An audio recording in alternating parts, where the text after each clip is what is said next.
Lower third. Well, g'day, ladies and gentlemen. It's game day, and we head down south to the home of the Rockingham Sharks, where the Sharks will try and snap a 2-game losing streak, but it is a tough ask up against the undefeated South Perth Lions. I'm Donnie Bell, joined by Dave McRae. This is going to be a fascinating game to see how the Sharks respond after a couple of losses in front of their home fans. Yes, well, we know a bit about the Lions. We've seen them last week. They were impressive, sitting atop the ladder. Right now, they're the team to beat. So we know a bit about the Lions. What we don't know is a bit about the Sharks. So, as you mentioned, a great opportunity today at their home deck to really come up against what is the league leaders, defining the season in 25. They've got to respond. Absolutely, they do. As we have a look at the results last week, the Rockingham Sharks going down to the Willagee Bears, 32 points to 12. They've been the real Cinderella story of 2025 so far. The Bears back in the top grade, the fuel to go and play Premiership, and they're going really well at the moment. A 20-point win over the more established team, the Sharks, and they're getting some wins on the board. But the Lions, they had a fair bit go against them against North Beach, but still come away with a 32-18 win.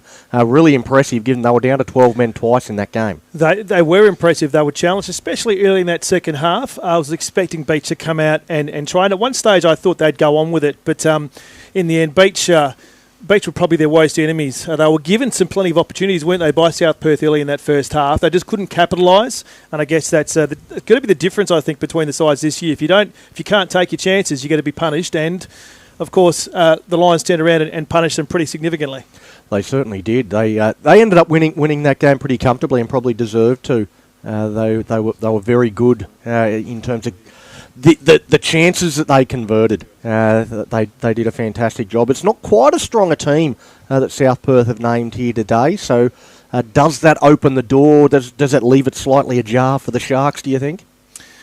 Oh, I think so. Look, the pack, because it's on their home deck, you always give them an extra foot or two as far as the contest goes. As we see just on screen, we see them running out at the moment. Yeah, look, it possibly does. But I've been impressed with the depth that South Perth have shown.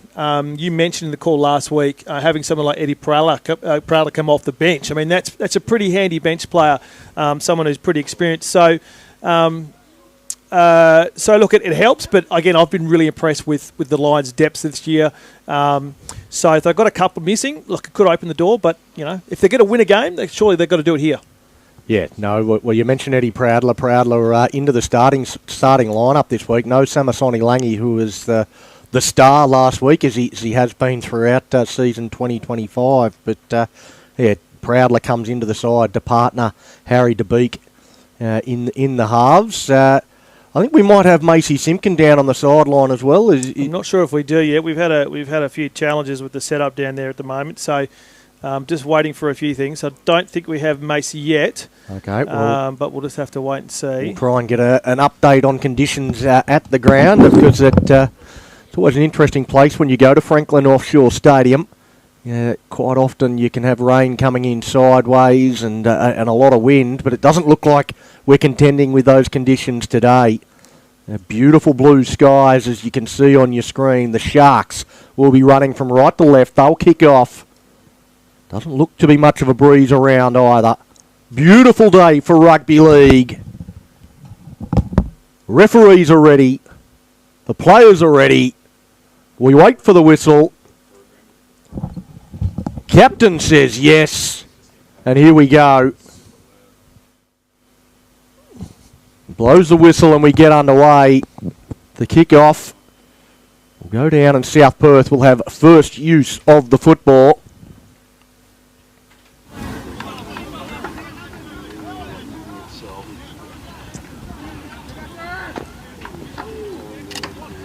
South Perth just bringing it out of their own end at the moment. As we catch up with play. Up against that left-hand touchline with Noble, who's playing in the second row here today. Normally in the middle, but gets a chance to show his mobility out on an edge. Here's a bloke that's earned his way into the starting lineup, James Elliott. He was a hit man last week against North Beach. And he's starting this week for the Lions. They get through their first set, kicking down into a corner. And now the Sharks will bring it back in towards the middle.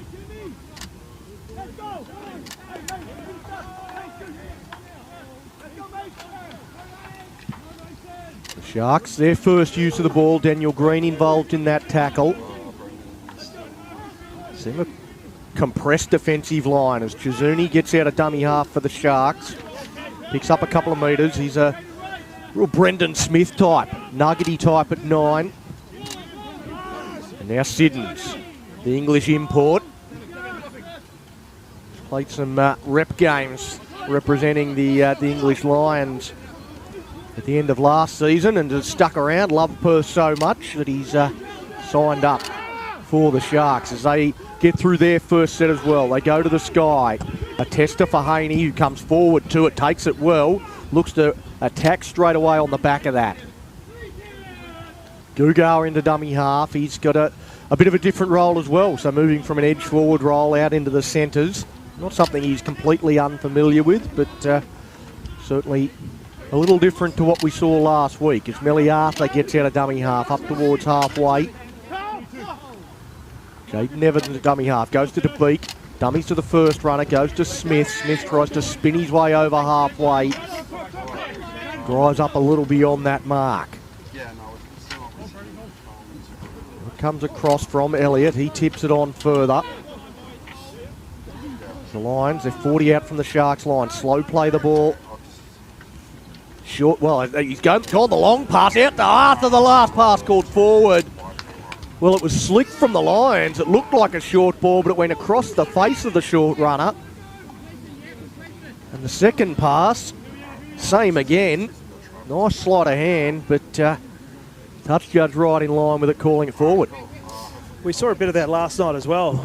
I've been seeing a bit of it on the games on NRL, on the TV, on Fox League as well. A few forward passes, getting the timing wrong, and they've got first use of the ball then. They've dropped it like a hot pie, the Sharks. Talk them up in the pre-game. And well, it's an interesting lineup from the Rockingham Sharks. There's a lot of players that I don't know too much about, particularly this Sharks back line. A few old heads in the forward pack, but certainly a lot of names in that back line I don't know a lot about from Rockingham. So if they were winning, you'd be looking forward to seeing them. But because they've been getting rolled the last couple of weeks. Oh, well, there you go. The Lions return the favour. They're up and about. The Sharks, high fives everywhere. Yeah, I don't know that they had to work too hard for that mistake. Not quite. Butterfingers there, I think. Yeah, they've got to use it here. They've got to use it here. So, it's a beautiful day down at Larkhill. If you're watching from across the country, it's a beautiful day. No wind to speak of. It's usually pretty windy there. But maybe the numbers are inside the club rooms enjoying the hospitality there. Well, no one wants the football at the moment. You actually heard that come from a spectator near the effects mic. No one wants to hold the ball. We've had a very, very sloppy start to this game. Both teams getting through their first sets of 6, but since then it's been pretty rubbish football. Looking for somebody to complete a set after 3 errors in a row. It'll be the Sharks that have the scrum feed here. They've lost Graham from when they had the last one.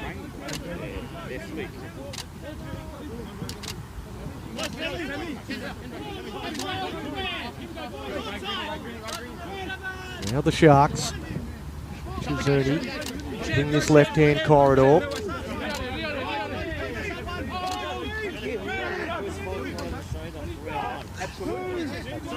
Getting up, trying to put a shot on there is Elliott.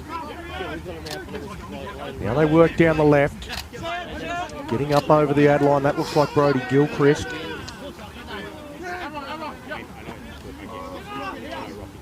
Now the Sharks coming towards the middle. Tackle is made. Henry to the left, that's who they go to. He's going to put it up high. Is there a chance for Techie Joyce? He can't quite get to it. It's taken by Tumoana. He beats the first. He beats the second. He beats the third. He can't get the pass to Haney. Well, that would have lit this place up if he could have got the pass to him. Haney now takes the run from dummy half up towards the 40-metre line. He's put down, wants a quicker play the ball than he's allowed. Comes now to Javapro. He just settles it. So now Evans into dummy half after some exciting counter-attacking play. The Lions get back into their work. So Evans again waiting at dummy half. DeBeek looks like he wants it there on the left. That's the way it goes. They tip that one on further to Noble. Noble stands in the tackle. Finds his front, wants a quick play the ball, gets it. Comes back to DeBeek for the kick.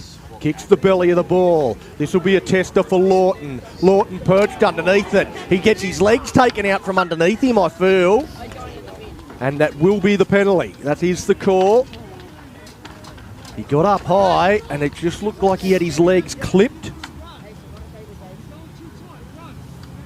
Didn't get put into an overly dangerous position, but it is a dangerous action. So the Sharks get a piggyback out of their end.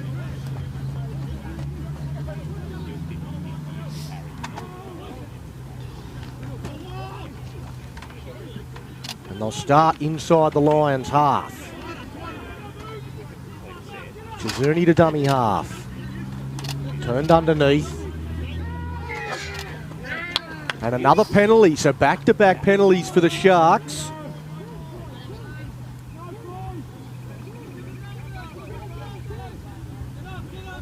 Chizurni taps and goes. And this is the best opportunity either team has had. In this round 5, fuel to go and play Premiership match. Siddons, he's chopped down. They look towards the right-hand side. Good shot down low. That's Elliott. And Noble over the top. Siddons again, working hard, tipping that one on to Quinlan. He's put down. Now it comes out, firing a long pass. The bounce is kind for Wood.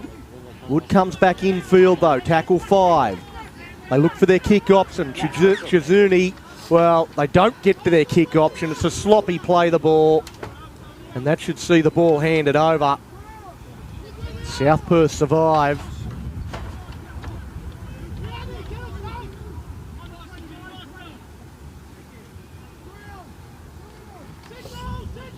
The Lions, well, they're the best defensive team in the competition. They're going to be difficult to break down. Rockingham finding that the case. In their first foray down this end of the park. Now South Perth, they'll work it off their own line. You wouldn't think there's going to be too much expansive in this set. Just rocking it forward. Haney again just working off the left-hand shoulder there of Guga. And Evans explodes through the middle. He goose steps past the fullback. Evans, he'll go all the way. He's gone straight up the guts. Some shonky defence in the backfield from Rockingham, but brilliant individual play from Jaden Evans. Something from nothing. And the Lions score first. 4-0 kick to come on the Franklin Offshore scoreboard.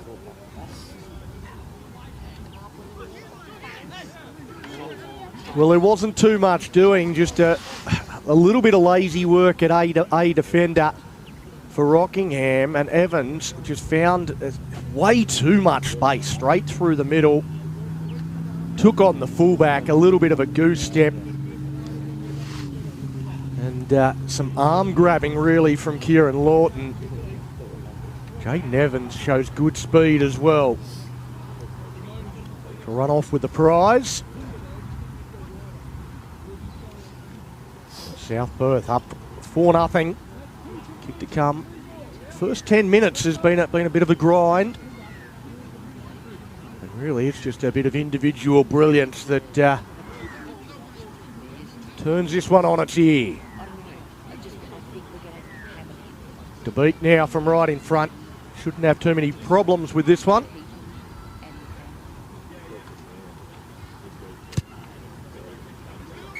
Pilots that one over.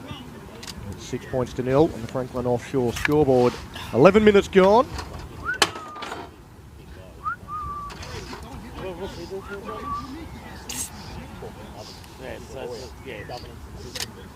Scoring first. It looks like Jared Smith getting some running repairs before we get this kick off. Not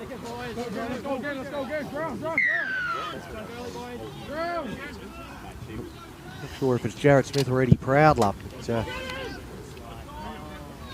one of the Lions players getting some repairs. It's Elliott. He loves the rough stuff, so he'll love the carry back off the back fence.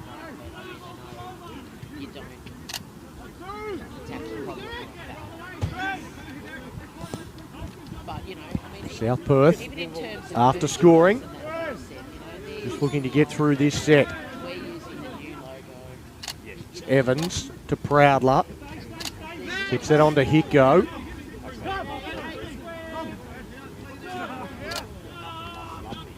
Green. Dummied on the outside, then looked to use some speed to get to the outside of the defender. Doesn't have quite as much as he used to, Daniel Green. So comes back now to the beat for the kick.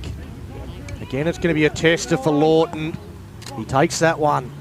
And now looks to use his speed, gets to the outside. Jordan Tumoana, he's got a bit of pace himself. Stayed with him, gets the offload away.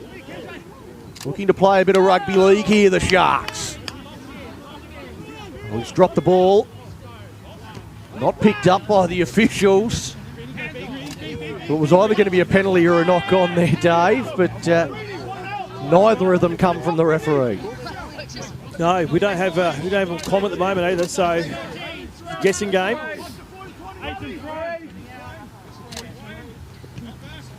Now Siddons spins around, finds his front. Now with Quinlan, he had the arms free but just didn't have a support runner. Has to take the tackle, and on 5 it comes back for Henry. Climbing high and creamed as he got back to the ground.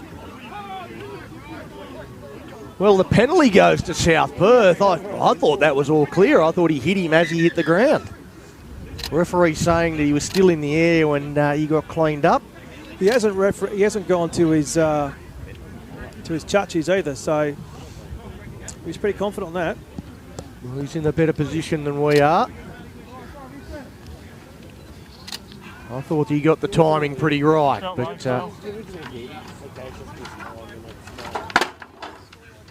he's putting it on report as well.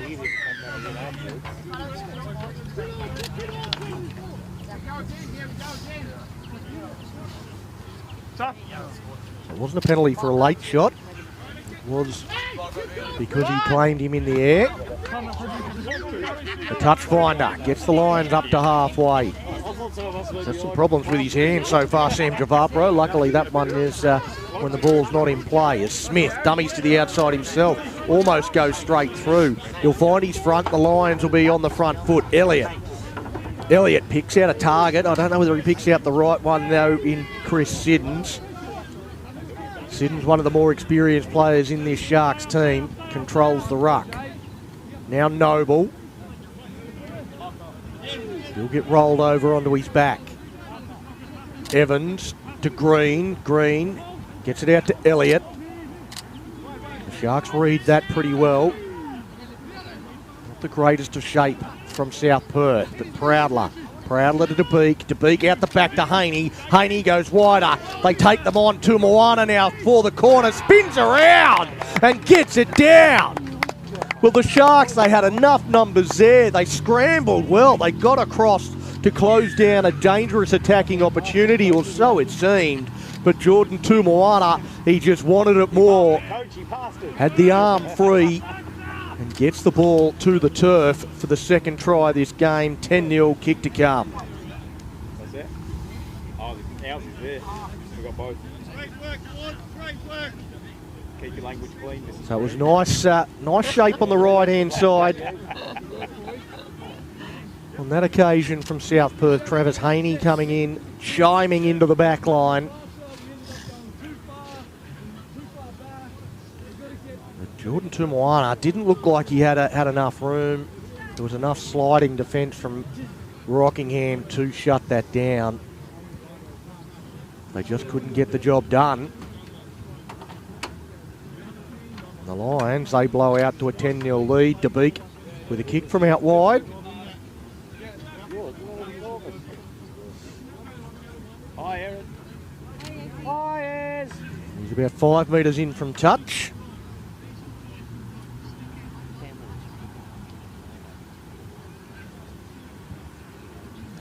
See the trees in the background, not a breeze to speak of. Well, it looked like there was one up, one down, and then the near side touch judge changed his mind, so it's waved away by both. It's 10 points to 0 on the Franklin Offshore scoreboard. 17 minutes gone. So we have another look at the Tuamoana try. 1, 2, 3.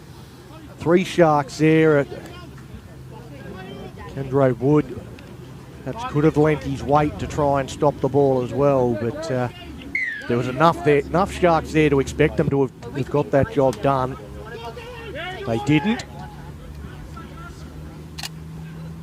Now, South Perth, they're out to a 10-0 lead. Around the grounds, courtesy of Cash Converters and the Westpac Women's Premiership last night. Saw the Ellenbrook Rabbitohs remain undefeated in a very good game against the Fremantle Roosters. The Rabbitohs winning 16 points to 10. While the Willagee Bears, they continued the woes for the Joondalup Giants, the defending premiers, winless so far in 2025. The Bears, 28-8 winners, fairly comfortable. Back here, the Lions up over halfway. The beat goes to Haney. Haney to Javapro against Tumoana. Comes back inside. Look to do the chest pass, but pulls it back in. Takes the tackle.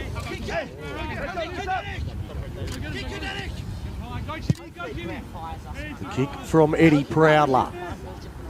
High one, put down by the Sharks. A chance again for the Lions to score. They'll kick it over the dead ball line, but they'll come back for the first knock on. The Sharks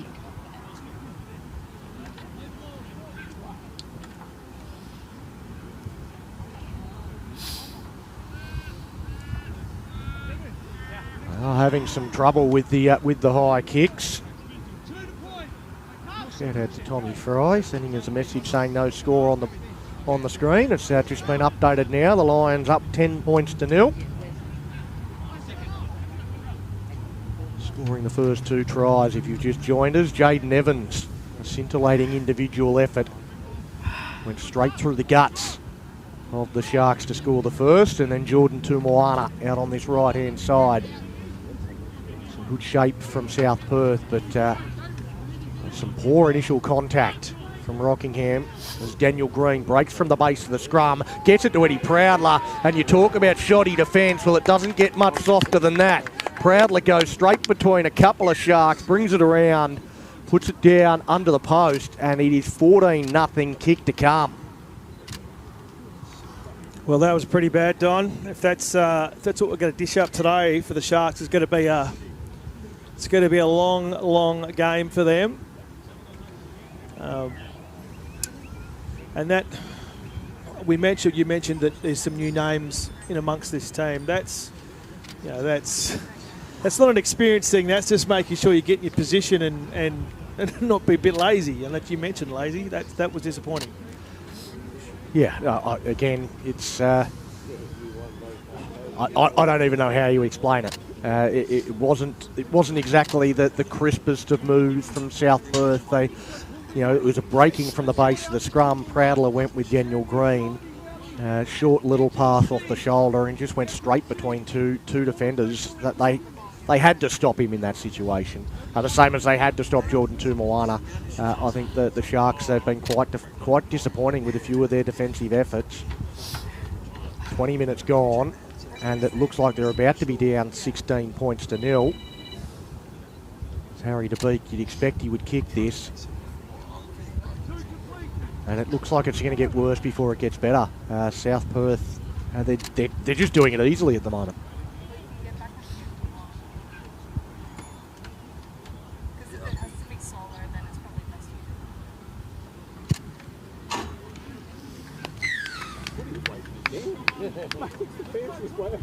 Conversion attempt is successful.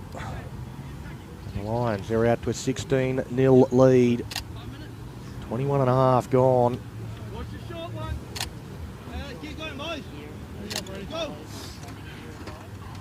Well, Rockingham, they've got to find some way of getting into the arm wrestle. Well, they look like they're being outclassed here at the moment.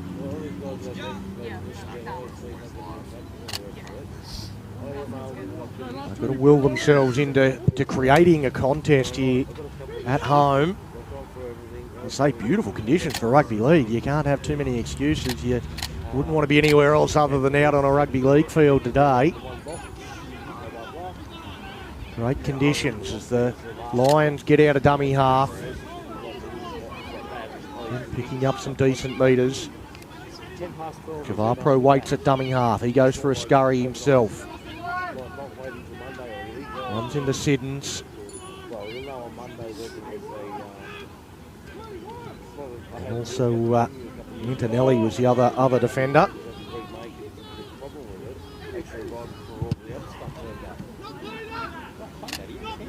Not played at is the call, but I think it was played at. The referee has ruled 6 again, so it was fans on the sideline trying to suggest it wasn't played at, but Chan always ruled that way, and the Lions will get another set of 6.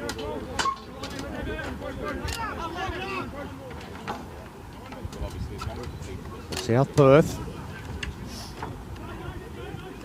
Now they work up towards halfway. Playing it back to Evans. Now Green. Green goes to Gugar. Gugar, he busts through some defence as well. He goes into the backfield, looks to Evans. Evans goes to Arthur. Arthur gets collared by Kieran Lawton. An absolute try-saver from Kieran Lawton. Well, we've been critical of the Sharks' defence, but you can have nothing but praise for that try-saver from the Sharks' fullback. The Lions looked like they were going in for all money. Gets him by the collar, ragdolls him over the sideline. Well, that's the play of the day from a Rockingham perspective. And they need more of that if they're to get themselves back into this game. We need to see what they can do now with ball in hand.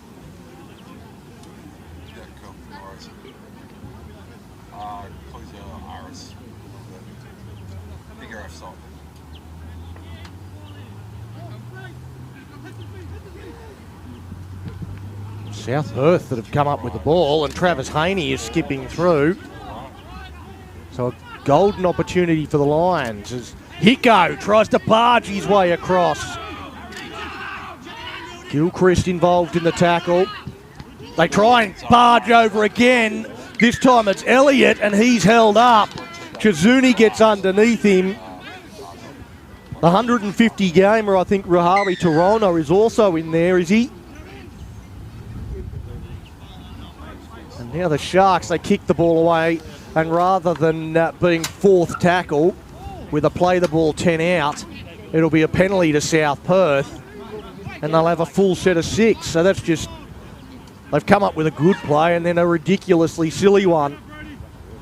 It's Hicko, he dummies to the wraparound for Evans. Evans didn't have the playbook on that occasion. He now skips out, inside pass, Smith.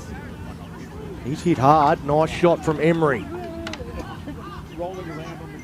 So now to DeBeek, DeBeek fires it long, Javapro goes back infield, runs into Chizuni, makes the tackle. Now Green, DeBeek stepping past one, look to get the inside of Henry. Henry did well enough, as did Gilchrist. They work a short side. Green over the line. Hard to stop in this situation, but again, good defence. Brodie Gilchrist wraps up the ball and wouldn't let it get down.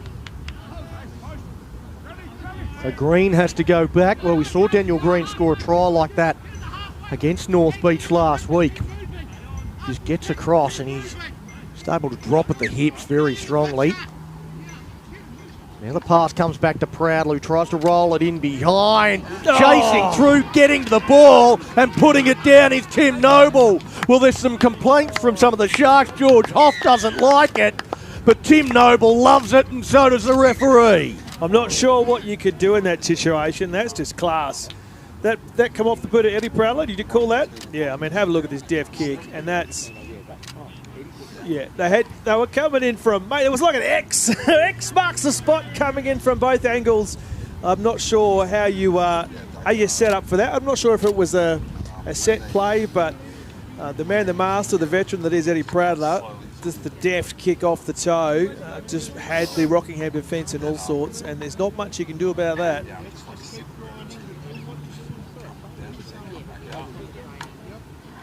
Well, unfortunately for Rockingham, it's probably one of their the stiffest tries against them. They, like you said, there's not a lot they could have done there. There's not a lot they could have done more. I thought they were going through a little passage of play where they were working really hard and doing a lot of things right. But as you know, with South Perth, that doesn't always matter. They can hurt you even if you do everything right. Well, in saying that, the ball's been down that end for too long as well. So it's kind of a bit of a damn issue, isn't it? You know, at one point it's going to break. Conversion attempt successful, 22 points to 0. South Perth over the Rockingham Sharks on the Franklin Offshore scoreboard, 28 minutes gone. Well, still plenty of time, and that's a bit of a double-edged sword. Plenty of time for South Perth to rack up a really big score, but plenty of time for 22-0 to not be insurmountable as well. If the Sharks are able to get into some sort of arm wrestle, there's been no real indication of that so far, but showed a little bit more heart, I think, in the last 5 minutes or so. On the back of the try-saver from Kieran Lawton. Couple of try-savers holding players up over the line. As Dave McRae points out, eventually that damn wall had to break with South Perth spending so much time down that end of the field.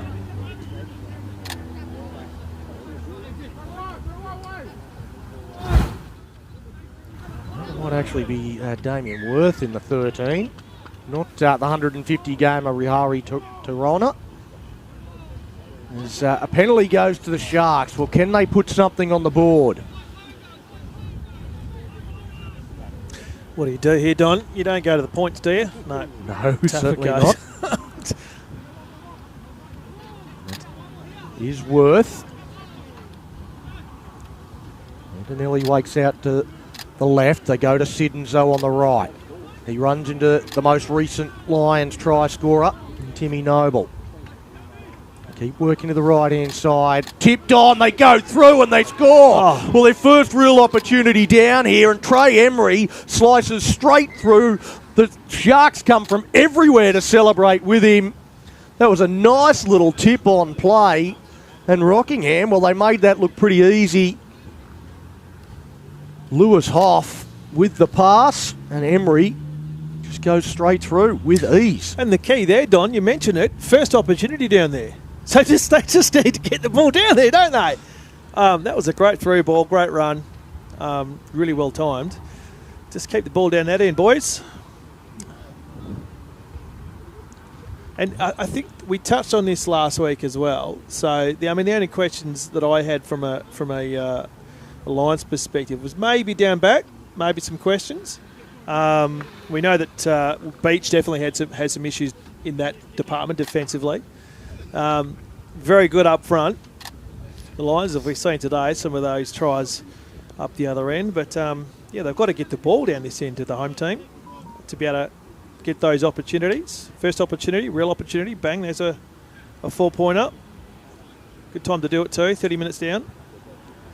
Nice little bit of ball playing as well, but yeah, you would have thought South Perth would have been fairly fresh defensively, but just ran a really good line there, the edge forward, Trey Emery. He goes over. The conversion attempt from out wide is successful. Well, that might give the Sharks energy stocks a little bit of a boost. It's 22 points to 6 on the Franklin Offshore scoreboard. 9 minutes until half time. The Sharks can score another one before the break.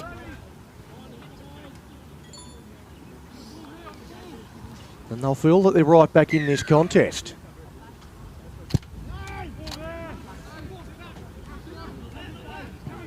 Nice conversion attempt.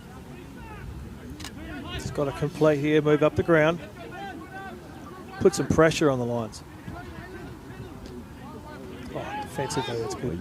Yeah, they definitely want to complete after points. They don't want to be giving anything back to South Perth. And as we say that, they come up with a mistake. George Hoff on that right-hand side. I don't know. Why were they going that right-hand side? I have no idea. No clue. Skinny side, nothing on. There's nothing there. I mean, he had two options on the right, both of which were bunched. I just don't. It doesn't make any sense. I just, Jesus, Coach Kelly. I feel your frustration. We just want a good game of footy. That's all we want. Certainly do. South Perth, they don't necessarily want a good game of footy. They want to run up a score. And they have an opportunity to extend this lead as Smith goes back in behind the ruck, trying to find some space. Pro goes to Elliott. He's been busy. Evans now at dummy half. Comes out to Green, to DeBeek. DeBeek fires it across. They've gone to their bench and looks like Tuatara's out there for the Lions. His first touch is Haney to Proudler. Dummies to the first run, goes to Hicko. Hicko, he's put down on 5, wants a quick play the ball. DeBeek is waiting. They go to Proudler's side. Proudler shapes the kick, gives it out to Haney. Haney will be grabbed and will die with the ball. That'll be a handover. Rockingham, they survived, but they had to. It was good. Again, probably the wrong option to go to that left side. But now they've got to work their way out, and having potentially, well, how do you put words to it, mate? Well, I've just lost my train of thought because that wasn't very good. And again, it's on that right hand side. I don't know whether South Perth have I don't know, seen something there, but there's absolutely no space. In those last two plays where they've given the ball up, there's absolutely no space on that side. I don't know why they're going there. It doesn't make any sense. I can't see any benefit of doing that. They're not trying to target anything from the Lions' perspective. And they're giving South Perth every option, every opportunity they can, deep inside their 20. They're inside the 10 now. Here they go now through Smith. They've been given an open invitation to camp down here. DeBeek goes to Proudler. Proudler squares up the shoulders. He was thinking double. Plays it back now. Travis Haney gets to dummy half. He goes to DeBeek. DeBeek goes outside, inside, over the line. But again, desperation defence from the Sharks, and they hold them up. Well, he looked like he was going to score for all money there, Chris Tuatara. He'll have to go back 10 metres to play the ball. Proudler, he looks to reset. Comes to Evans, to DeBeek. DeBeek had options, goes to Smith. On 5. Again, DeBeek to the right, Proudler to the left. They go to DeBeek this time. He puts that one in behind, and the Sharks, all they can do is clean it up, take it over the dead ball line, goal line, drop out, repeat, set. This is South Perth at their best, building pressure, showing patience, and that damn wall comes into effect again. And the thing I was going to mention before that misdemeanor again over that far edge, I did perhaps have a question mark. I raised it. Maybe they heard it. Maybe the coaching staff heard it about their defence. They are up in the face. They're giving the Sharks absolutely nothing. So that's not a bad kick. Good communication, Jordan. Tuatara hands it off to Elliott. He'll be put down. So once again, 30 metres out from the Sharks line. As Smith, he comes in for a carry through the middle of the field. Hiko lines up for the next one. Yep. Too long in the Fair ruck. enough. Well, he was too just talking to the ref. I don't, what was he doing? They're already down there. You don't need to keep them there. Well, they get another set of 6 and they start this one even closer. So Elliott with the first hit up. Goes to Evans. Evans wraps around. Back to DeBeek. They go out to Tuatara. He goes to Melly Arthur. Arthur comes back infield. Pulls out of the tackle. He's trying to wriggle his way across. Touch judge says yes. Melly Arthur gets the ball to the ground and another try to the South Perth Lions. And they extend this lead as the damn wall bursts. He came in from last week and he had to walk a tightrope. See this on the replay here. Fantastic ball movement. Look where he comes in and then he just had to keep himself balanced and somehow he just gets over the head of the tackler on the ground, plants it down, gives himself a pie. But again, we didn't see it on the wide shot, but he came in with an absolute head of steam, a locomotive, literally on the rail, on the track. Would have had very little space. Well, but fantastic ball movement. I mean, from right to left. The skill of the pass from Chris Tuatara, just across the face there of Ethan Gugart, straight onto the chest of Melly Arthur, who's really got some speed, but showed along with speed, has good balance as well. Got collared again, but held his balance. And then showed the strength as well to make it a complete package to get the ball to the ground. As DeBeek moves in from right on the touchline, this one is waved away. So it's 26 points to 6. We're just a couple of minutes until half time.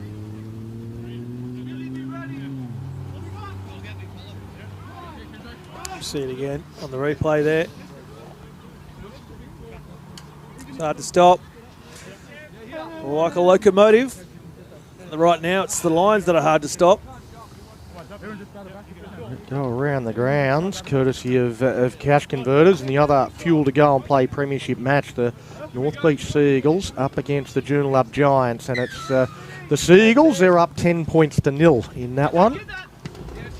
Looks like we've got a ladder kick-off, do we, at Treeby for the Roosters and the Bears? I thought it was the same time kick-off. Well done, it says 4:30 here. Okay. So maybe that's why there's no score. That'll be a cracking game, that one. But we've got an opportunity here now, the Larkhill Sports Complex, for the home team to do something before the break. Well, again, tactically, I don't understand the short kick-off from Rockingham. It just gives South Perth field position where they can attack and get another one before half-time. Kick it long. And that's going to be the half-time score. I don't get that at all. I know they like to watch the live stream down there in Rocco in the club room, so I'm sure there's plenty of coaching going on down. Well, the ball's there. Oh, what was that? That's... Oh, my Lord. The touch judge is happy. They're going to point to the spot. I wasn't sure whether there might have been one of the Rockingham players pushed out here. That was my only question, as it looked like there might have been hands from a South Perth player that pushed one of the Rockingham players away. That isn't... We'll watch the replay, see if we can pick it up. Travis Haney coming through to put pressure on the fullback. No one gets near it there. So that's not great. Just here. Just no. Well, he pushes him off the ball. He does push him off the ball. He denies Kieran Lawton an opportunity to get to the ball. I'm not disagreeing with you, but I'm not going to suggest he would have got near it. That bounce actually went backwards. So unless he was able to grow some hands out of his backside, he wouldn't have got near it. But that sort of sums up the first half, doesn't it? It's just messy. Well, again, he should have done a better job with the initial bomb. You saw even the chaser from Travis Haney was nowhere near it. Neither of them were anywhere near where the ball actually came down. Do you want to sit in the trolley and I'll wheel you across? But it's another try, and it's a quick fire double for Melly Arthur as well. Basically putting this one beyond doubt, despite the goal kicking being a little bit astray. It is 30 points to 6 on the Franklin Offshore scoreboard. See it again. Just about half time now. So this is bounce here. This one here. Yeah. Look, I think you're right, but I think he would have overrun that. He was already. The ball was already at his feet. Yeah, I get what you're saying, that he might not have got to the ball, but you can't deny him the opportunity to try and get to the ball. There's no Shepherds in rugby league, that's for sure. I mean, I don't think it's going to ultimately impact the result. South Perth have been far too good for Rockingham in that opening 40. But and you mentioned the lead up to that kick as well. They were nowhere near the fall of the ball. There was only one that was contesting from Rockingham. And they're back. They've got the numbers there. You know, I don't know what they're going to do at half-time. There's plenty to be said. Let's hope we get a better half of footy. Now, Donnie, now that we've got half-time here, we might, I think I can see them on the camera there, we might actually throw to our friends up in the NT, if we've got them. I don't know if they can hear us up there. The boys from WCBH are going to join us up in the NT for the... They're going to cross now. They're going to have a chat to us and do a preview for what's coming up in the rest of the Super Saturday. Boys, can you hear us up there?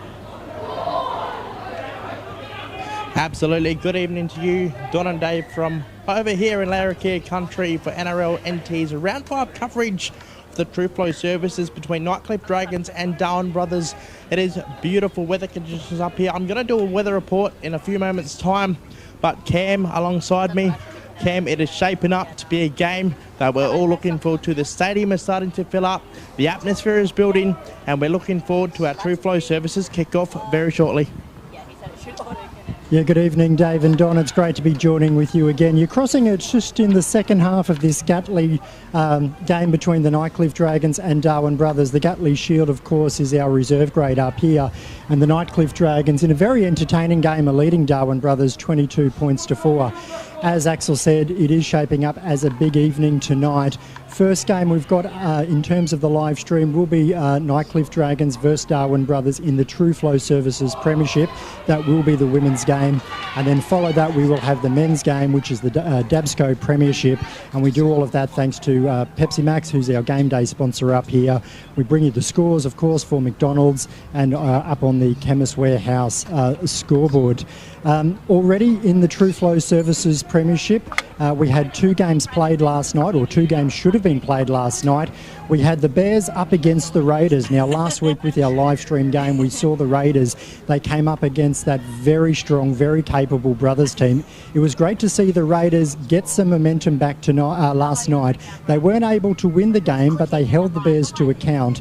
The Bears ended up winning that game 20 points to 10. The second game was meant to be the Northern Sharks up against the South Darwin Rabbitohs. South Darwin unable to field a team, so the Sharks picking up the forfeit win there. But tonight, for the Tru-Flow Services Premiership game, it really is shaping up as a David versus Goliath battle. David, of course, will be the Nightcliff Dragons. They come into this game in 5th position. They have a 1-3 record. While Brothers, they are Goliath. They are the defending premiers. They are sitting on top of the table, and they are undefeated. Boys, you just mentioned, if I can, I want to talk about the Rabbitohs. You mentioned that they were unable to field a team. The club in general across all grades at the moment, struggling a bit.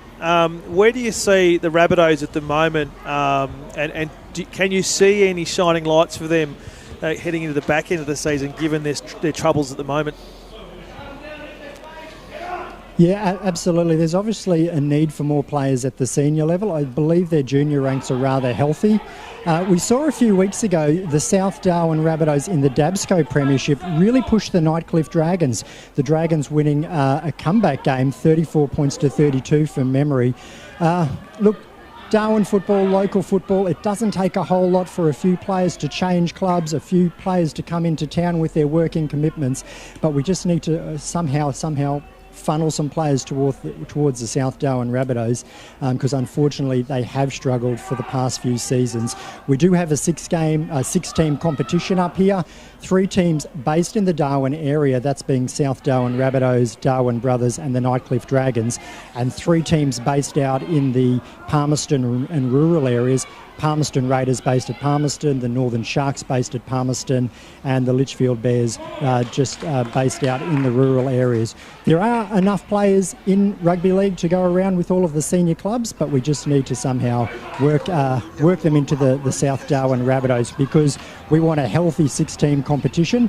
So if you're tuning in tonight and you're keen to strap on the boots, sign up in the men's or in the women's, get in contact with the South Darwin Rabbitohs and get involved in the great game of rugby league. The Rabbitohs did have a good win in the Gatley Shield earlier today that I saw, 26-20 over the Sharks. But going to the DABSCO Premiership, the game's on Friday night. The Palmerston Raiders and Litchfield Bears played out an absolute cracker by the looks of things last night. Yeah, absolutely. This was a game we were very much looking forward to. The Palmerston Raiders we saw last week, they went down to Darwin Brothers. The Raiders led that match before Brothers came back in that purple patch in the opening 20 minutes of the second half.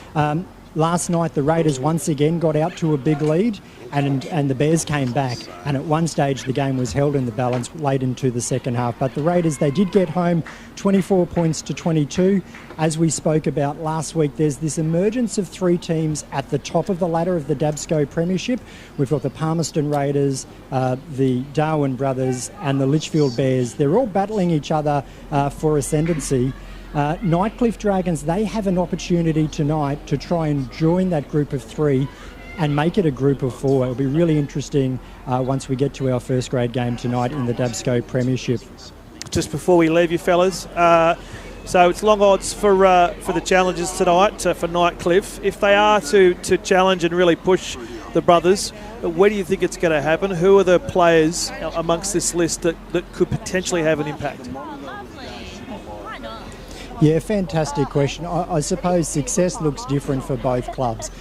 Darwin Brothers, they are the defending premiers. They're top of the table. They're undefeated. The nucleus of their team last year has rolled through to this season. So for them, it's all about winning the game, maintaining their dominance in the competition. Nightcliff Dragons, we celebrate the return of their team to our competition this year. So they're coming back from being absent from the competition. So this season is all about laying the foundations for that team for the coming years.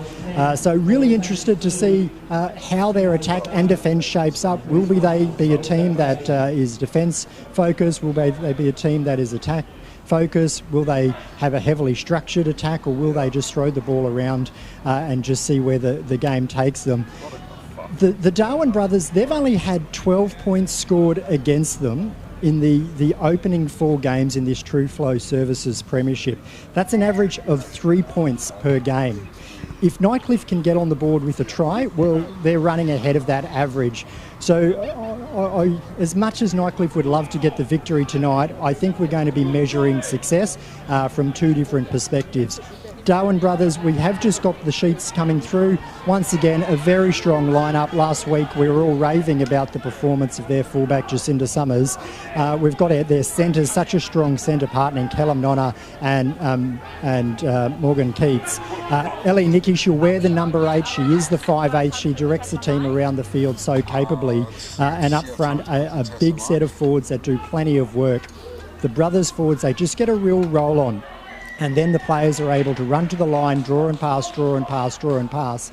And that's where we saw Jacinda Summers last week really open up the game, both on the left-hand side of the field and the right-hand side of the field. Axel did some work last week on the sideline and found out that Jacinda Summers has a rugby union background.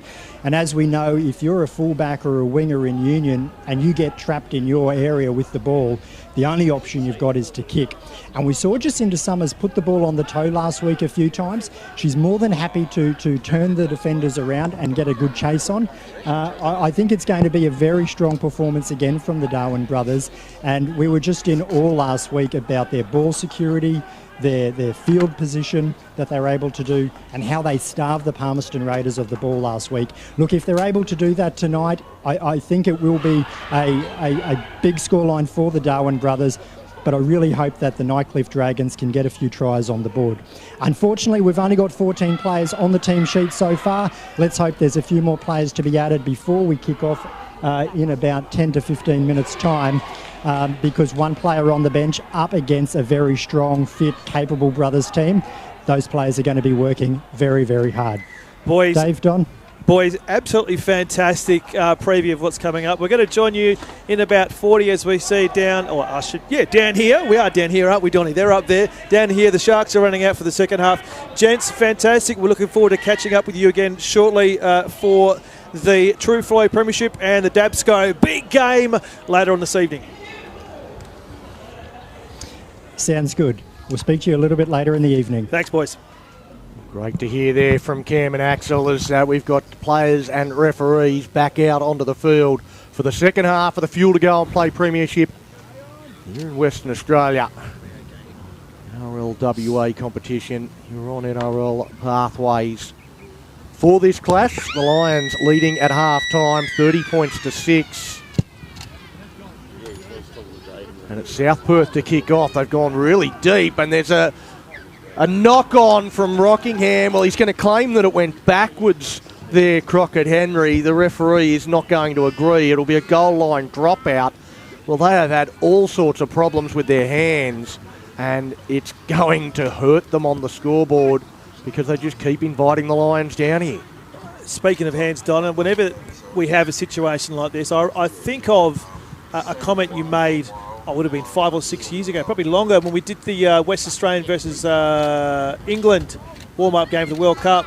Hands like feet was something that stuck with me, was the comment you made. And yeah, I'll tell you what, that's pretty apt in this situation. Hands like feet.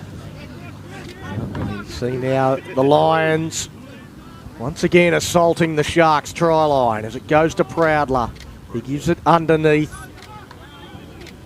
to Atara, who keeps struggling, keeps the legs driving. There's a couple of Sharks riding his back. It's Green. Goes out, put down by South Perth. Henry wants to pick it up and counter-attack, but it'll be a knock-on both ways. And Rockingham, they survived the first challenge of the second half. We might, I think, we're just working on some technical stuff. I know we do have Macy down there. I don't know whether she can hear us at the moment, but if she can, hopefully she can chime in. Macy Simpkins, who is, we missed her for a while, Don. She went off and had a baby, of course, Macy Simpkins. Well, but not she's just that. Back helping us out, back playing as well. No, so. well, I did. Oh, there I she did. is. There she is. She is back. Oh, you can hear me. Hey, guys. We can hear you, Mace. Yes, we can. So, welcome back to the coverage. I tell you what, Don, I saw Mace. I saw her. Would have been February, which would have been only a couple of months after having the baby. She was off playing touch footy in the state championship. So she's continuing to make us look bad. No, thanks for having me, guys. Good to be back. Well, we'll throw to you throughout the call or throughout the second half, Mace. But Don, we want to see the Sharks get up the ground here and put some physical pressure, scoreboard pressure on these rampaging Lions. And that's a slightly better kick, putting him under a bit of pressure here. Good chase, Don. Well, just allowed to bounce, and he just kept waiting and waiting for the kind bounce, and the Sharks chaser almost got to it.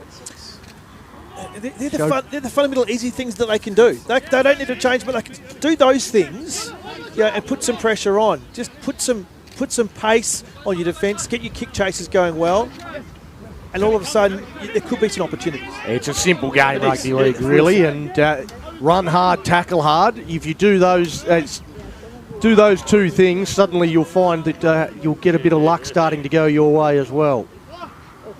Evans, he's been dangerous in this game as DeBeek, the front runner had to come back inside to avoid the obstruction.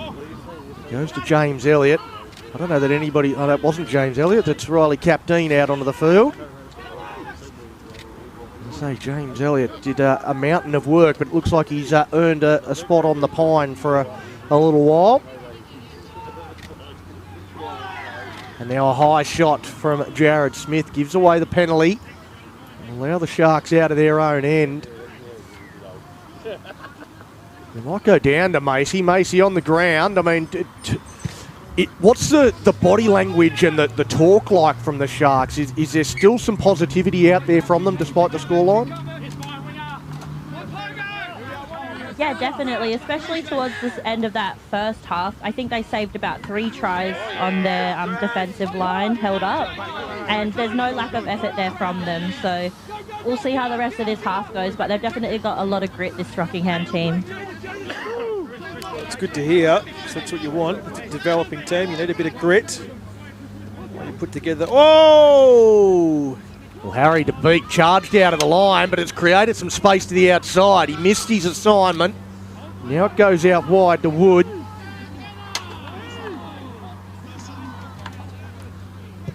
And now with Chizuni. Tips it on to Siddons. I don't know whether Siddons was expecting it. Had the arm free. It goes down with the ball. Going to come to the kick. Oh, again. That was Kieran Lawton coming through, just taking the fullback out. I don't know what he's got his hands up for. I don't know what he... Have a look at this again on replay. I don't think he's made a very questionable attempt at the ball there. Very questionable. I don't know what he's got. I don't know why he's complaining. No, he was coming through to more or less take the fullback out, not to catch the ball. He had good field position though. He actually could have made an attempt at that ball, which is just a disappointing part. Again, there's been a few times he has leapt for the ball and been nowhere near it. I question his eyesight. He hasn't been able to get close to where the ball's actually coming down as Melly Arthur tries to get through this tackle. Chizuni holds on for as long as he was allowed to. He goes now to Gugart. 3 in the tackle. Don't lift is a scream from the referee. Evans goes to Proudler. He puts boot to ball from inside the 40. Does he have the angle? He's got the run on it. Lawton gets across to it. Gets to it before it goes into touch. But that was a great kick from Eddie Proudler. A good chase from the Lions. And Rockingham, they're under pressure, scrambling to try and get back a few players back on side. As South Perth look to turn up the heat once more.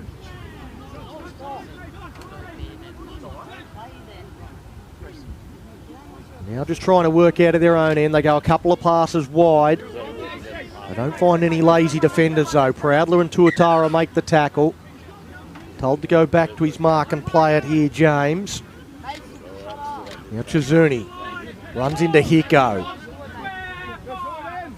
Proudler, he's done a bit of defensive work. He works again from marker. He's been involved in every tackle of this set so far, Proudler.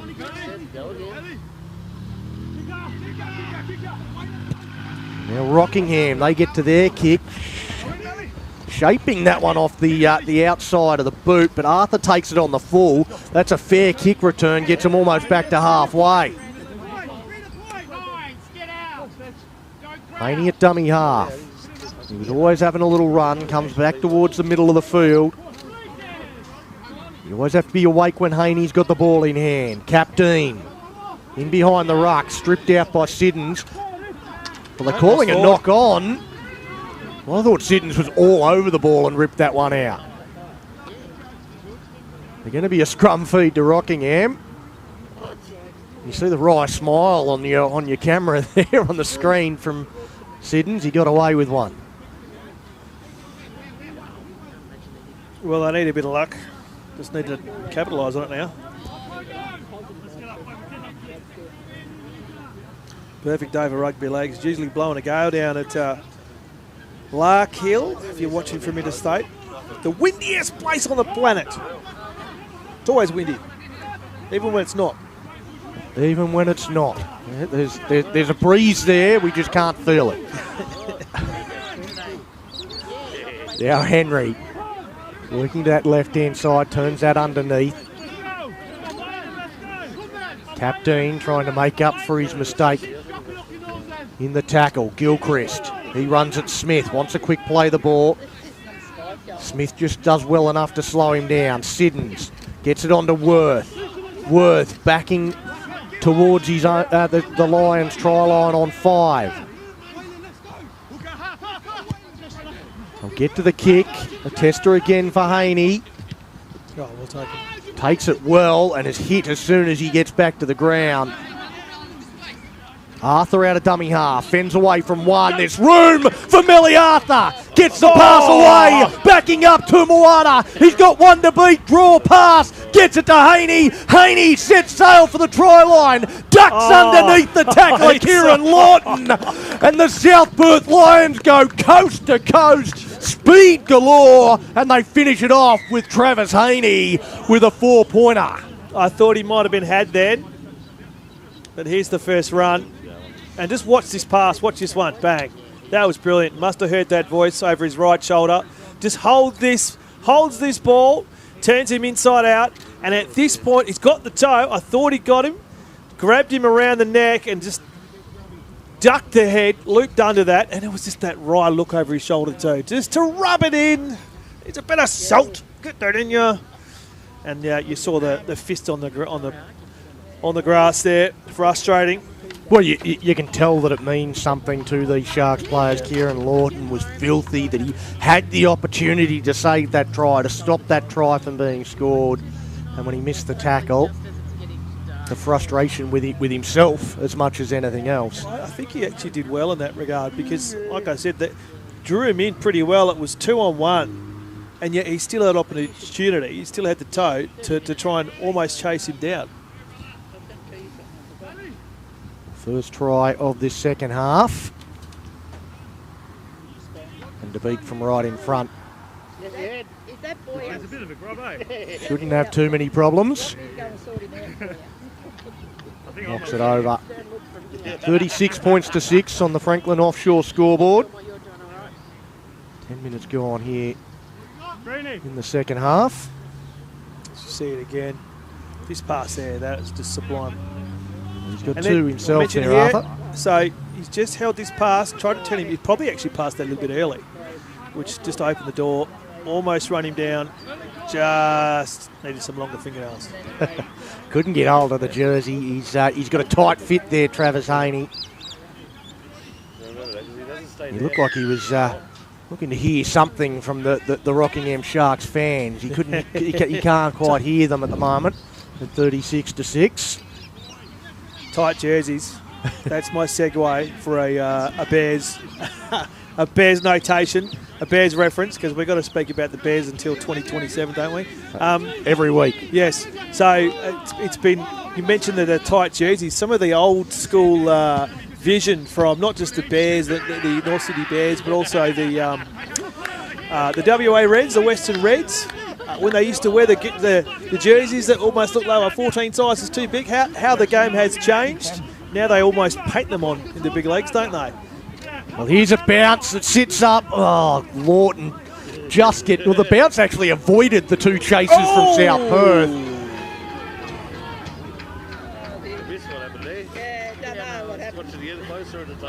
And around the grounds, courtesy of Cash Converters in the other fuel to go and play Premiership match that is underway. North Beach Seagulls and the Joondalup Giants. It's the Seagulls up 28 points to 0 in that one. And there's the shocking bounce again.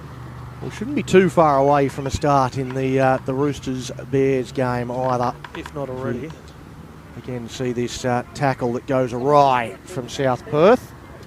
But 0-0 in that one at the moment. It's not too far started, so it's only about 5 minutes into that game. And up in Darwin, it looks like the Tru-Flow Premiership is about to kick off as well. The teams are lined up, ready to welcome on the women. We'll be up there after this game. Certainly will. Right now, Rockingham playing for a bit of pride. Antonelli put down just beyond the halfway. Pass comes out to Worth. Worth gets it out wider to Kyle James. Peter Worth is in 14. And Gugar's picked up and smashes George Hoff. Plays it back to James.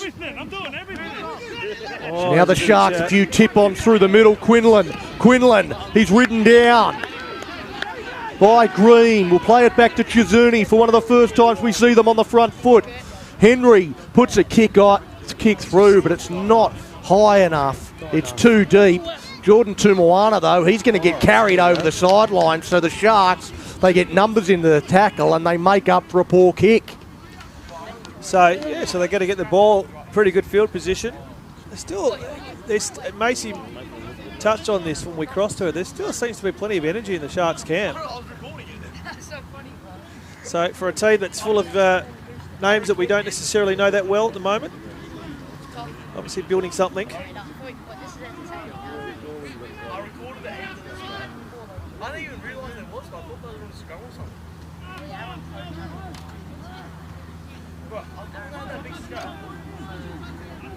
Sharks just need to put some pressure on this defensive line for the Lions. Stagnant in this attacking run at the moment. I'd like to see him move the ball a bit more. A running start. Crashes straight in. Had the arm free. Dishes it up. Shizuni now, he's put down. Play it back to Quinlan at dummy half. Couple of passes wide, goes to Worth. Read really well there, Don. Shizuni short ball to Sidden spinning. Now tackle 5. South Perth, the defence holds up. Shizuni, the kick goes across field. They got numbers. Tapped backwards, Henry, he rolls it in behind. Haney is well positioned. Gets it, beats 1, beats 2. Travis Haney looks up, sees a bit of open space before it closes down. Teki Joyce getting across to make the tackle. They had numbers on that left side, ironically too, Don. The Sharks, when that ball came down.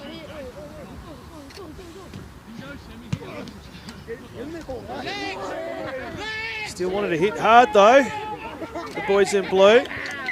And what have we had here? Looks like they've given away a penalty.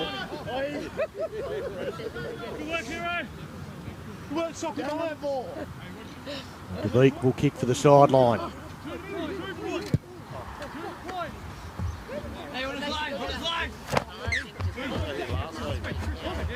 Mention the game up in Darwin after this one as we go around the grounds courtesy of Cash Converters.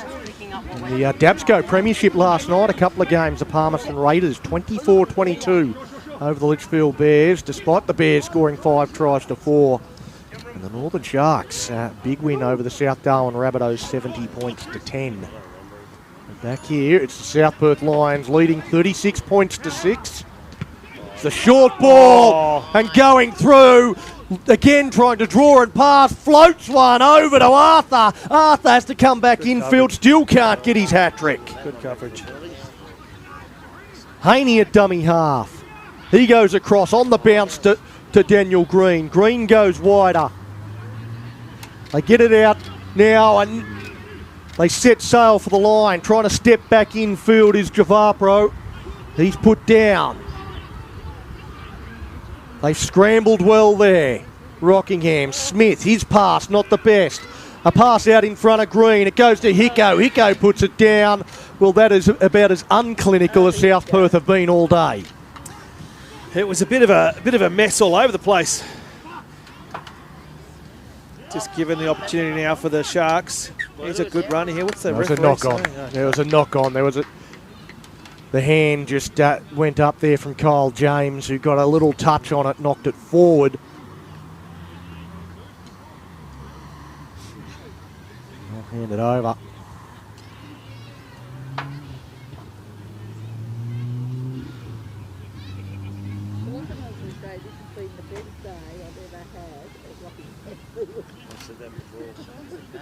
Approaching the midway point of the second stanza. Sharks just want to keep them out. Score is already not flattering. Now what's he going to say here, the referee? Better muck in the ruck, and that's a reset. No, like it's a scrum down. To Rockingham.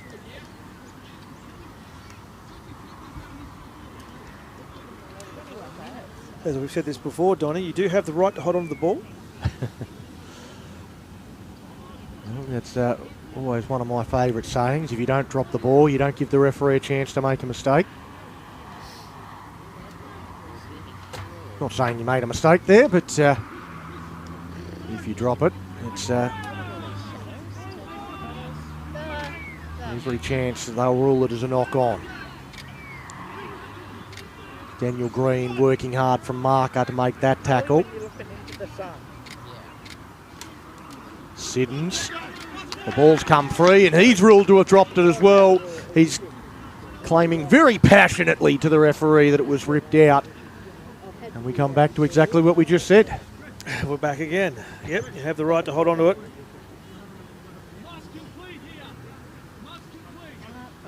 That's obviously coming from the South Perth camp, I'm assuming. Called a must complete. The completions would be pretty good. Don't have a stats person, but it'd be only a handful of sets they haven't completed, I'd suggest. We had a stats person last night.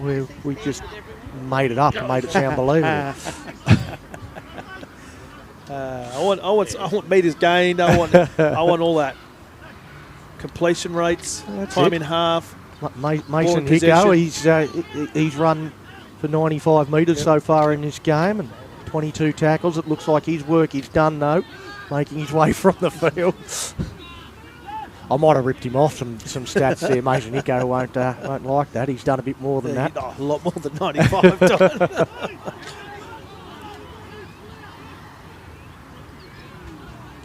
Now with Proudler. Proudler goes to DeBeek. DeBeek tries to roll it in behind the legs there of Brodie Gilchrist. That should be 6. And that should restart the tackle count. Going from dummy half goes Travis Haney. Looking to extend this already impressive lead. DeBeek goes out of dummy half, shrugs away from one, runs into Quinlan before he's dragged down. Evans to Proudler, to Haney. Haney gets out of the tackle of one, floats it across to Arthur, does a little in and away, a dipsy doodle, pulls out of a tackle, says, I will have my hat-trick. He's been determined to get a third, and he does it in impressive fashion. Well, just embarrassing the Sharks there with some of his moves. Yes, embarrassing is a good word there, Don. Look, I don't know much. I don't know what you would do. Have a look at this. He goes to his left. Go here. No, I'll go here. Then I've got to go inside. And yes. See that big dummy that I just sold you? Have this big sour grape. This big sour lolly. Suck on that. Not much you can do about that. Just fantastic skill. Strong core. I was just watching the way he shaked his hips and thinking he'd be pretty damn good at league tag with that hip work. or some samba. But yeah, more moves than John Travolta. A bit of a dance there. It was fantastic. What a great way to bring up your third as well.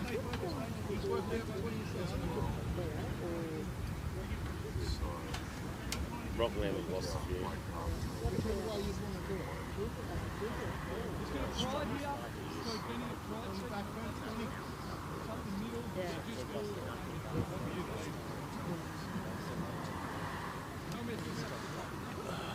So about 15 minutes into the match at Trevey, and the Roosters have gone over first. Currently lead that 6-0. That'll be a bit of a derby as well, Freo and Willagee. If you know anything about rugby league in Western Australia, there's been some synergies between those two clubs for a while.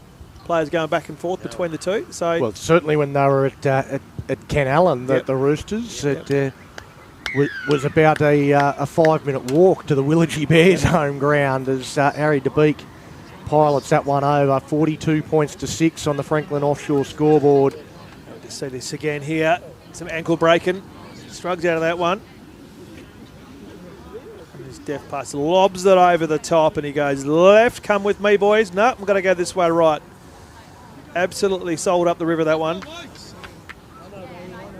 And a good way to bring up your hat-trick. As the shadows start to creep across Lark Hill, down in Rockingham. Still plenty of time in this game. It's a matter of how many more points from the Lions' perspective. Well, again, I've probably said it a few times since pretty early in this game that the Sharks need to find some pride in that jersey and continue fighting, and I think they have done. I think they let in a few tries in pretty quick succession after that opening 10 minutes, but they have worked their way into the game, although it's certainly not a contest by any means. South Perth again going beyond the halfway mark as Proudler turns that underneath to Noble, one of the Lions try scorers. He's put down on tackle 5. Plays it back to Evans, goes to Proudler. Proudler has to step inside before putting the kick down to Lawton. He's had a bit of a rocks and diamonds game, Kieran Lawton. Just looked really tentative in that carry there. Just waiting for the contact to come in. He's done some good things, and his effort has been 100% there. Not everything he's tried has come off, that's for sure. But I think there's a lot of sharks in that boat. It's Kyle James. It's a good carry himself.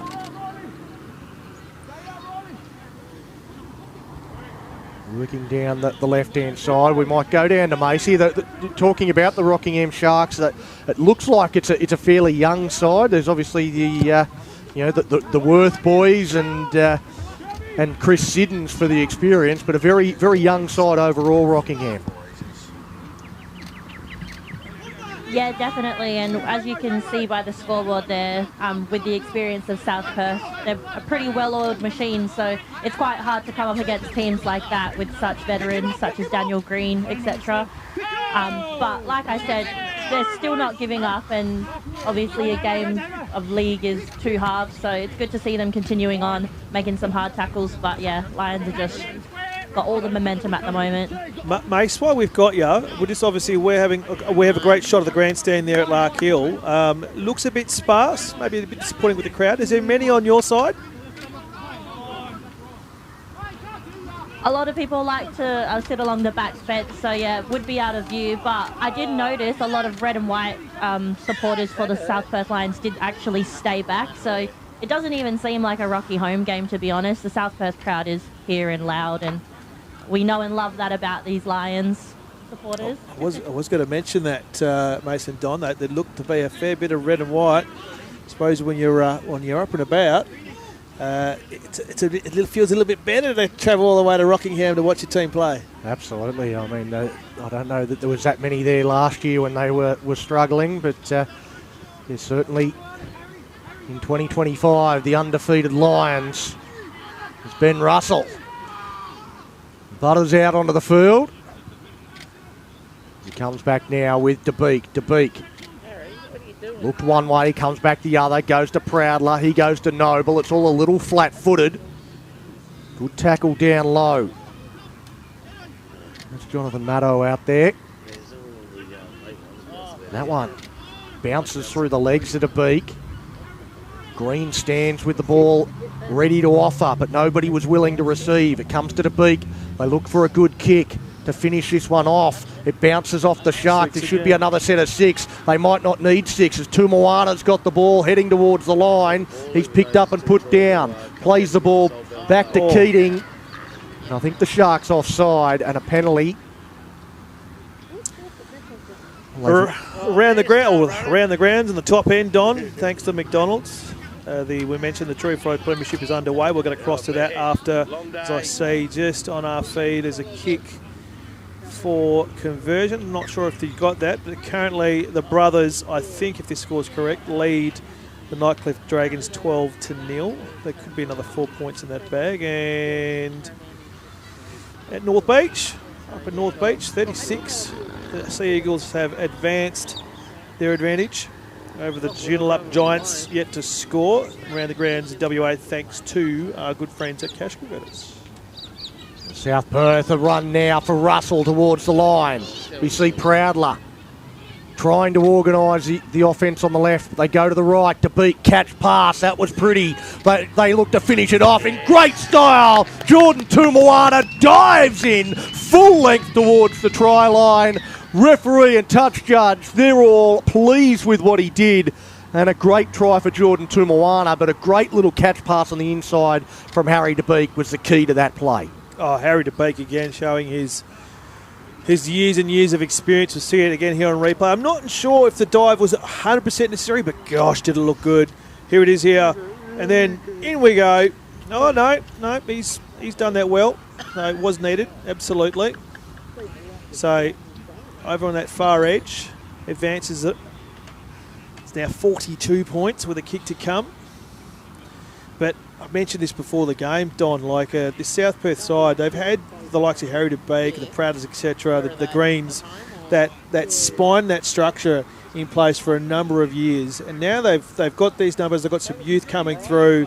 They are looking like a really formidable side. I said to you at the pre-game, we already knew a lot about South Perth. We haven't really learnt anything more, other than they are really good. It was a matter of what are the Sharks going to teach us come this game, and I think it's just the Lions are too good. I don't know whether the Sharks are doing any teaching. No. I think they're doing a fair bit of learning in 2025 as that conversion attempt waved away. So it's 46 points to 6 on the Franklin offshore scoreboard. We've got about 10 minutes left to go in this one. Been a bit better. I think the Sharks in this second half are a little bit more resilient. They really haven't had any opportunities. Haven't given themselves too many opportunities either. No, the ball's been firmly camped down that end, that's for sure. Haven't had much ball in hand up the right-hand side of the field in this half.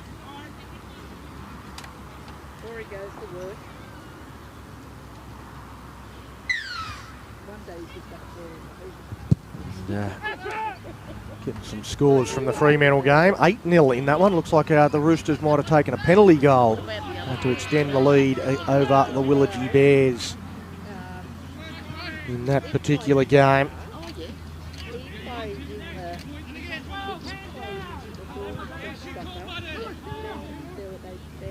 The Giants trying to get on the board in the other fuel to go and play Premiership match. It's a similar scoreline to what we've got here. The Seagulls up 40-0 over Joondalup as their difficult season continues. The South Perth getting up towards the halfway line, goes back to Keating. Keating gets it out to Noble. Noble stands, has a bit of a wrestle, drops the ball back. A bit going on here. Just wanted to test the structure of his helmet. I want to have a bit of a conversation, exchange ideas for where's good to go for dinner here in Rockingham now that we're down here. And if you're down in Rocco, you've got to go have a curry, don't you? A lot of English down there. I'm not sure exactly what the suggestion was, but it's certainly an interesting conversation as South Perth with Keating at dummy half. Another chance that they're looking to put 50 on. Keating waits at dummy half as Smith is put down. It goes now to Green. Green gets it out to Russell. Russell stands in the tackle.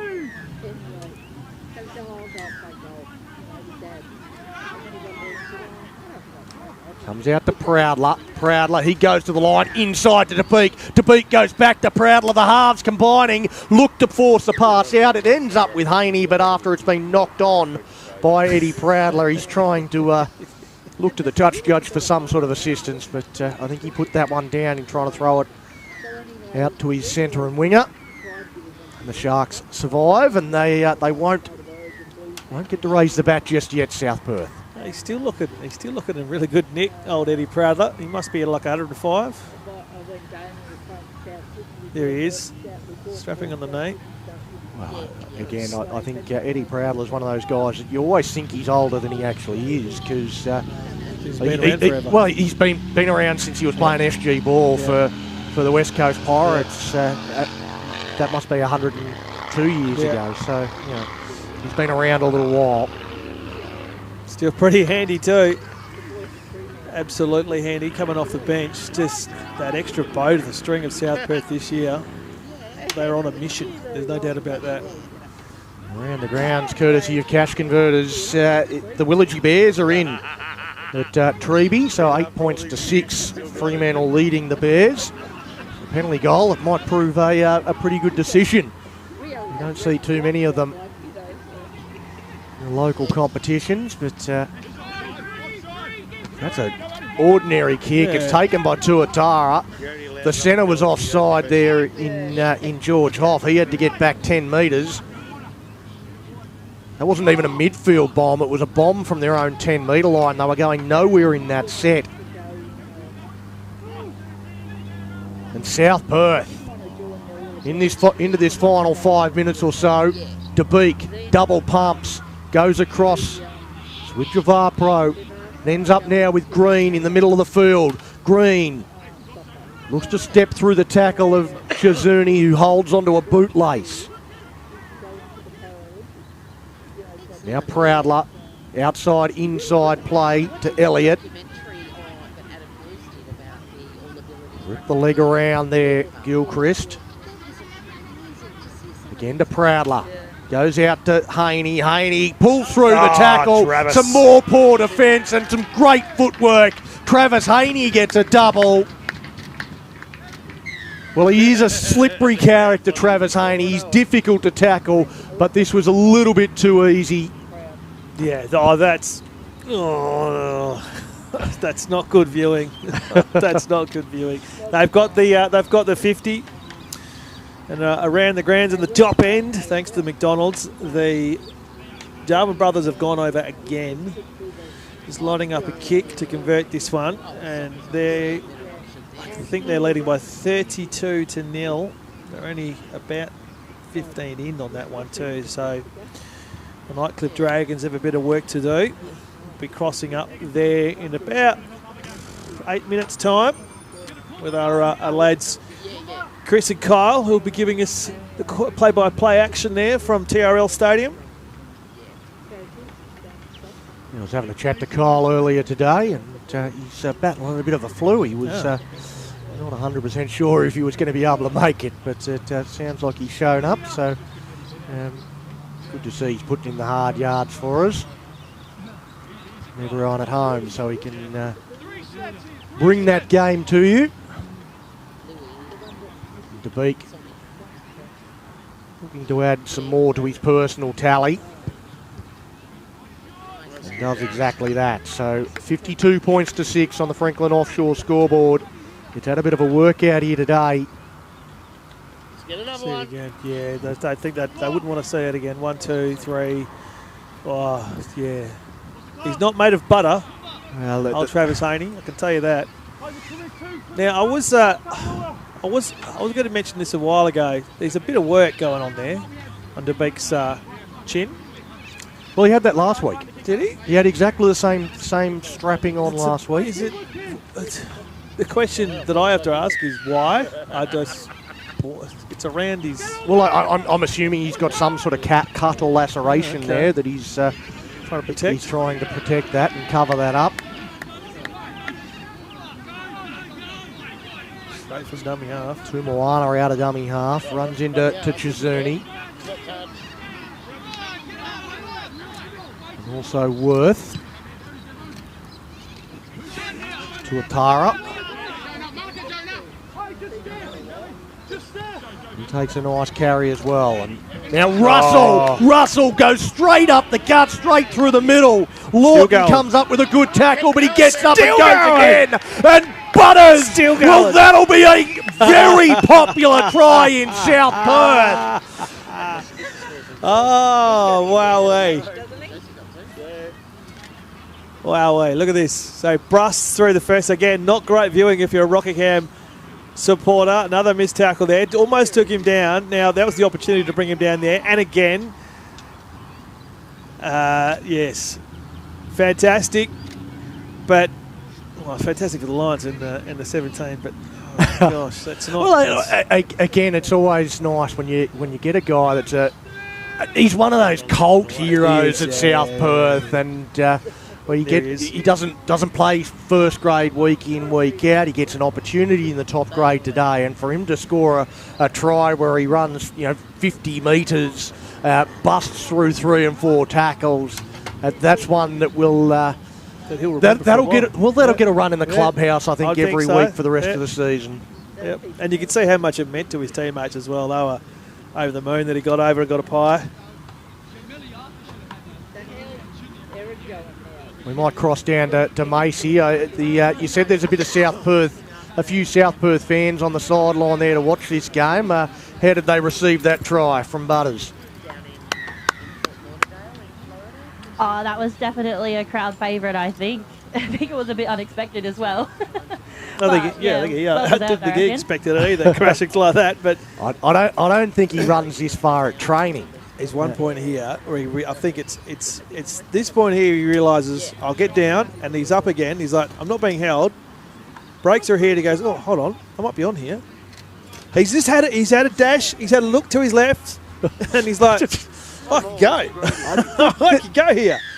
There were times that, like, the vision there of Brody Gilchrist, who was running to go back on side because he just assumed the tackle had been made. His back was turned. Like, you needed the Benny Hill music. It was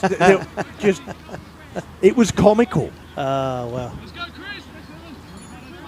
Although I don't know that the Rockingham Sharks are laughing here at 58 points to 6. It's I wouldn't think there's too many of their faithful fans that are finding this amusing in the slightest.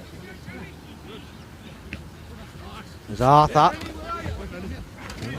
Looks to use his speed, but the Sharks, they make the tackle, the final tackle of the game as the full-time siren sounds. A convincing and thoroughly deserving lopsided scoreline for the South Perth Lions. They win 58 points to 6 as they just continue going. They're looking pretty strong. I think Macy's down there. She's going to grab us a chat at some point. I'll tell you what, she's on camera at the moment. For someone that's just had a kid, I mean, you look fantastic, Macy, is what I'm saying. You look fantastic. Cut it out. It's great to have Macy back. For Daniel to come back. Just waiting for Greenie.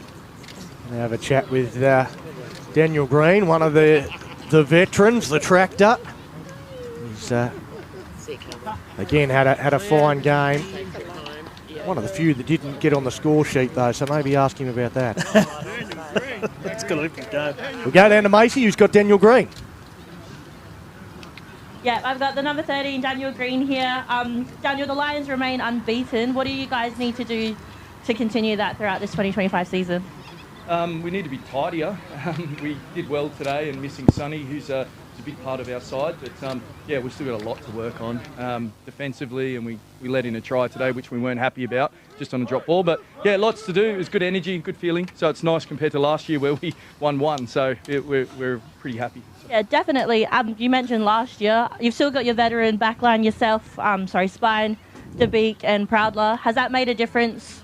You know, you guys sticking together throughout this season? Yeah, it has. But the guys like Paul Brown and Seb Durham, our president, they've been great with all the recruitment that they've done. So we've had some massive inclusions into our side that have made a big difference. So, yeah, we've got a lot better squad, with no disrespect to last year. But we've got a lot of depth and, yeah, we're in a good spot, which is nice. Awesome. And lastly, we had someone clicking in our microphone over here, the lovely Mrs. Green.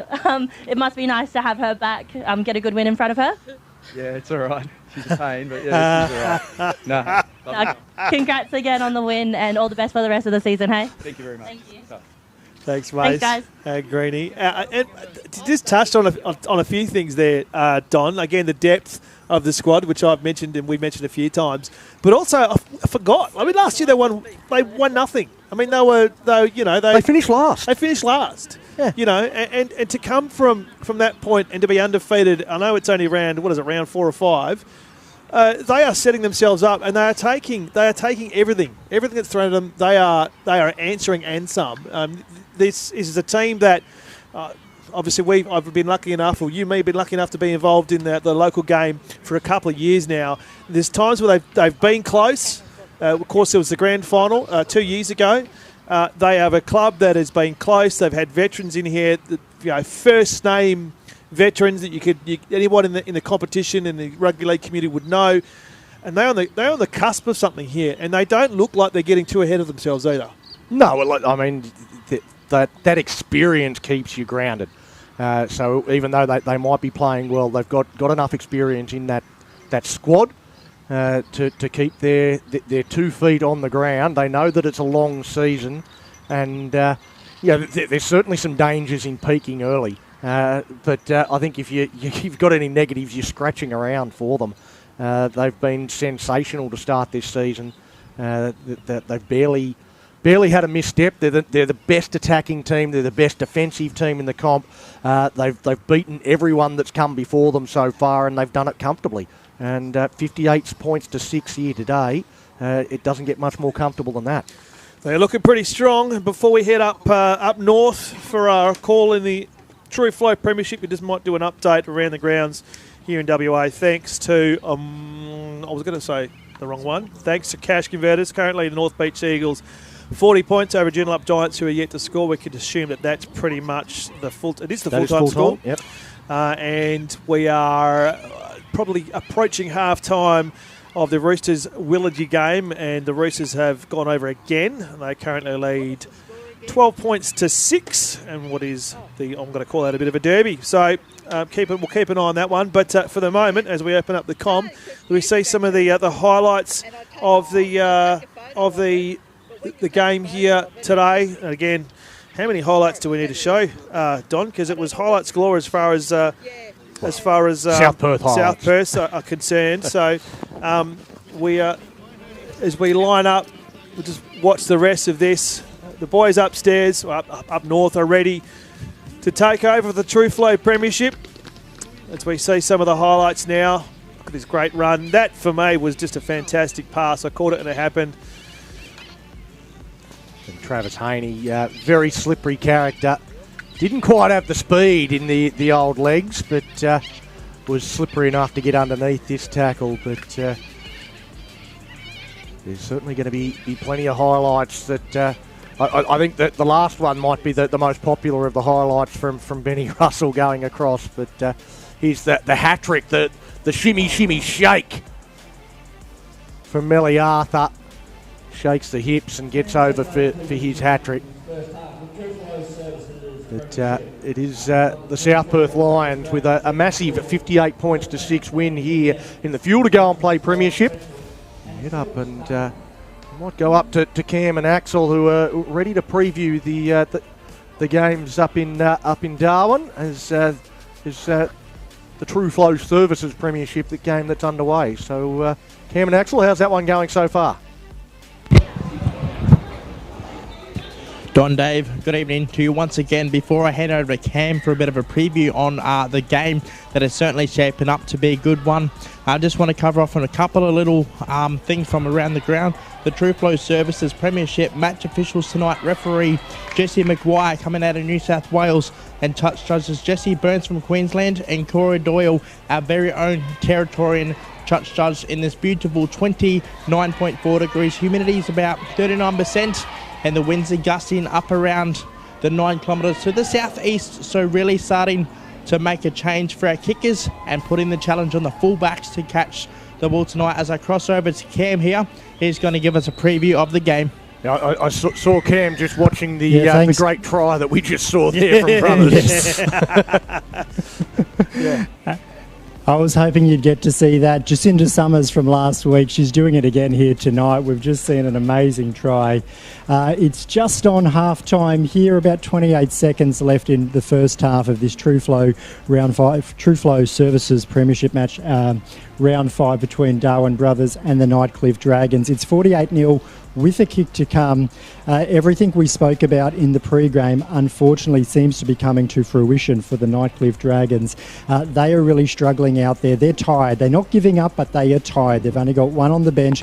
They've had to do a lot of defensive work. In fact, it took 12 minutes before they got their first touch of the ball. Obviously, in our great game, when you score a try, then you receive. And so Darwin Brothers are doing exactly what they did last week and just starving the Nightcliff Dragons of the ball. By the time Nightcliff Dragons got their hand on the steed, and it was 18-0, and it has continued throughout the first half. We're just lining up this kick now as she comes in right in front of the post. Makes no mistake. So that's 50-0 right on at half-time.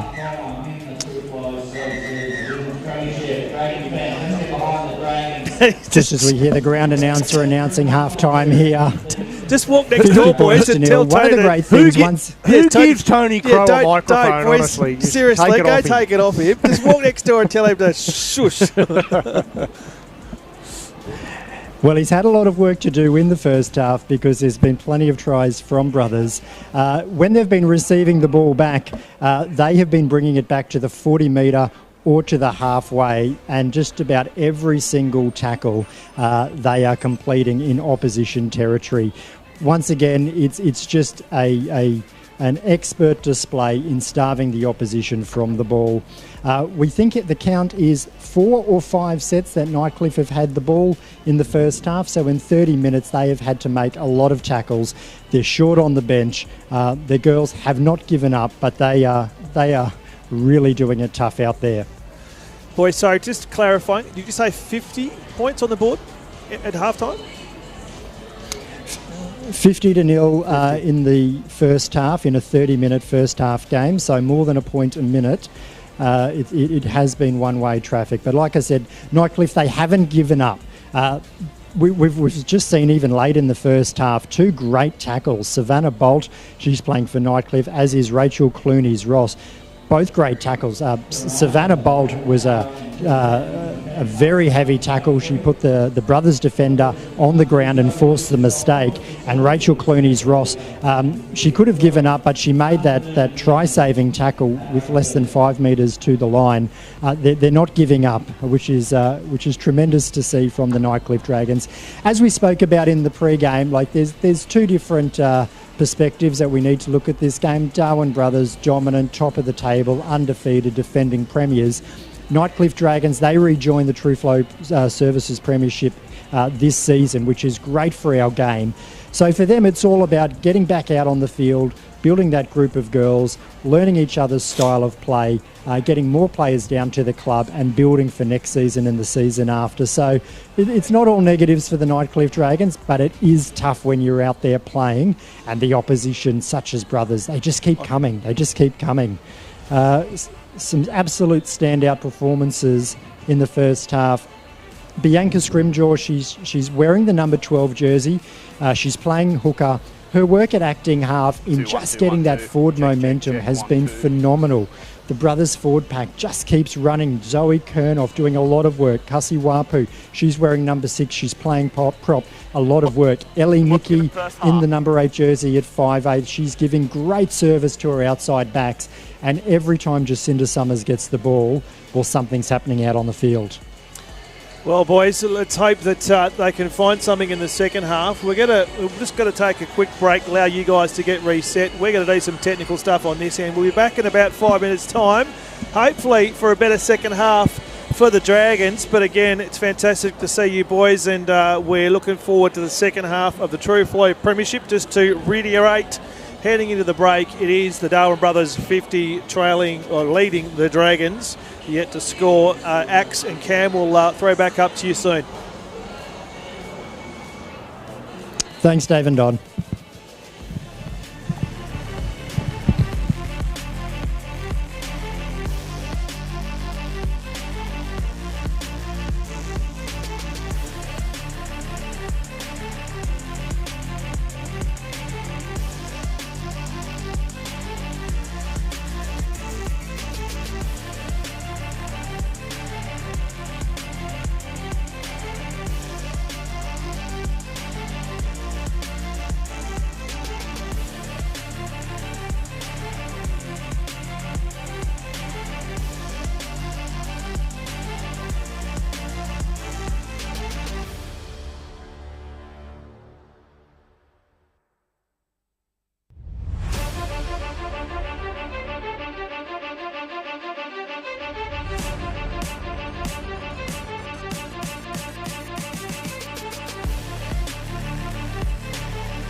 Welcome back to TRL Stadium, second half. Second half action, TRL Stadium. We've got Axe and Cam upstairs. I don't know if they can still hear us.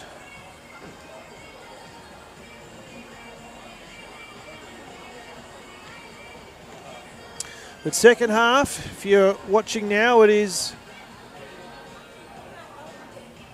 the Darwin brothers. Sorry, that's incorrect.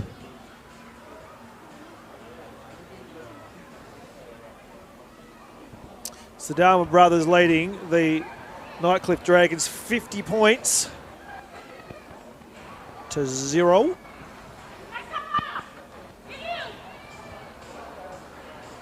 It's a little bit along with 30 seconds.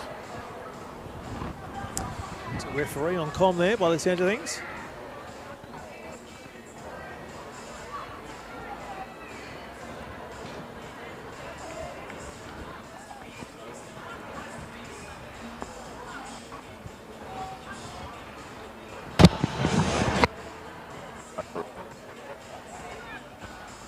There we go.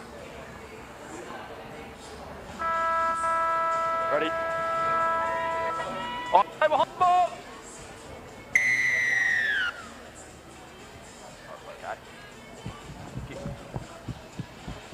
Underway for the second half. What can Nightcliff do? They've got a big mountain to climb. The brothers already put on the half century. The referee on comm, referee for today's match.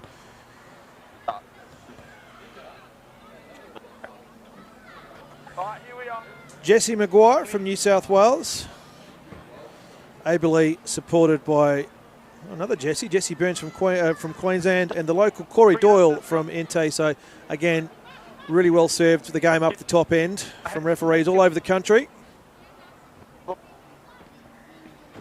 As mentioned, 50 points on the board currently to the Darwin brothers. It's a matter of how much. Breaks through the first one. They're going to score in the first side in the fight, the first minute in the second half. Brought down. They want to move it quickly. His brother's side, really well polished. Smashes through that. Held up well. Referee calls held. Only on the second. Dishes to the left. Played at. That'll be 6 again. Holds it up. Throws the dummy. Spun around to the tackle. That's for the first. Plenty of spread there. You see that on the vision. She's lost the handle on that. Lost forward. They did have numbers on the left that could have gone there. But when you're up 50 points to 0, you can have a bit of fun, I guess. 20 tough girls. 20 met tough. Tough on the red line. On the red.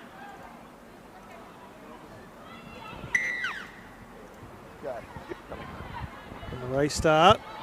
Driven backwards, if that's an indication of where the game's been at this first half. On the first. Solid hits. They haven't done much running themselves, as Cam and Axe said in the first half preview. They've had to do a lot of tackling, a lot of defending. Haven't had much ball in hand. Looking for a gap on that close edge. Lost the handle on the ball. It went backwards. The play just on her hands and knees. My haunches down the backfield. She seems to be okay. Slow play the ball. Not in any hurry here. Straight from dummy half. Roll straight. Run straight into the marker. Treading a bit of water at the moment.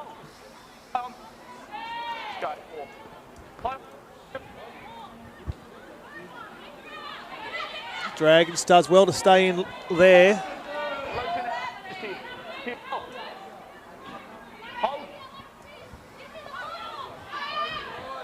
And just treading water. Brothers, they might be up 50 points, but they are not giving anything. Not taking the foot off, that's for sure.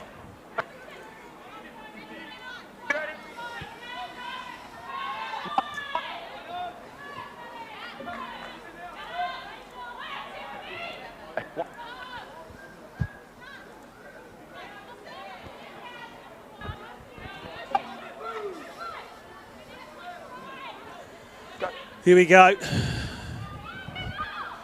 We've gone inside the 4th minute this second half.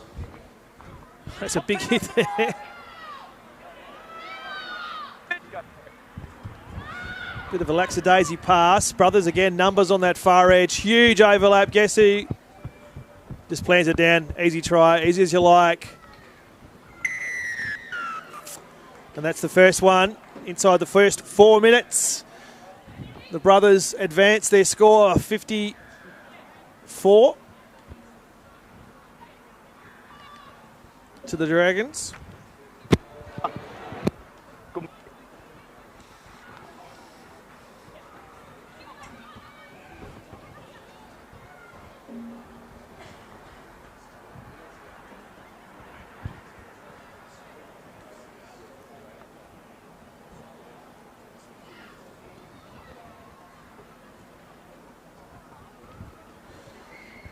Taking your time on this kick. Sounds like we've got one of the boys up there. Evening, Dave. Hey, Chris, how are you, mate? Yeah, g'day. Good, thank you, mate. Seeing a continuation of the first half scoring from the Brothers' side. Jacinda Summers there. I think that's her 3rd try for the day. And kicking goals. She's kicked a number of goals in that first half as well. I was going to say that. She's got to convert her own try as well. She's doing everything at the moment. Although she's got a pink ribbon in the hair as well now, so I'm not sure why she needs that because she's a standout. Oh, decent effort. Off that far edge, the score will remain 54-0. Jacinda Summers, we saw... Yeah, certainly doesn't really need anything extra to bring attention to herself. She's... certainly, again, the most dominant player on the field for the Brothers' side. She's got the pink hair ribbon and she's got the pink boots as well.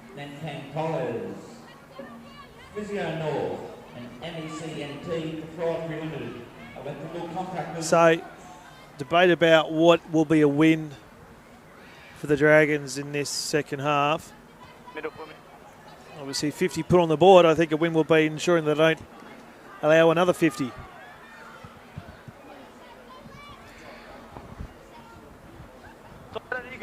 Yeah, no one ever wants to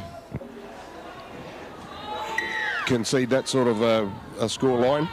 The girls are trying very hard. You can see they're certainly putting some effort in there, but definitely well outclassed at this stage. Cam and Axe did mention they do have some numbers issues. They might only have one on the bench, but in contrast, I'm assuming we don't have a list for the Brothers. I'm assuming they've got. Actually, no, I do. They seem to have plenty of numbers listed as well. So it's not just their class. They've got a bit of an army out there on the bench as well, Chris.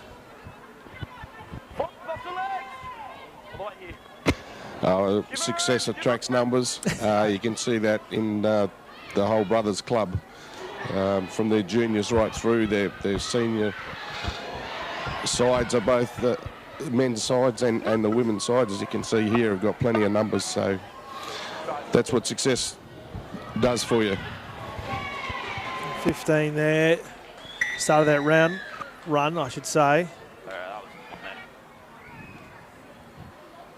And the Brothers go over again, adding more pain.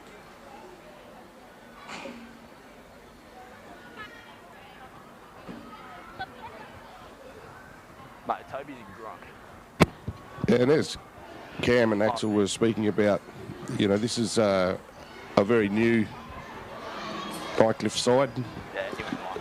Some of the girls have played previously in different clubs, but this is the first side they've had for a number of years in the Women's Premiership.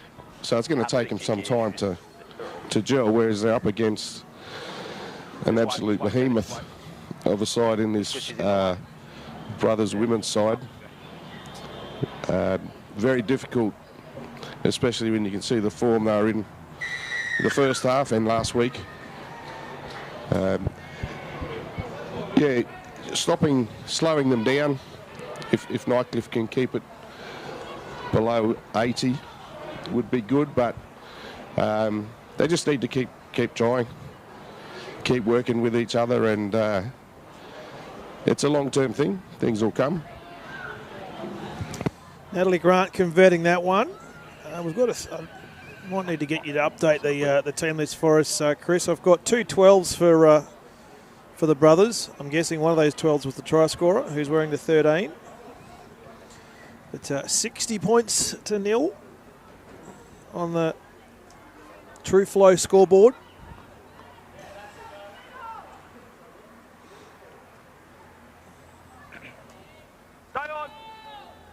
Yeah, Bianca Scrimgeour, sorry, is in the 12. Yep. So that, yep, got that on my list. I've also got Leanna Nicky in the 12 as well. So I have to work out what she's in. Yeah, I think she's got the 13. She's the 13, so she scored that last try. As they keep going now. Referee on comm, good comm. Dragons want to get their hands on the ball. Bust through again, the try scorer. The last one.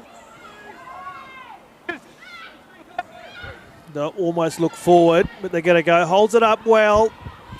Natalie Grant, she's got to go, and she's going to score herself a pie, and they're going to put more paint on. Right under the post. Gets a high five from her teammate. Jacinta Summons comes in from last week to give her high fives. High fives all round. Things are going well if you're a brother. We see there on the replay there, Natalie Grant going in. That was Leanna Nicky in there first to congratulate her teammate. New kicker now, the headgear. Sharing it around. What do you got for us, Chris? Yeah, I was speaking with Ronnie Mariko, the brothers' coach, before the game, just asking him about how they're travelling. Obviously on the field they're going extremely well. He was very relaxed before the game. But he's got a few new players coming into the squad, which he's looking forward to integrate with the core of their side that's come through from the last few years. I saw him at half-time. He was out. He had the backs pulled aside and was just going through a few instructions with him. Ronnie is formerly a very good half 5'8" for the Brothers Club. And now a very successful coach in the women's Premiership. Strong, powerful club. Doing everything at the top end. We've just seen the third kicker in as many attempts. Keats put that one over. Sharing it around. When you've got success, you can do that.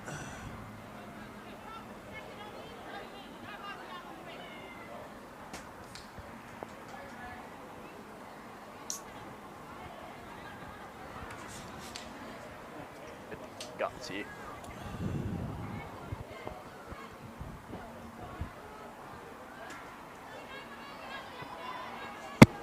Yeah, I don't think we'll see any complacency from the brothers' side. They're getting instructions after every try, and I'm sure part of that will just be to keep pressing onwards, keeping the pressure on and executing to the best of their abilities and trying to cut out mistakes, all the basic things which are actually making them a very good side. Got away there, did Kern off. Eventually brought down. Let's keep an eye on it. What's she, 15?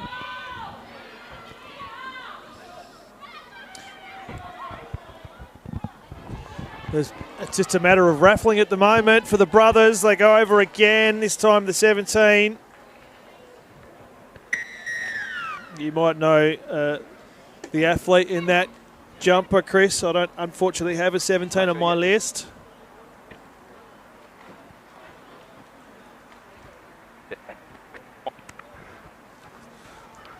See it again on replay.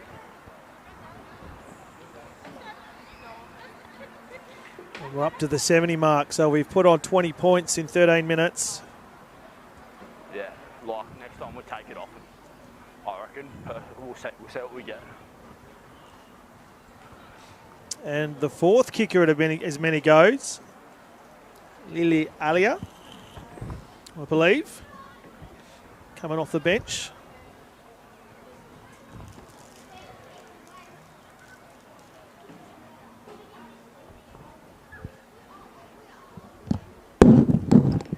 Moving.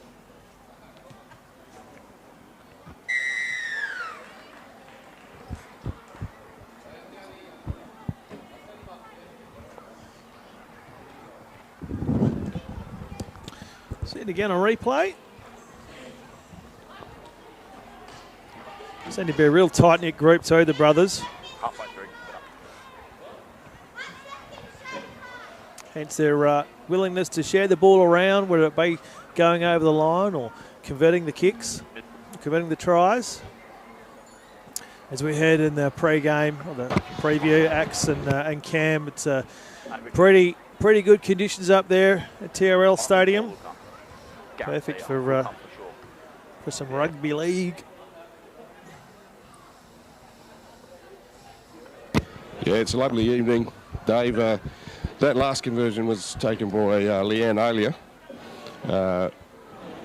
Very well-known family here. Her father was a wonderful footballer. And when Leanne was younger, she was the best of the kids running around, better than the boys. And has really enjoyed the chance to play women's rugby league at a senior level. Just tried to play on her teammate, knowing her there, and it's fantastic. You've actually just referenced that, Chris, because during the week, I don't know if you're watching on the live stream on NRL Pathways during the week on Over the Black Dot, highlighted the fantastic work that NRL NT are doing with the young female athletes up there, young girls, and how it's only really been a recent thing that these athletes have been able to come out and play this game, because 10, 20 years ago, even a bit sooner than that, there wasn't many opportunities for young girls, and now you've got players who come from a pedigree, like you mentioned. Her father was a pretty good footballer in his time, and now she's out there plying her trade. So it's fantastic to see the growth in the female game across not just the NT but the country as well. As I say, good run here from the Dragons, dragged down. Good first run. It's the first time we've seen a bit of fight from them, straight from dummy half, short about it. The throw, the pass was over her head. They have to track back here. They've lost a bit of space, going perpendicular. Dragged back over now. Got a bit of space to make up on the second. First time they've had ball in hand for a while, the Dragons. They want to push out to this broadcast edge. Brought down on the 40. Slow play the ball. Straight from dummy half. Not sure where she's going there. And she's hurt. Might have just fallen on her shoulder there. Let's hope she's okay. I do have a multiple number of number 6s and 3s on my list, so I'm not sure who was gone down there, but nothing untoward in the tackle. I think it might have been, winded. I'm just seeing it on the replay here. We'll see it now coming up live. Might have been the ball, actually. Yeah, or head hitting the dirt or the grass. So had the stuffing knocked out of her. No, I think she landed on the ball. Yeah, she's landed on the ball. Yeah, I think she landed on the ball there, David. Yeah. So not pleasant, that's Nothing for sure. untoward in the tackle at all. No, absolutely not. So she's just turned to trying to protect the ball, and the ball's gone under her, and obviously the tackler on top. So that wouldn't be pleasant.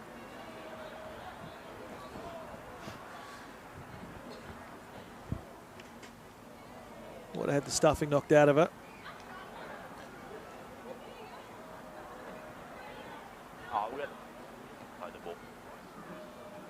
Yeah, just what you need after tackling non-stop for 50 minutes. Yeah.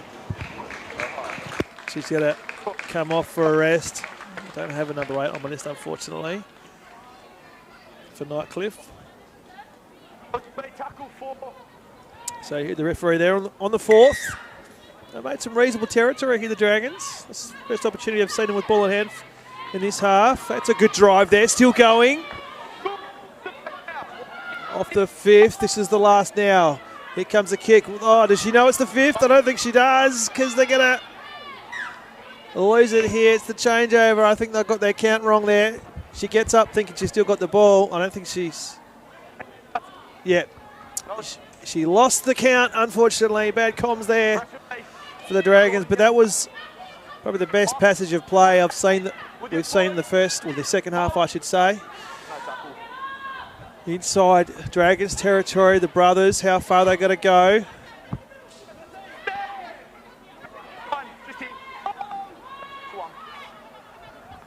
Loses the handle on that. Plenty of numbers to track back on that. She's surrendered there. That's the defensive line to come from her. This is Summers. Look at her go. She's not going to go all the way, is she? She's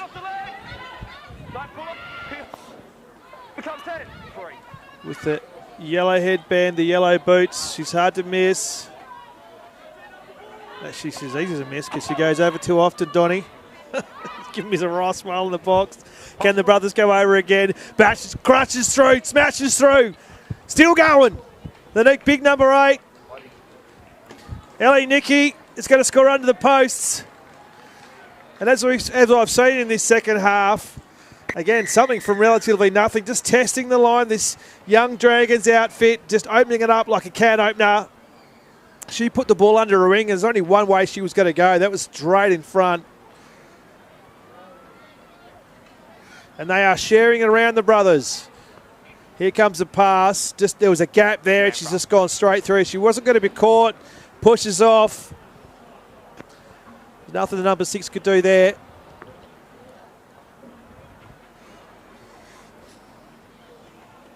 And we've gone 20 minutes. I think that's the fifth try. Is it the 5th try? That's different try scores all around, Chris. Yeah, and a common occurrence with a side that's being well beaten. Really, as soon as the attacking side gets through the front line, there's no, it's almost certainly a try. Just the warning up from trying to defend so much.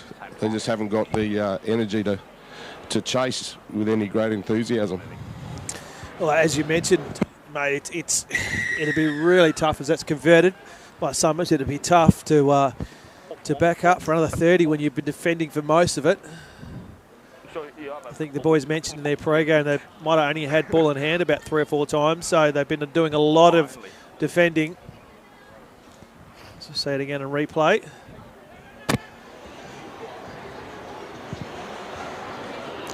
Yeah, they've certainly had some more opportunities with the ball in this second half, but tackling's the go for them. I don't think they'll need too much practice at training. They're getting plenty of work here tonight. Yeah. Plenty.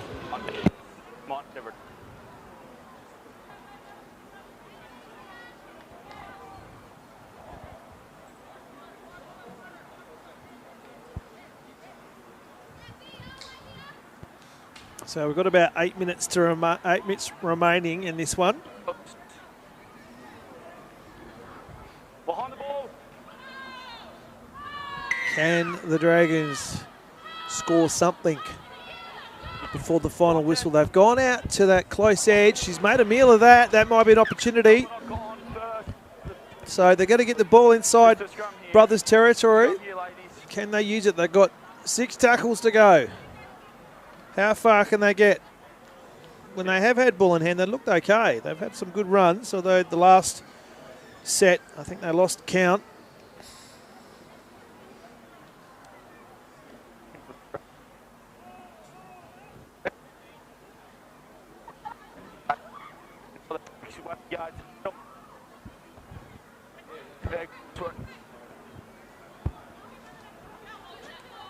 Here we go. What can the Dragons do? Slow from the play ball. Big chase. Giving them nothing. They might be up 78-0, but they're not willing to give any quarter. From a standing start, comes running through. This is a good run. Can they score their first? She's still going. Summers in the end. The fullback cleans that up. Great run. They're in scoring position here, but that's not going to help them. They're flat-footed in offence. They're just feet away. Can they score something? They need to spread it wide. That's not a great pass. He has to clean it up. Going backwards, inside-outside pass, looking for the far edge. There's a big scream. Is she going to get down? She's just short. Hold on, what's the referee going to say? He's not, is he? Oh, he's going to say double movement. What's he going to say? Double movement. Oh, he's got no sense of occasion, the referee. So I thought she might be there, but it was a double movement. I did call it. Send the replay here. Crashed through. I thought she was going to jump over, and just that movement there. So I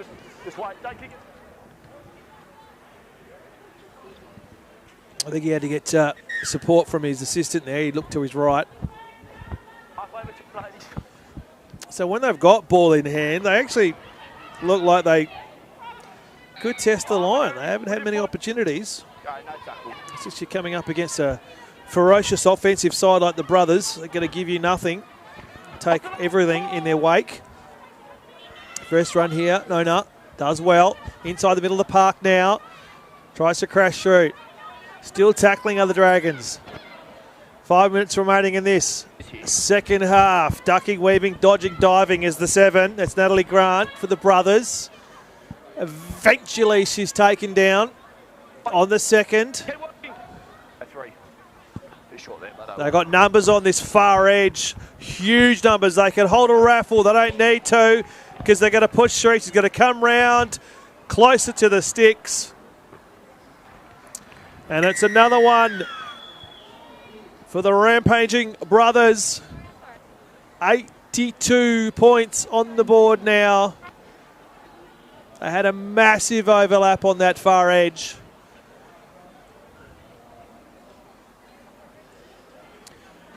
Pushes her out the way. Too much strength, too much talent, too much class. As Chris mentioned, they got a really good roster. Someone's just got to try and convert this. Success brings them in. Yeah, it certainly does, Dave, and they're just continuing on their way from last year, this year. As we mentioned in last week's coverage, a number of these girls went over to Las Vegas for the Nines competition before the NRL round over there in March. So, and they went really well, came second in the tournament. So you can see there's some talent in amongst this group, and they'll be very hard to beat going on what we've seen of them so far this year. With 84, so they've only scored 34 points this half, but there is 3 minutes to go. There is 3 minutes to go. Summers does short work of that one. I'd like to know her point accumulation of the first couple of rounds. Again, I think that she's just, they're willing, they're quite happy to share this ball around, the Brothers, in the second half. It's fantastic to see.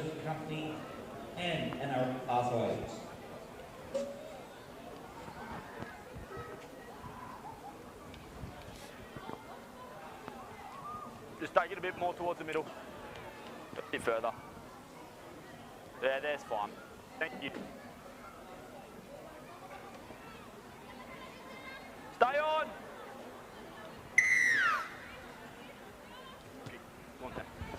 Here we go. 2.5 minutes remaining. Oh, bashes through that one. Still going like a freight train. Eventually brought down from behind. I think that's Liana Nicky. Great first run. The kick return. They've got, again, numbers on that far edge. They might not need them. Dishes off. She had her hand free. Still going, dragging the defensive line with her. Relatively slow play.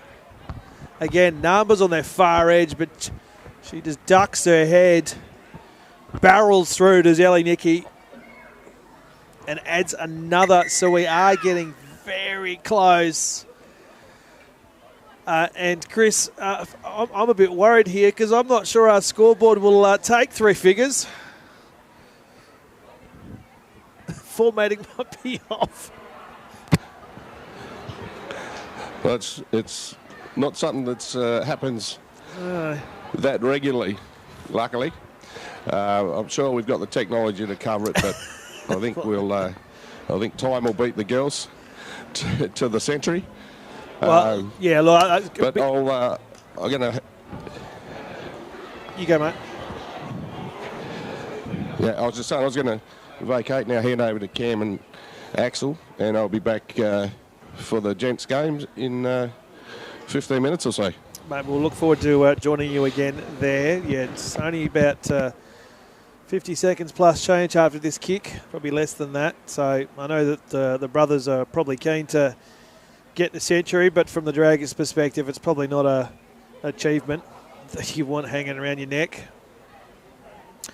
So at least we can say that they will probably do slightly better in their second half than they did in the first. So comes in, that's the fifth or sixth or seventh kicker they've had in the second half. Slots that, they're up to 90. Keats kicked that one. We just see again on the replay. Ellie Nicky bashes through. Too good, too strong.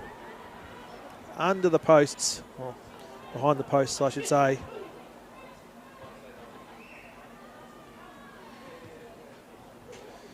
And just, there we go. There's the halftime siren. So the brothers, rampaging brothers, added an extra 40 points in this second half.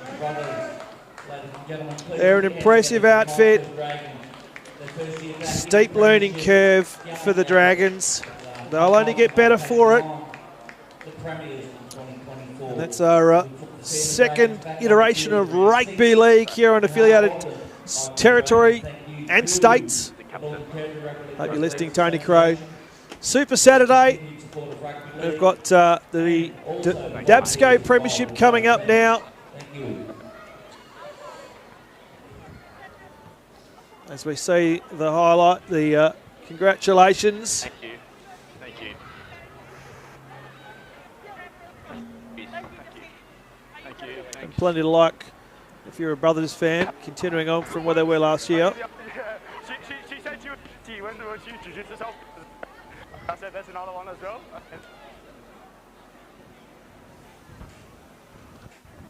God. Thanks. And we might take this opportunity to cross back to the boys up in the broadcast here at TRL Stadium. Gents, how'd you find that second half? Good evening once again, Don and Dave from normal nights of Saturday Night Footy here at Territory Rugby League, our house for NRL NT. Beautiful weather conditions here. I just noticed it's 26.5 degrees in Perth and 28 here, so it's not too much the difference, but fantastic night of footy here. Just want to run through some sponsors, and then I'm going to throw you over to Cam, and he's going to take you through the game, boys. Scoreboard updates tonight thanks to Chemist Warehouse and Pepsi Max on board for tonight's game. Of course, around the grounds, thanks to McDonald's also getting us through. So a few key sponsors there, but a big shout out also to our volunteers, our match officials and game day staff for making this happen. Cam, a huge night of footy has happened already and heaps more to come. Take us through some of it. Yeah, Dave and Don, look, 90 points to 0 at full time there. Obviously a tough game for the Nightcliff Dragons, but they never gave up. They finished the game with 12 women on the field, and they kept trying all night. But the Darwin brothers, once again, a very dominant performance, starved the opposition of the ball. Really a strong pack right across the field.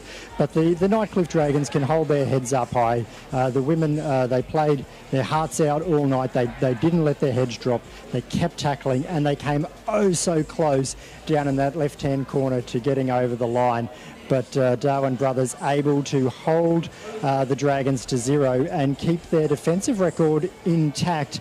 A remarkable 5 games now, and they've only conceded 12 points coming from 3 unconverted tries. Darwin are building this season on the back of both tight defence and expansive attack. So, boys, who's going to challenge him, if anyone? Who is going to challenge him? Who could possibly stop this rampaging brother side? Look, next week we have Brothers up against the Sharks. Brothers are top of the table, Sharks are number 2. So I think if there is going to be any challenge in this first half of the season, it's going to come from the Northern Sharks.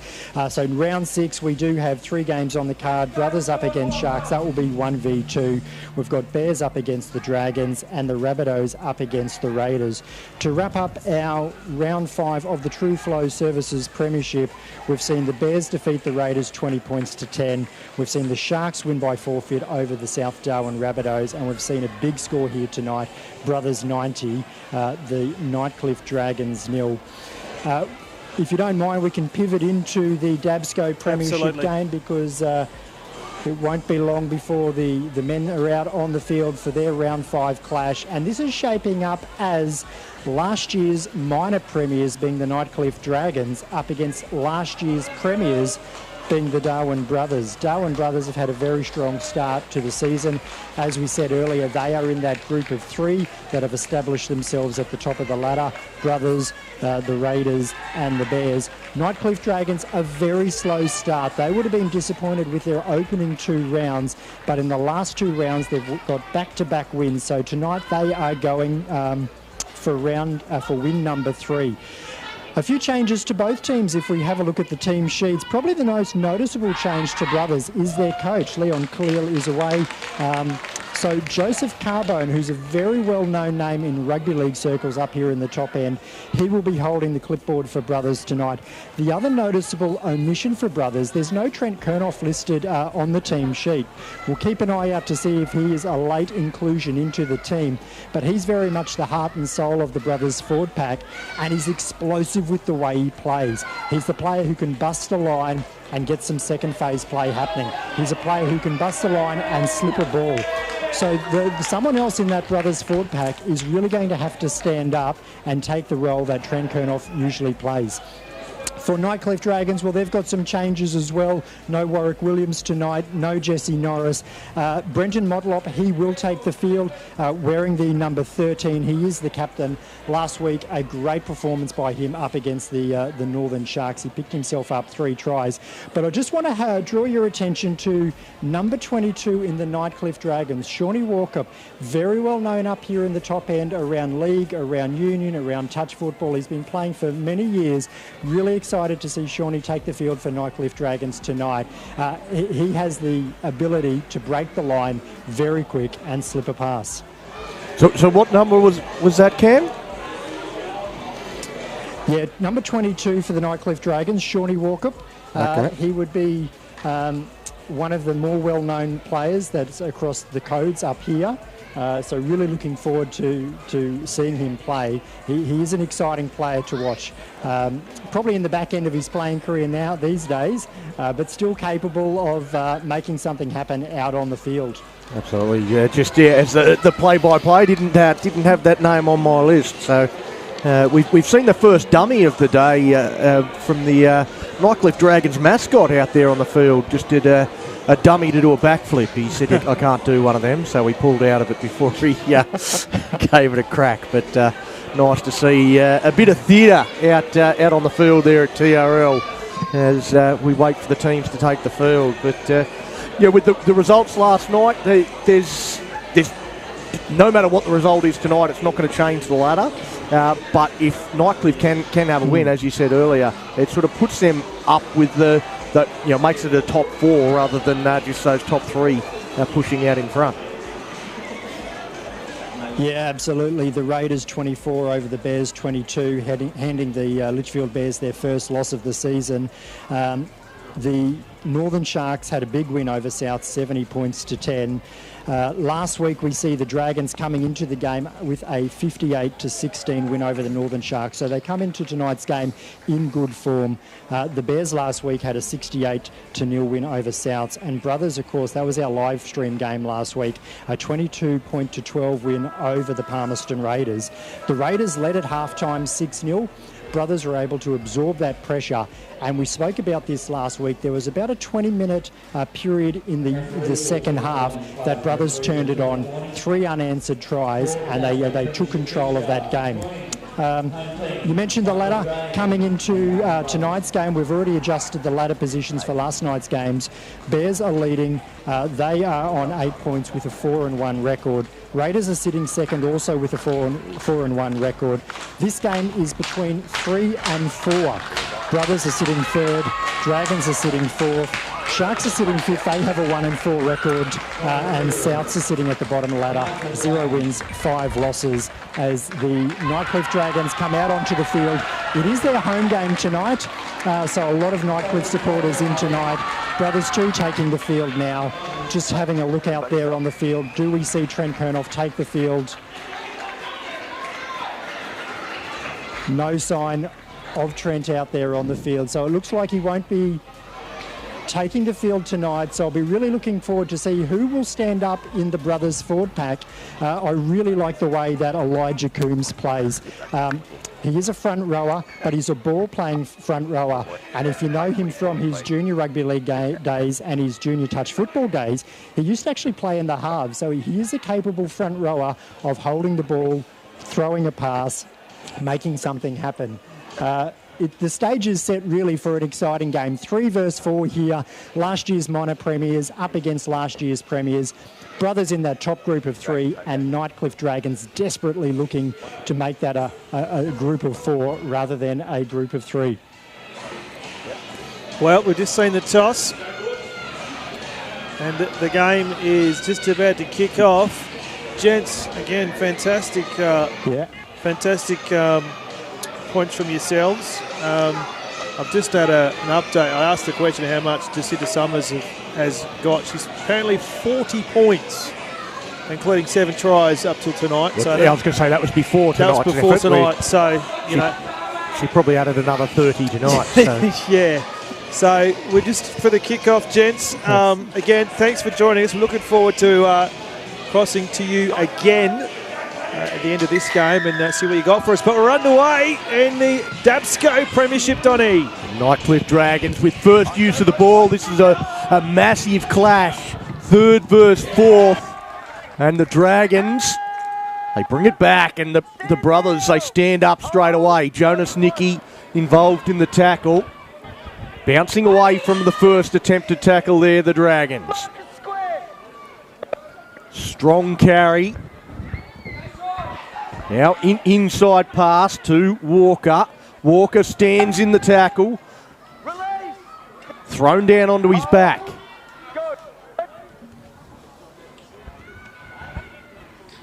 Now the Dragons through Ali. Looking to get through this first set.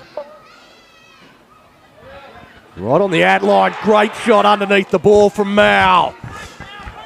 Dallas Colton wants to attack. The brothers with the first real attacking opportunity. Williams goes to dummy half. Couple of tip-on plays. Mao who put the shot on.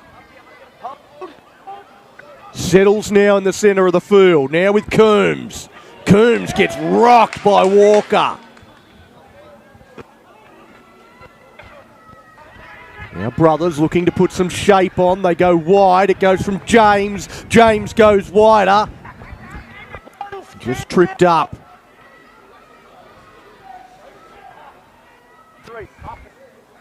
Now it comes to Kernoff. Kernoff goes to the middle with Nicky. Nicky comes back infield. Had the arms free. Decides not to give it to Williams. Kernoff. Dummied on the outside. Gets the pass away. Now it's with Colton. Colton takes them on, tries to use his speed, but his outside runner got in his way, blocked his path. Mao it was.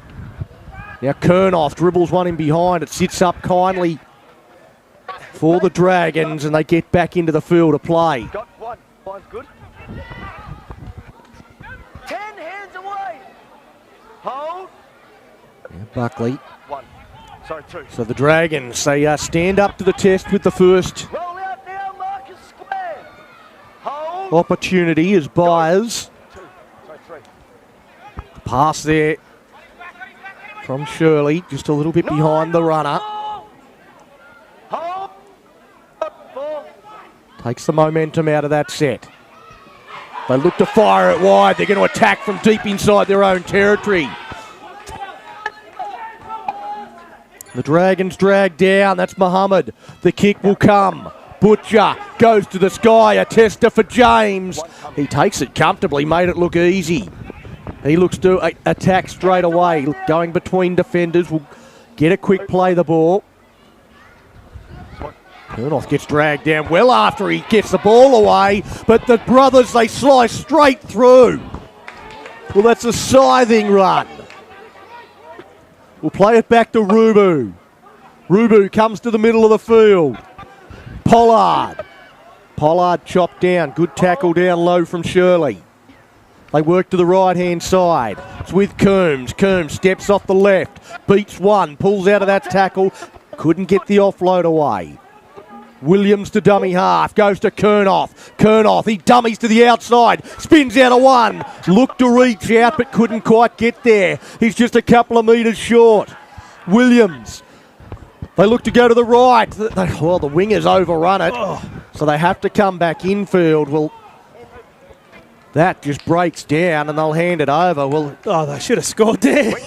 Jeepers. Go, don't tackle. Should have scored there. 9, release. Hold. Nightcliff. Hands now, 8. Bringing it out of their end. 6, no, 6. And now there was a bit of a half break. Hold. From Watcho. 3. Look to shift. The kick will come. I think it was just inside the 40. Bends away from the sideline though. Rubu picks it up. He looks to get to the outside of Rontos. Does well enough to stay with him, along with Corey to make the tackle. Now James, dummies to the outside, not fallen for by Shirley. 5, move. They hold on to him and finish that tackle off. 14 off the ball now. So Brothers up over the advantage line. Just looking to get through this set after a good set from Nightcliff. Put them down the right end of the park. So Brothers just play some high percentage football, get through the set, kick to a corner. Doing the simple things right so far, Dave. 0-0. It's a bit of an arm wrestle at the moment. There seems to be a bit of fire as well. There's been a couple of goings on, if that's a lack of a better term, in the ruck. There's certainly been some goings ons between these two teams over the years. The dummy and go. Orcho, he's dropped the ball. It's come free. And Brothers, they flex. And the Tapu there. He was pretty happy with the call.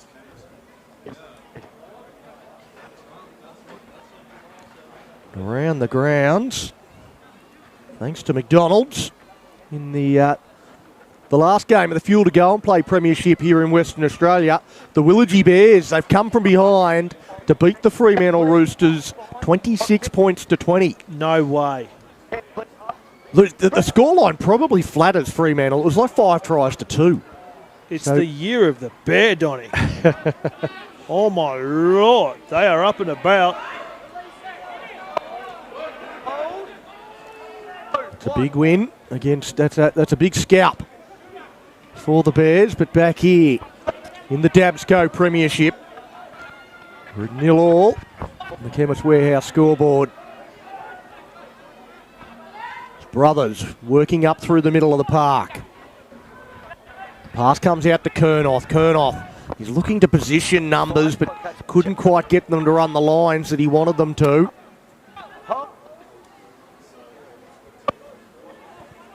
So now to Tapu. Strong run, he's put down 20 metres out. On 5, Kurnoth. We know he's got a good short kicking game. Rolls that one in behind, it sits up nicely. Brothers secure possession. Nightcliff rather secures possession.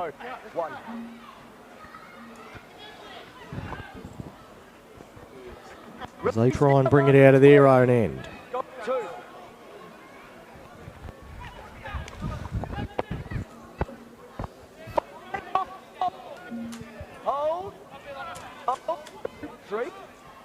So Nightcliff up over the 30-metre line. Olivia put down. Dumming to the outside is Motlop. Again, not fallen for. A little clever kick across field. It's taken. And now Nightcliff into the backfield. A second kick goes through from Brontos. Brontos chasing through. Brothers looked to have it cleaned up, but we tackled in the in-goal area. Well, that was a kick from deep inside their own territory. It was more of a pass than a kick. The second kick from Brontos is a ripper. Gets them into the in-goal area. I wonder if he had his time again, though. If he might have tried to draw the fullback and give it to the runner on his outside shoulder. In any case, they get the ball back and a chance for Nightcliff to attack, looking for first points.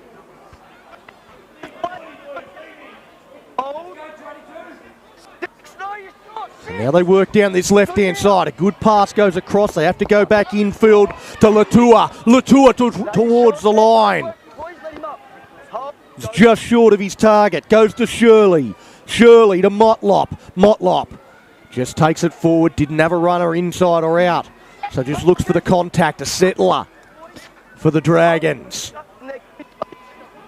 Shirley at dummy half. Goes to Walker. Walker, a player flips over and Walker gets to the line. Well, he was picked out by Cam pre-game. Highlighted and he scores the first try. And it will be Nightcliff leading 4-0. Kick to come on the Chemist Warehouse scoreboard.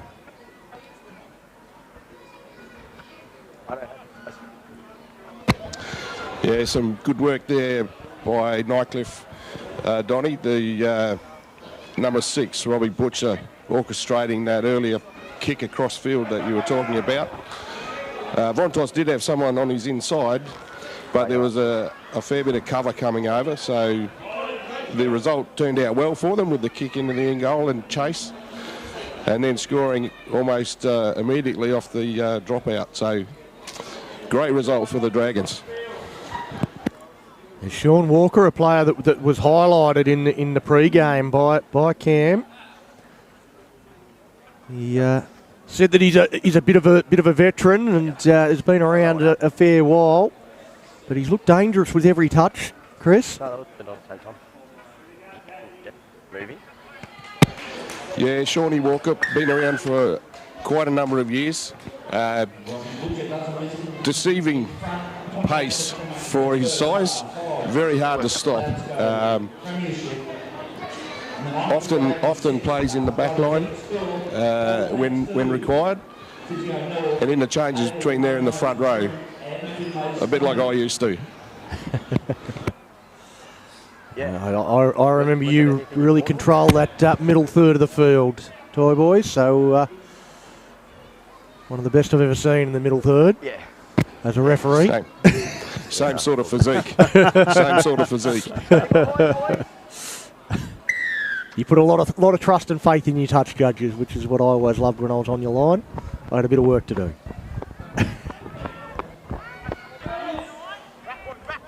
Well, Nightcliff, after adding first points, they lead 6-0 on the Chemist Warehouse scoreboard.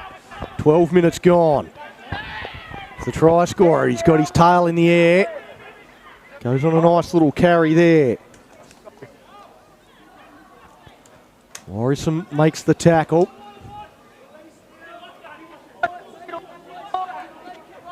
Reefs at the ball there, and there's a little bobble from Butcher.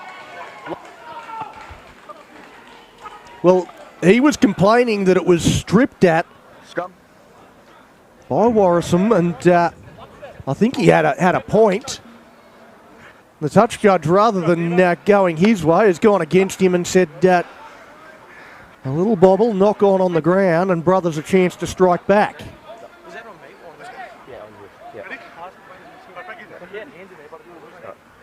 Again, letting the referee know what really happened. Not that it's going to change the call. Colton feeds the scrum. Williams goes out to James. Pulls through the first contact. He breaks the first tackle on most occasions, Antonio James. I'll have to go to you, Chris. The three for Brothers. I don't have a name on my list. He's been dangerous.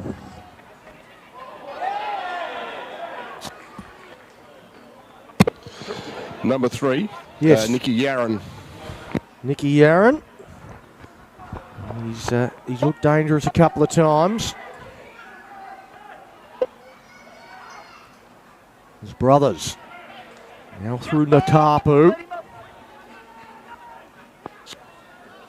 He's put down just a couple of metres out. Kernoff goes to Colton. Rolls it in behind. It sits up nicely for Vrontos. He's done some good things. He looks a safe player.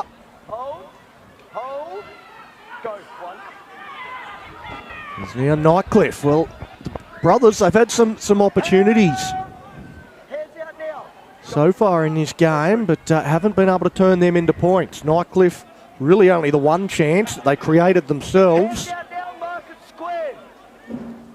with some inventive play, and they did turn it into points. Leading 6 points to 0 on the Chemist Warehouse scoreboard. 14 minutes gone. A little bit of lack of communication there before Butcher puts boot to ball. It was kicked from well inside the 40, but it's found touch outside the 20, so I'm not sure what the Brothers winger was doing there in trying to keep it in. Albert Rubu. He marks on the tip of the line, yeah? I'd certainly hope for Brothers' sake that he didn't get a touch on it, luckily. Yeah, that was from inside the 30 from Butcher. He's got a prodigious boot. It's clearly something Brothers have got their eye on, knowing that was from well inside the 40. And the 20 was in play. Luckily for Brothers, it did find touch just outside the 20. Oh, and there's a dangerous tackle. Tipped beyond the horizontal, I would have thought, but play on is the call. The referee's happy with it.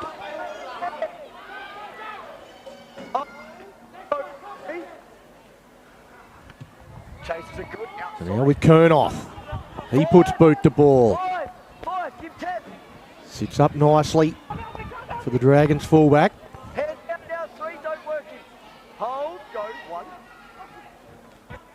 He'll run from dummy half. Not much doing there for Buckley. Go back. Go back. And he's told to go back to play it on the mark. Take another step. Good there. Go. 2. Ducking his head into that tackle. Go. 3. It's Patello Ali. The Dragons, they are finding it tough coming out of their own end.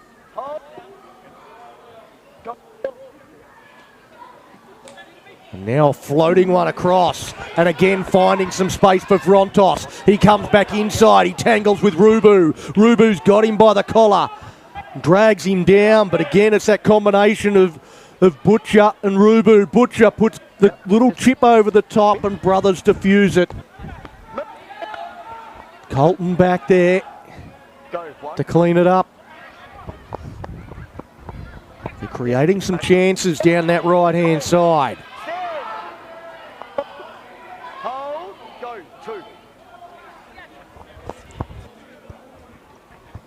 They are having to be a little bit inventive to get out of their own end, the Dragons. But it's sticking for them so far. So we see a nice carry through the middle of the park. Dummy to the outside. There's Nicky. Just takes it forward himself. The marker wasn't there. Doesn't matter. The kick comes in from Kernoff. Kicking down into the corner of Vrontos. Once again, he's up to the task. 6. Hold. Go. 1. So now Nightcliff. Roll out now. Mark is set.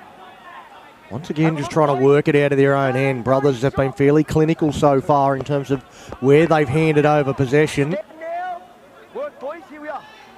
Go. Zali plays it back. Dummy to the outside, and it's Latua lurking out wide in the number 8. Go. Full. Mobile front rower.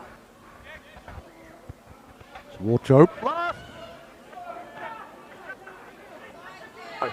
Put down on the final play, and it comes back for Butcher's boot. He gets underneath this one, and taken nicely by James. Dummies to the winger coming in, and takes it forward into contact himself. About 40 metres out from his own line. Just skip out a dummy half.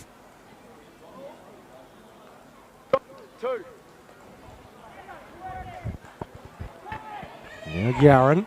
Yaron again slicing through. Scything run once more.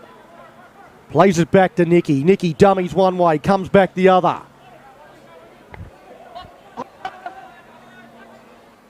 The tackle completed. Nicky to Colton. Short ball running a great line. Mao. He goes through, gets the pass away. But there's been a forward pass found, a knock on. Thrown into the crowd by Aaron Kernoth. But some dangerous players. We see Mao coming through. It just throws it forward. Referee jogging on the spot. Correct call. But that's the most dangerous brothers have looked so far. Yeah, Nightcliff's defence has been able to stand up to everything that brothers have thrown at them so far. It's been a good 20 minutes, a nice tight tussle between these two sides. DABSCO match officials, Don. We've got a local referee, Paul DeVere from the NT, assisted by Jason Woodman, also a local boy, and Andre Conclaves. I don't know why I open my mouth sometimes. From New South Wales.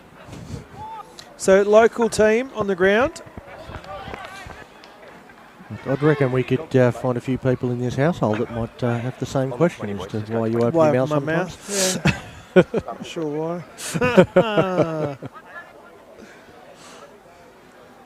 Walked into that one. Well, this is mate, it's a cracking game, this one. It's been an absorbing contest so far, but a mistake from the Dragons gives a great opportunity for brothers.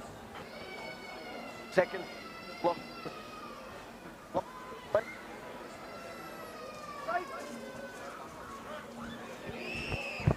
So now, with Mao, crawling with. It's been a dangerous ball runner so far.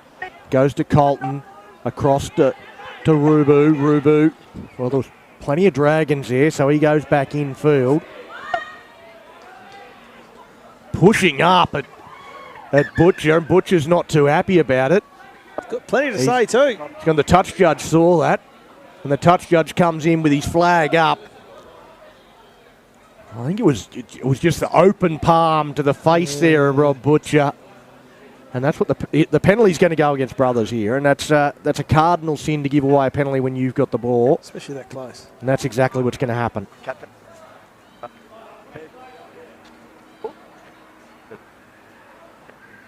Just loft comms from referee. Penalty's going against you. Right, yeah? For lashing out, yeah, striking.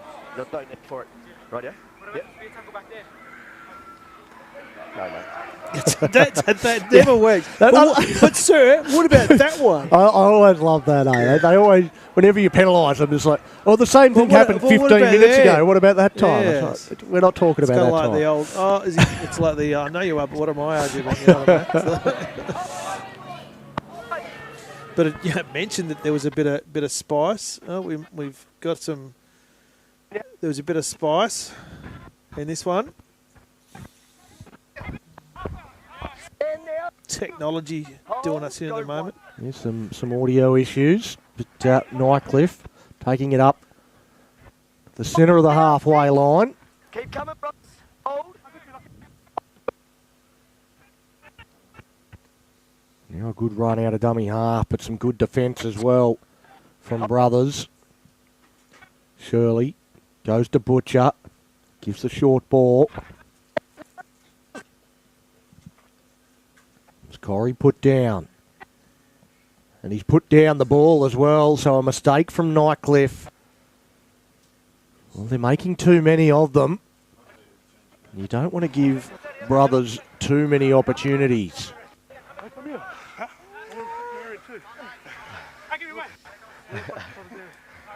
Because what they're doing at the moment, not quite the golden field position that they handed them last time. But still they give them the ball. Goes to James. James tips it out wider. Hands our way, 12.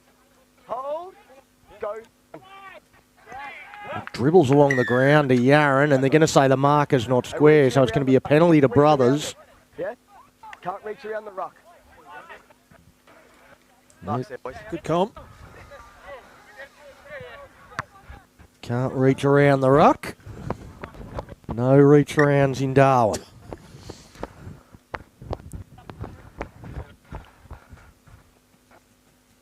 Here's your please don't fall. On the 10. We wait for the ball. Wait for the tap. Go now. Brothers. Now with Wilson Perkins. They're up into decent field position. Off the back fence comes Natapu. Natapu leaves one in his wake. He tries to skittle a few more. He wants a quick play the ball. On the front foot goes Aaron Kernoth. Dummies to the outside. And it breaks down. Nightcliff up to the task, but a second effort in the tackle gives away the penalty. Another set there. Just about saying it's good coverage defensively. Oh, there's quite a bit of feeling. A chopping tackle. I'm not sure if that was the best pass. Now Colton throws the long pass to Rubu. Dummy, steps, beats a couple, gets a try. He's a real try scorer. He fires an arrow into the heart of Robert Butcher. The first try for Brothers. It's 6-4, kick to come. They are fired up. And the footwork, if we see this on replay, it was just fantastic. Just sublime. We see it here. Gets this ball. And he's dummy to his left, gone in to the right. And who's the 15 there? He's made him look, the fullback for Nightcliff. He's made him look very average, Harley Beers. Just run straight past him, but he felt the force of the wind past his face. We might go to Chrissy Foy. It was there's been a little bit of a battle between the winger and the 5'8". He was the player that was penalised a moment ago for lashing out at Butcher, and he targeted Butcher again after he scored that try. A little bit of history there, perhaps. And the match officials for this DABSCO Premiership fixture. No, Donnie. Rubu's a new player to Darwin. And Robbie Butcher's played for a number of years. Very successful. He's won 2 Frank Johnson medals in the last couple of years.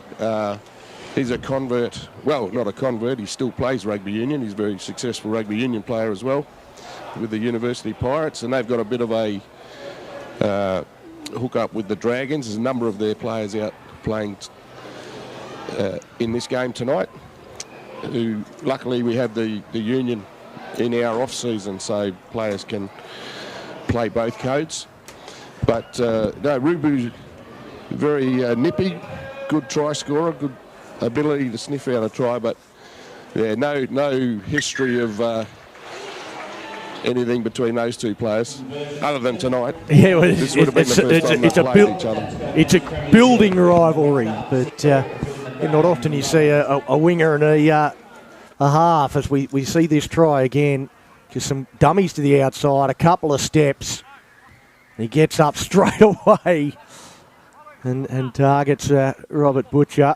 He might have heard the stories about how good he is and what a an important part of the Dragons' years. 27 minutes gone. We're back where we started, Dave, all locked up at 6-all on the Chemist Warehouse scoreboard. It's a cracking game.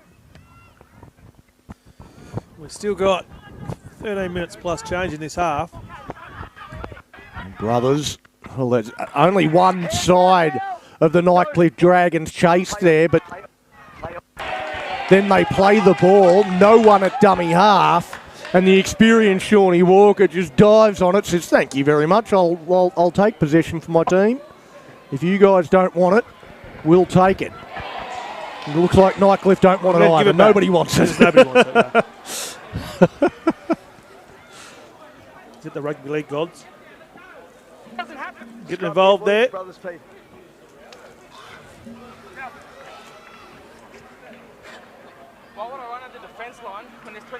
Well, Brothers, they'll get the scrum feed. Back where they gave up possession for not having a dummy half.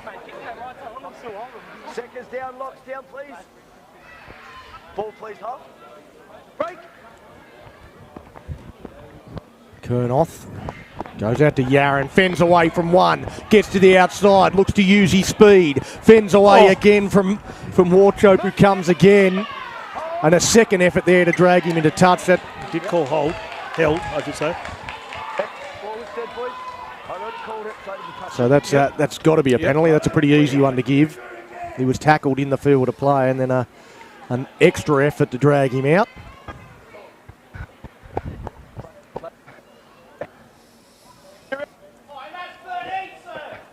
The Brothers, they take the tap.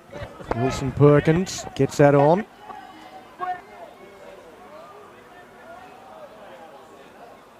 So now Nicky dummies to the outside, looks a bit of a ball player.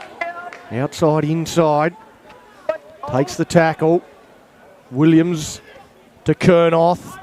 A nice short ball. And going through, Warrisum goes over. And Brothers, well, they've gone bang, bang, as is their want, as is their will. And suddenly they're in front, 10-6, kick to come. It's been this passage of play, Don, the last maybe 10 minutes. At one point, the Dragons were dominating play in the first part of this opening half, but the last few minutes have rested all with the Brothers.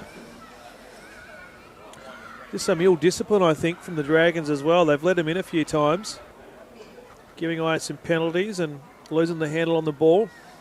Again, I just feel like Brothers have played the smarter footy in general. They've been getting through their sets, kicking to corners, working for the mistakes. Nightcliff, in the good stuff they've done, they've had to invent things. They've had to create things by doing, some off-the-cuff footy and playing what was in front of them, playing what Brothers have given them. But it's not out of the traditional playbook, whereas Brothers, they're able to stick to that traditional playbook, and they're doing it pretty well tonight, and they're just wearing on the Dragons. And when you've got sort of... I think you're onto it there, Don. Sorry, Dave. No, you're good, mate. But I think you're onto it, Don.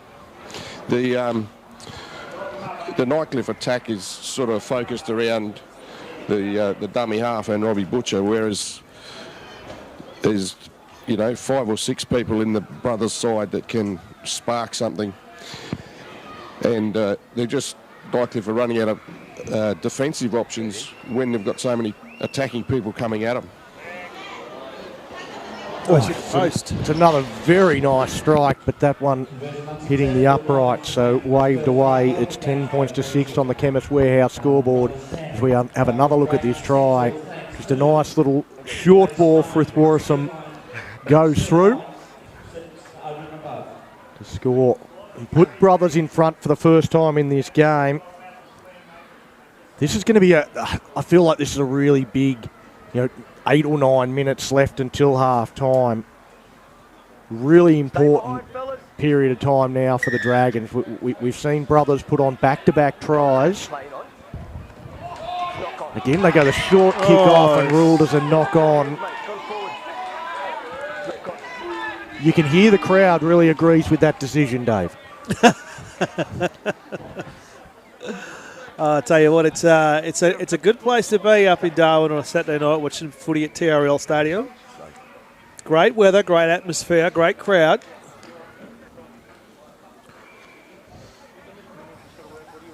I think he did get it right, though, even though he ended up in front of the ball when he did touch. From where he touched it to where it landed, it went forward. It is the correct call. His brothers put a kick in from the scrum win. Chasing through is James. James, he just needs a bounce. He gets the perfect bounce. Antonio James gets that. And you talk about inventive footy. We've said how much Nightcliff have created with inventive footy. Brothers show they've got some tricks of their own. He just had his magic wand out. He needed the bounce. And how perfect was this? What's this? The toe again. Just the gumption to do it, but then look at this bounce right there. You couldn't have written it better. You could not have written it better. Well, and the thing is that Vrontos was right there. If it wasn't a perfect bounce, if he has to stop and slow down to get it, he gets tackled. Vrontos was right there chasing back in cover. It had to be the perfect bounce, and of course it was, because Roll the dice, mate. Roll the dice. It's brothers, great. they just make their own luck. Great. It happens way too often for it to be luck, because it always seems to bounce for them. Well, look, skill and confidence, you combine those two things together and you can create luck. Right? So they are wholeheartedly a confident side. They've been up and about for a number of years. But the confidence to play that kick, you know, and have that chase, have that run, and just will the ball to bounce up into right in front of your face. That was fantastic, and I know that the team NRL NT up there at the moment are just salivating because they know how much that's going to do the rounds on the clips this week. Yeah, well, Chrissy Foy, how good was that one, mate? Rugby league, it's undefeated, isn't it? Yeah, great vision there from Trent Kernoff to put the kick through, and wonderful support from Antonio James, who had a great season last year and is continuing on with that. Obviously, you can see brothers just have this switch, you know, and it was only 10 minutes ago. Dragons were 6-0 up. Now it's 16-6. They've just flicked that switch and away they go. I'm just seeing it again, Chris, on replay. And yeah, I mentioned that. 10 minutes and bang. Like, just powerful team. 5 minutes, boys. Well, full of just like, to be able to do that on a dime. And if you're on the other side of that, Don, it's just demoralising, isn't it? It's Chris mentioned that switch they flicked. We've covered brothers a couple of times now, and we've seen it in every game. They just hit this little purple patch where they go bang, bang, bang, yeah. And you know, like round one, didn't we? Well, yeah, we saw it last week.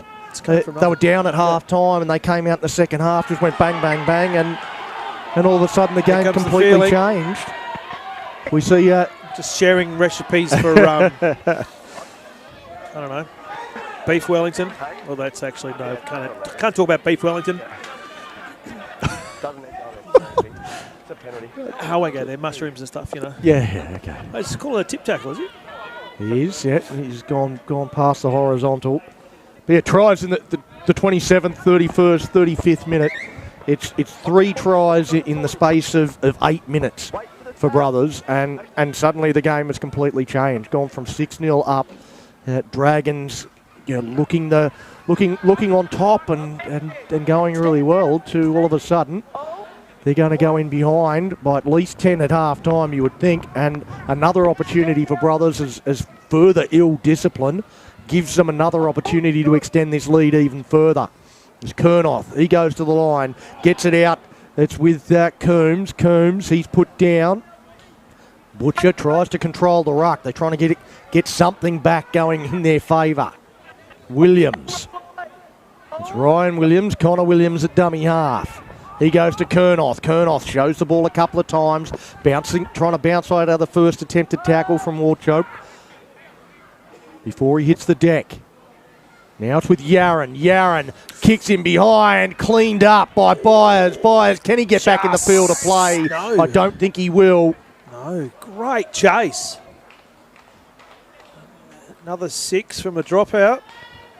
Geez, when the pressure's on it, it's on, isn't it? They are screaming for halftime, the Dragons. They are desperate for it right now. They need something to interrupt the momentum of Brothers, because once they get going, they just slide downhill and you can't reel them back in. Again, like if you're on the other side of that, it would just be, it would feel like you're in a vice. What can they do here with 2 minutes and change left? Well, Bam! Get some of that. And the Tapu, he's had some really good runs. Big Lockie. Now Colton. He goes across to one of the try scorers in Warrisum. They got to be careful here, Nightcliff. I want to give one another penalty.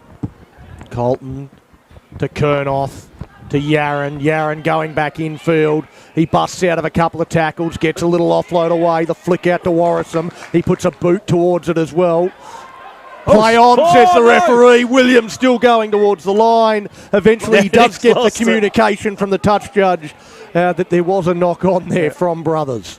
It came off his hand onto his leg, so... Well, he stuck a leg out. I don't think he actually made contact with the boot. It's one of those ones where you've got to play to the whistle because everyone else sort of stops. 100%, yeah. If he didn't get that call from his assistant, they might have gone over again. It's a bit harder than people think, being out there in the middle and you've got 5 or 6 bodies in front of you and you don't have perfect vision of it. You definitely need a full team out there. So full credit to the touch judge on that occasion that obviously came up with that call. And Nightcliff, well, they're clinging on by the skin of their teeth. They can't afford to come up with an error there. They almost dropped the ball again. And he was too interested in the marker. Again, Nightcliff have to be like, just you're waiting for half time, but don't lose your head now. Certainly. You see Butcher just running over the top of one. Orchope tips that one on. Spinning around, finding their front. Wanted a quick play the ball, not allowed. Out of dummy half, dummy to the outside. Flick out to, that's a bit of a speculator. Trying to rip that one out, Warrisum. The Dragons, they go down with the ball. Motlop will play it back to Shirley. Firing the long pass across to Vontos. Vontos kicks centre field. It's with Kernoth, who goes back to clean up. Eventually he's allowed to play it. Now Yaron, he's been a tackle buster. He busts through 2 more. Now tries to go between defenders. It's been very difficult to handle. It's Nick Yaron as the halftime siren sounds. Brothers, the ball comes free. It's picked up now. A chance to counter-attack. They go out wide with Muhammad. Muhammad ducks underneath one. Can he keep the ball alive? Yes, he can. The kick's going to come through. That's charged down. Again, looking to get the offload, but they hold on to it, and that will be halftime eventually. Well, it was some razzle-dazzle last play sort of stuff there from the Dragons, but eventually it all breaks down. We go to the break with Brothers leading 16 points to 6. Well, if you've just joined us, you missed. We didn't miss it. You've enjoyed a scintillating 10 minutes or so, maybe a bit longer, of Brothers footy. I mean, they just came from nowhere, as we've mentioned, Chris has mentioned as well. They just flicked the switch, and all of a sudden, what they put on, was it 3 tries? Yeah, 16 points in 8 minutes. 16 points in 8 minutes, 2 points a minute, and they've just turned them on their head. And I'll tell you what, there's some hands on hips there, and there's some hands on haunches as well. They were just absolutely gagging for half time, Nightcliff, and they're going to go into the sheds, and they need to fire themselves up, need to find something. They need a reset. And speaking of a reset, it's a good opportunity to cross up to the lads up at the top of TRL Stadium, Axe and Cam, and see how you guys saw that first half of the DABSCO Premiership. Good evening once again, Don Dave, and an absolute excitement here at TRL Stadium up in Larrakia Country. Plenty happening. I just want to start by quickly jumping in. I went down to the sidelines during that first half, but I did catch up with Jacinta Summers from the Brothers. She said she was really happy with the team, how they went through in the Tru-Flow Services Women's Premiership. Just going to add that in for the viewers just joining us. She's really happy through how they worked through the middle, and she's really impressed with their performance. She said they've got a big game next week. They're not going to change too much. They're not going to let tonight's game go to their head. They just want to keep it simple, stay with the basics, and then go into next week and keep that game flow going through. So a big training week for the Darwin Brothers, and Jacinta Summers will lead them into next week. Jumping over from the sideline in the DABSCO Premiership tonight, I've just come back up to the balcony from the sideline. The atmosphere out there, Cam, it's phenomenal. There is heaps of stuff happening. We've got some standout players tonight from the sideline. The Dragons, Lockhart Pringle, he's on his first season here in the A-grade game with the Dragons. And then number 6 for the Brothers, Aaron Kernoff, is a standout there from the sideline. But Cam, how impressive was that run-through try from Antonio Jones from the Brothers? Impressive stuff out there, and a few other things tonight here from the sideline. Sean Woollop, Brenton Motlop, David and Robbie Butler on the 50 gamers tonight, Cam, so there's plenty of stuff happening here, and the atmosphere on the sideline is starting to build at TRL Stadium. Yeah, Dave and Don, I think Brothers are working from the same blueprint that they used last week against Palmerston. You called it there last week, Palmerston up 6-0, a purple patch for Brothers, and then the game changes. We're seeing it happen yet again tonight. The Nightcliff Dragons, they were up 6-0. And then Brothers pulled out the blueprint from last week. They've scored 3 quick tries, and now they're up 16-6 at half-time. Brothers have played a really patient game of football. They've been quite methodical. Their play through the forwards hasn't been overly creative, but it's got the job done. And they've just waited for their opportunities to come, and they did come in the back half of that first half. Axel mentioned that try there. If you bring up the footage from the Aaron Kernoff kick through to Antonio James, have a look at the eye contact and the body language between Aaron and Antonio just before that play happened. Antonio came up very close. He would have only been about a metre away from Aaron Kernoff. That was a set play, no doubt about it. And Antonio, he backed himself to get that ball. The Brothers have had plenty of solid performers. I really would like to see more from their centres in Seaton Kernoff and Albert Rubu. Not that they've been lacking, they're just excitement machines and absolute finishers. So I'd love to see Brothers work towards the centre or work slightly towards that right-hand side of the field to open up that big left-hand backline, for their players to try and get some space there, because they have been exciting when they have got the ball. Just looking at that vision now, Cam. I just want to touch on a theme in general. These Brothers' ability just to switch on. How scary could this team be if they actually played 80 minutes of footy? Yeah, I think there's a certain degree of patience and confidence that Brothers have. You don't need to be switching on. You need to be playing from the opening siren, but you don't need to be switching on what they're doing right from the opening set of 6. You need to be patient in rugby league. It's an 80-minute game. Be prepared to play the sets through the centre and really build for that. And that's what they've been able to do. They're the premiers from last year. They're very confident. They seem to be a very patient football team, and they know as long as they keep working their sets, they're working towards that. They know that they've got the opposition a little bit tired. Shawnee Walkup, he was great early on when he came on. He came in from the bench. He's not going to go the full second half. He's probably got 2 decent stints in him. He is someone from the Nightcliff Dragons who can spark something for them. I've also been impressed with how creative their winger, I think it's Vrontos, has been. When they've spread the ball wide to the right-hand wing, Vrontos has been quite exciting. He puts the ball on the toe. He's been creating something there. But I think we're seeing a real difference here. Brothers playing a very patient, confident, methodical brand of football. And Nightcliff, they really are starting to push it. Their discipline has let them down, and their ball handling has let them down. If they want to get back into this game in the second half, there's 2 things that I think that they need to do. Firstly, they need to hold the ball. There's been a few times then when they've had the ball, even in the Brothers' brothers' half that they've come up with a handling error, and that's cost them. It allowed actually brothers to get some back-to-back sets in the back end of that first half, and that's where they were able to build the platform. The second thing is there's a few poor discipline penalties starting to sneak in from the Nightcliff Dragons. Possibly a little bit of tiredness, possibly a little bit of frustration coming in because brothers aren't giving them a lot to work with. They're just being so methodical. Well, Cam, I hope that they've got this feed on downstairs in the change rooms, because you just hit it on the head. I mean, it's the discipline for me, and for I think Don as well, has been off for Nightcliff, and I've touched on it a few times in the first half call. At times it looked like their fire, for lack of a better term, was going to boil over. And I did mention the latter stages of that first half. They didn't want to lose their heads, and it looked at some point that could possibly happen. So I hope the coaching staff in the sheds at the moment are having a good chat to their charges to say, look, boys, you were leading this game.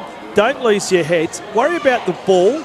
Don't try and, the muck and the ruck, get rid of that. Worry about completing your sets. Worry about carrying the ball, playing your proper footy, rather than the second, third efforts in the ruck and the scrum, all that sort of stuff. Their discipline, I think, is key to this second half. It certainly is. If they can get that right, they can get back into this game. This game has not gone for the Nightcliff Dragons, but they do need to address those two areas in the second half. Axel, something else you wanted to observe from the first half? Absolutely, Cam. I'm just come tonight. I'm just going through a few notes from the sideline and just listening into Don and Dave there. I was listening into the touch judges before. Now, our referee out there tonight is Paul DeVere, keeping a good eye on tonight's play. But touch judges Jason Woodman and Andre Concalves. One thing that the players have been told going into the second half is leave the silly stuff behind, play the whistle, and play the next play. Don't worry about what has happened in the last tackle. Don't worry about what has happened 5 minutes ago, and just play it properly and play it fairly. Yeah, it's a good point Axel makes there. You spoke about Nightcliff's passion. It is starting to boil over a little bit. They've got to get that under control and play that controlled aggression, that controlled passion in their game. We've seen brothers, they've been able to handle themselves a little bit better in that department in the first half. Yeah, and it feels, I mean, looking at that, the first try with the arrow, the arrow shot, I think it's almost like brothers are somewhat trying to bait the Dragons into a bit more than they need to be involved in. So, again, hopefully they can level their heads and not take the bait. Yeah, absolutely. Let's hope this one goes down to the wire. Nightcliff Dragons just coming back on the field. They're a little bit slow to get out on the field. Brothers are out there already in formation for the opening kickoff. One of the big things in rugby league is attitude, and the way brothers came back out in the second half, they're here ready to play this second half. Dragons a little bit slow to get themselves sorted. Well, thanks, boys. Half-time, thanks to Pepsi. Great product placement there, fellas. We're really loving it. We're looking forward to chatting to you at the end of the game. But hopefully now, Don, we're looking forward to a better second half performance from Nightcliff. Hopefully they can continue on in their second half how they started the first half. Yeah, well, they weren't awful in that first half at all. It was just, again, you sort of mentioned it a couple of times, that you're just a spectator. When brothers flick that switch, all you can do is sit back and watch. As we see brothers with first use of the ball through Coombs, and he's beaten a couple straight away. Well, we heard some great insight there from Cam in terms of the body language coming out to start this second half. And the first contact, also not very good. You see Leo Latour just jumping down aggressively. There's Nicky slicing through. Rubu sets sail for the try line. Does he have the speed? Byers gets across. Well, he exploded into the hole but couldn't quite go the length. As brothers looking to open up the second half the way they finished the first. Naima Mao as it comes to Nicky. Jonas Nicky gives the paw and Elijah Coombs crashes over. Well, that set, everything looked far too easy for brothers. They have not only, have they continued on from that first half. I reckon they've lifted a gear. I reckon they've lifted a gear. So Nightcliff, undoubtedly, they were told in the sheds, let's just reset here, boys. Let's go back out there. Let's just play footy. The brothers are like, hey, we got other ideas. We're going to come out there and we're going to smash, smash, smash and crash. We're going to play fast footy. We're going to hit up. We're going to get in your face. We're going to look for every opportunity. We're going to get can opener up and open up those gaps. Oh, mate, you just touched on it. It's like you're like a spectator. That was a spectator effort there from Nightcliff. They just had to sit there and watch it. What else could you do? I enjoyed watching it. I certainly did too, but I again come back to that observation Cam made there during the halftime show, and talking about the body language. The difference in body language. Nightcliff came out, they just looked a beaten team coming out for the second half. They're only down by 10 points at half time, and they didn't look like a side that was looking to mount a comeback. It didn't look like a side ready to play, and again Darwin's just gone bang, bang. Brothers have gone bang bang. Lit the cracker and off they've gone.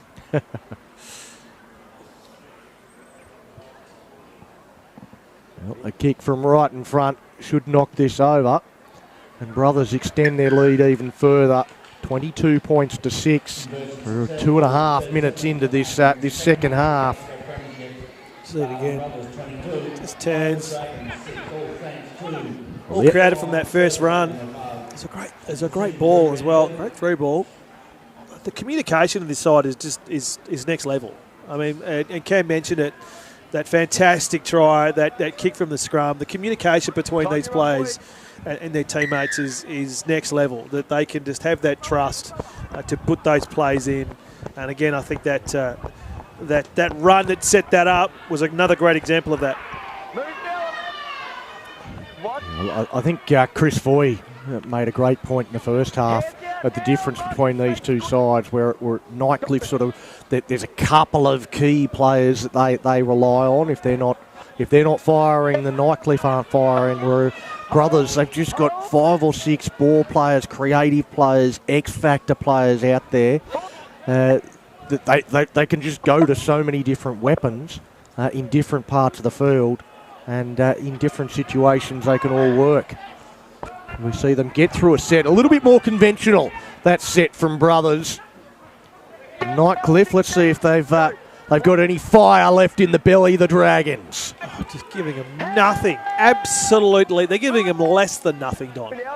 Nightcliff might be known as the Dragons, but it's Brothers turning up the heat right now. Byers, a good run out of dummy half, gets them out of a little bit of strife. Plays it back to Buckley. Buckley goes inside to Warchoke. He's chopped down around the legs. Play it back to Shirley. Now to Butcher. Butcher turns that underneath, and it's put down by Walker. Well, the boys touched. It's going to be a penalty for offside as well, to rub salt into the wound. The boys touched on it at halftime. It's got to complete. If you want to get back into a game, that's the first thing you've got to do. Just complete your sets, keep your hand on the ball. Well, Chrissy Foy, if you're still there in the box, do you get the sense that there's a danger of this one actually blowing out? Yeah, there certainly is, Don. Brothers really didn't take a break for half time. As you said, they've come out and just continued on their merry way. A lot of starting to get some possession too. That's penalty counts now 5-1 to the Brethren. Certainly something that Nightcliff need to do. They need to tighten that up and not give them any soft possession like that. Absolutely, just gifting them opportunities. So we see Kernoth gets a pass away. Goes out wider to Yaron. Yaron runs over the top of one. He's deceptively strong for a little fella. Just put the arm up and said, no, not in my, get out of my way. Not my nice patch little of grass. bumper bar, and almost through again, Brothers. Rolling towards the line. Till he's got to the line. Some question marks as to whether it's a double movement. Referee 2 or 3 times didn't seem real sure as to whether. I thought originally he was going to say hand over. Then I think he slid in and then he's put that. Yeah, so we'll see it again on replay here. Yeah. Yeah, he's rolled, yeah. Definitely a second effort to get the ball to the line, but there did seem a little bit of indecision there from the referee. Wanted to confer with his assistants on the sidelines. Nothing eventually comes to the correct conclusion. They needed some of that rain during game 2 of the State of Origin. You could just slide in from 20 out. Now the Women's State of Origin, Olivia Koenig's try was an absolute ripper. Just from about 20 metres out, just kept sliding. She probably could have going if there was grass. She probably slid into next week. Exactly. She would have been real good at slip and slide as a youngster. As Nightcliff looking to create something there from Latham Shirley. Got the ball back to Byers. Byers, well, they've come back through the middle of the ruck there, Connor Williams. Lucky to get away with it. They're tipping that on to Walker. Walker was running the hard crash line, but Brothers read that really well. And just turtled around on top and gives away the penalty.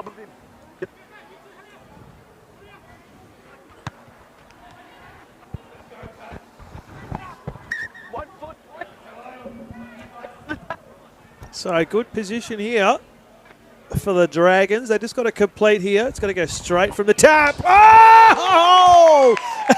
Almost untouched.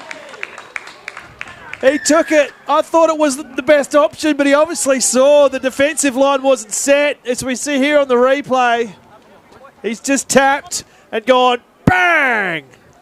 Well, that's a great sidestep, stepping off the right boot, scoring the try. And this bit of a chat, just I'll share my recipes with you later. He just lets the player know, I beat you. Yeah, you were the player that I beat. I saw you.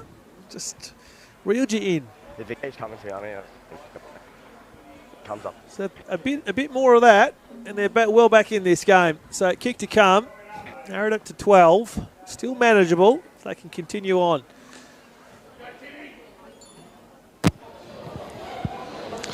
Yeah, good individual effort there from David Tabuai.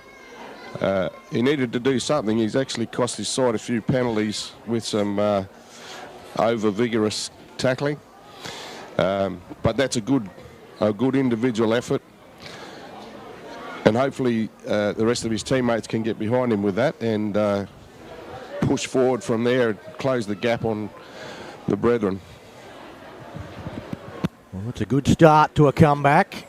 David Tabuai, the try scorer.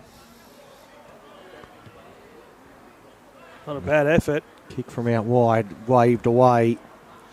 It's 22 points to 10 on the Chemist Warehouse scoreboard.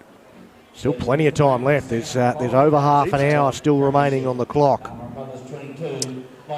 Good opportunity, Donny, to reference what is the biggest event in rugby league at the top end coming up in July. Might get some visitors up there for that as well. Don't know who they'll be. But the Deadly Cup Carnival, of course, 2025, Sunday the 6th of July during Nadal Week at Tyrrell Stadium. It's going to be massive, and I for one, Don, I cannot wait to get into that coverage. Yeah, looking forward to that. It's going to be fantastic over that weekend. You talked about this being a cracker. Oh, he's lost the handle on that, has he? He's planted the ball, so it's just a ball plant. He's planted the ball on the ground and used that to help himself up and then fallen back down. So didn't leave the referee with a lot of choice, just trying to play it too quickly, and that's not what they needed after points. No. And they're inside the bad positioning if you're a Dragons fan. Might actually just go to Chris. I've noticed, Don, in my headset that there's the volume in the stand has come down a bit. Chris, I don't know if you can hear us. Is there more Dragon supporters than Brothers? Down we go, please, boys. Seconds in. About evenly split, boys. There's a good crowd this evening, but probably evenly split between these two. It's a Dragons home game, so there may be a bit favourite to most of the supporters. Well, Brothers, well, the pass from Rubu hits the deck. Goes into touch. And there is a chance gone begging. Yeah, they were in. probably one step behind that. You're right. And let off for the Dragons. When you're ready, Shawnee. Hold. Go now. No tackle. That flat pass. There was a lot in the crowd and in the brothers team screaming that it was forward. The touch judge agrees. And on play one, they hand over possession. And I don't know what it is, but they just want to continually invite brothers down this end of the field. They like tackling. It's like a rusty violin. I don't know if that's a true thing, Donnie, but it's just grating. It's just. No, we want a good game. We want this Dragons outfit to reel this in. Kurnoff, he gets whacked. He gets up. He stopped momentarily. Realised he wasn't tackled. Shook off the cobwebs. And there's another go. And now it's brothers through Natapu having another go as well. Nightcliff get numbers into the tackle. Nicky from dummy half. Goes out the back. He's threatened all night and now he goes through. Nicky Yaron says, I'll have myself a meat pie, thank you very much. It tastes delicious as brothers extend this lead. 26-10, kick to come. Great try, and the replay here again. We'll see it. Just great turn of foot here. Had the 7 off his line and just had to open that gap up. Just got the crowbar out, just wrenched it open. And the good spin, as you mentioned, Donnie's been threatening all night. And the Dragons put that try in down the other end, and a few minutes later, have nullified that, albeit with some assistance from the Dragons themselves. Yeah, well, I was going to go down to Chrissy for you with that exact question. Nightcliff, just their own worst enemy since they put that try on.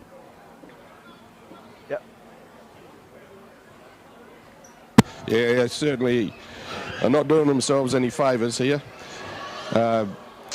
Another great try from Nick Yaron, another one of our dual code people. He's a Premiership player with the St Mary's Aussie Rules Football Club, but has played for brothers for many years, come up as a junior, and cemented his place in this top side, the men's Premiership side. But yeah, Nightcliff have just switched off. Maybe they thought with the try by Tabuai that they were starting to see some cracks in the brothers' side, but it's certainly not the case. There's not a lot of cracks in this unit. They're right up the pointy end of the ladder for a reason. They get 4 points back in pretty quick time. So it's 26 points to 10. Brothers over Nightcliff on the Chemist Warehouse scoreboard. 54.5 gone. Here it is again. Well, he's been one of the most exciting players out on the field. He's up into double figures for tackle busts in this game. As we make up more stats because we don't have the statistician. Just, I'm sure he need is. some of that. Are you listing NRL? Need some of that 65 mil. Just throw a bit of change our way and get us a stats person. Release now, 13. Don't go early, please. Tackle made on Williams. Is Nicky. Goes to Wilson Perkins, who looks to explode through a gap. They just hold on to him. Nicky. Then right on the ad line goes Coombs. Coombs quick play the ball. Every single play the ball, there seems to be Nightcliff players left lying in the ruck. Mao. He works down this left-hand corridor. Another quick play the ball. Nicky gets it on the bounce to Wilson Perkins. He goes right to the line before rolling it in behind. It looks to have too much meat on those bones. He goes straight into the fence and out to the 20 for a 7-tackle set. Well, it was a great set from Brothers, not a great finish to it. No, and you can't really. That's probably the first time we could say that, isn't it? Their finishing has been fantastic. 0 They've done plenty right. Yep, cheers. Step out.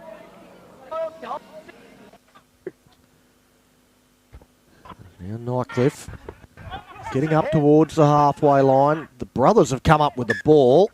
On the ground, boys. I think it was after the tackle was completed, so it is a penalty to the Dragons. His brothers kicked the ball away, causing the referee to stop the clock.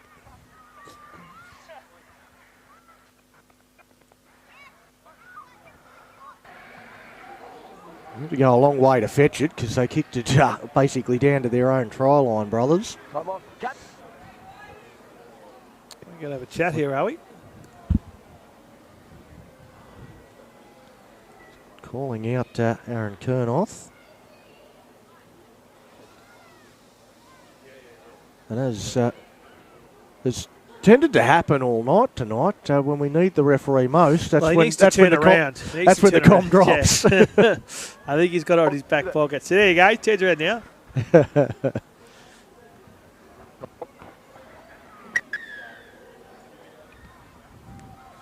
Well, Nightcliff trying to breathe some life into this game. Down by 16.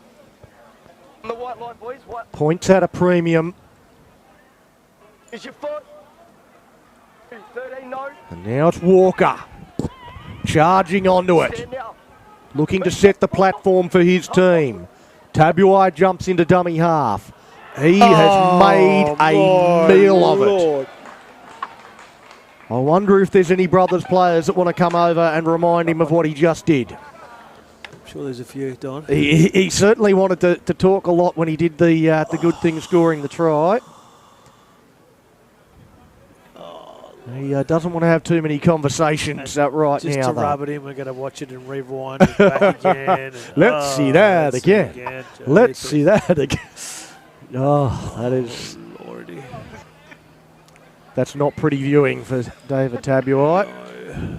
I think he might just keep his try on repeat. He won't want to see that one. Trying to climb a ladder made of butter. It's like they get up the second rung and then slip off again. Come on, Dragons. You're right. It is amusing to watch. Well, not if you're a Dragons fan. And again, if you're just a footy connoisseur like we are, Don, we just want to see a good game. Pulling through a few tackles. Still going. Yep. Still going. Eventually they get hold of him, ragdoll him. I was just about to say, still a bit of feeling in this. That's not going to go away. Oh! Another big, strong charge. And the Tapu, I've really enjoyed watching his work. There's now Wilson Perkins. He finds his front. Getting out of dummy half and running straight into the marker, who was square. All good. Play on. Elijah Coombs stepping off the left foot.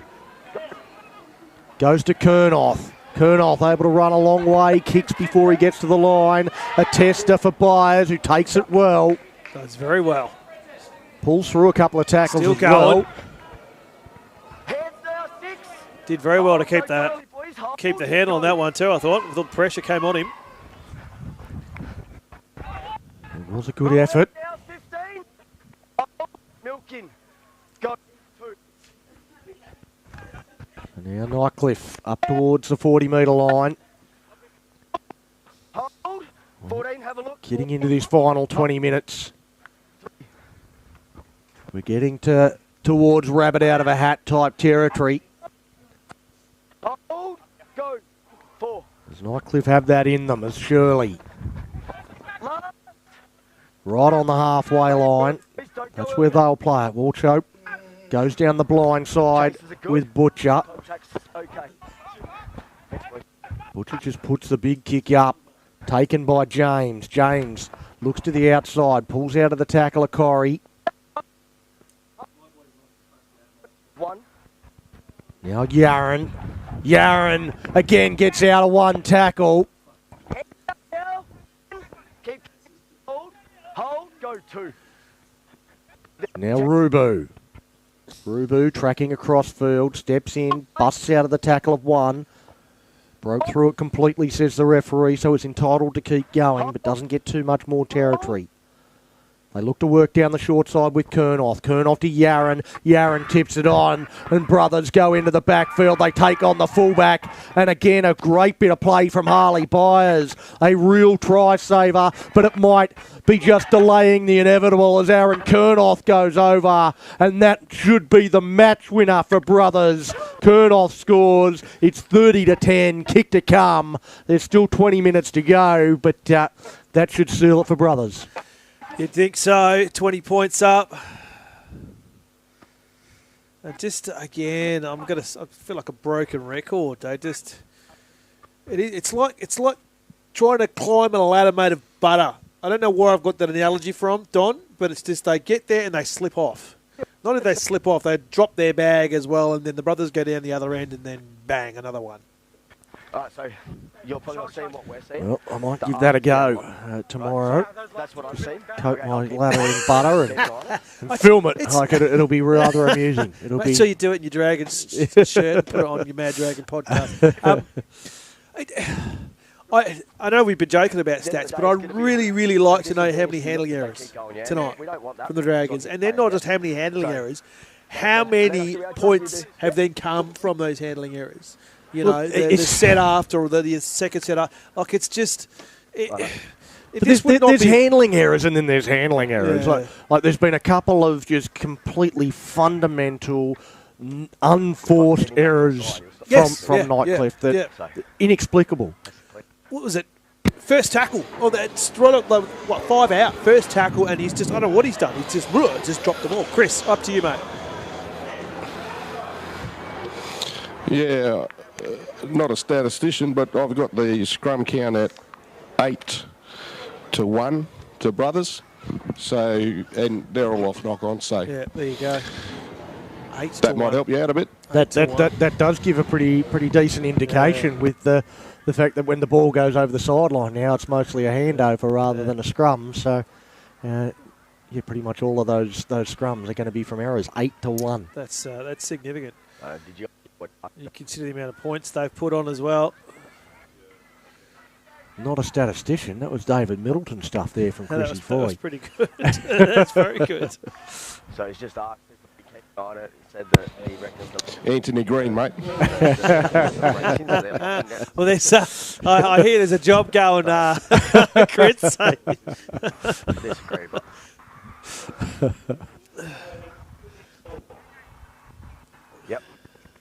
Yeah, no offence to Anthony, but I'm a bit like him. A good head for radio. That's why we got Cam and Axe doing the 2-camera stuff. Chrissy Foy just sits in a dark room and watches the game. Chrissy did well last week. I thought he was fantastic for our half-time cross. He's humble, mate. He's very humble. I'll tell you what, I liked his threads. His threads were good. They don't call him Toy Boy for nothing, mate. He's a good-looking rooster.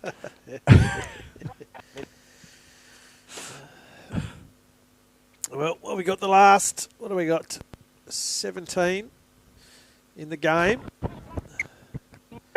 I wonder what the message from the sideline would be. Lost our boundary mark at the moment, but I wonder what the message would be. We just need to calm down, I think. Yeah, I think the good thing for later in the season is that Nightcliff are a better team than this. Oh yes, 100%. That they've shown glimpses of what they're capable of. I think they're better than what they've shown tonight, and I think on their day they could really take it to Brothers and potentially beat them. And that'll be what they'll be looking to do, trying to peak at the right end of the season. They'll build through it and hopefully be better for a performance like this as Nightcliff do get a penalty as they're dragged into touch about 5 metres after the tackle was completed.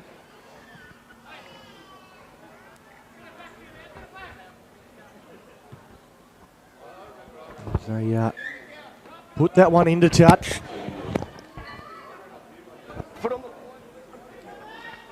Go now.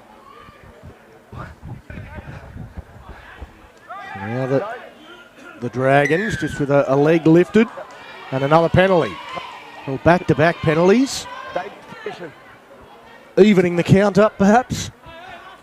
There's your mark, Robbie. They've got a fair mountain to climb. They've just hit the lead in that department, 6-5. Dragons penalties. There you go. Thanks, Anthony Green. Just bringing that back. It's the referee. There's still time to put some points on from both sides.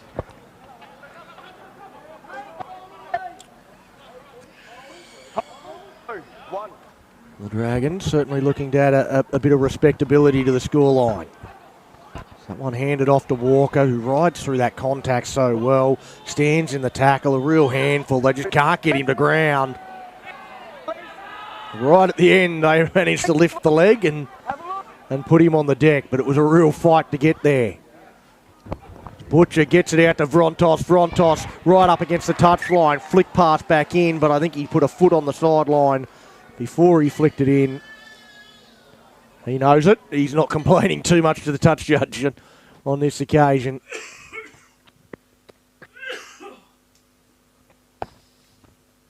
Another half chance there for Nightcliff. The shoulders are slumped. It's been a tough night. When you're ready now. Yep, go. Hold, go now. They haven't been completely embarrassed, and they'd want to continue to show some they pride here. Haven't been embarrassed by the brothers. There's probably some moments where they've probably embarrassed themselves, to be honest. Yeah. Easy things to fix, though. You know, there's. Oh, they're still hitting hard, though. Still out there ripping in. Timmy Muhammad with that shot. The ball's come out. A knock on from brothers. Wilson Perkins comes up without it. Halfway, boys. Nightcliff will get the scrum, loose head and feed.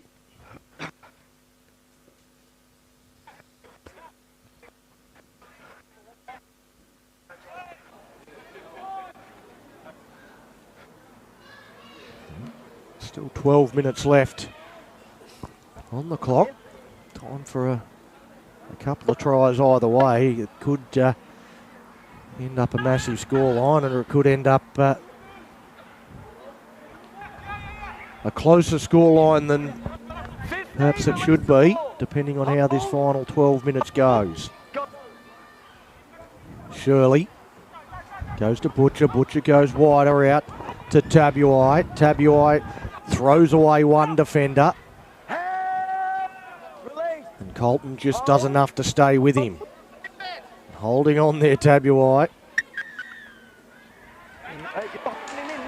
Well, it's gone against David Tabuai. Yeah, not surprised. Again, completely unneeded. I don't. You know, it's just stupid. It's just stupid stuff. Again, it's one where you hear the whistle and you're like, well, this could go either way because they were both holding on to each other. It's. Yeah, when you're 20 points down, you're just inviting that. You know, you're inviting that call. I think perhaps the fact that Tabuai has been involved in a bit of a running verbal battle and has had a bit to say and a couple of high shots and whatnot. Yeah. That, again, I mentioned that for me, it looks like there's a bit of baiting going on there for the brothers, and they're taking the bait. He puts a shot on there after the pass. It goes to Kernoth. He goes to the line and gets squared up. He got hammered there. He fell into that tackle. It's a good shot from Timmy Muhammad. Well, his underpants are gone, but that doesn't stop the little try sneak there, Connor Williams. He likes it too. Motioning to the crowd, thumping his chest.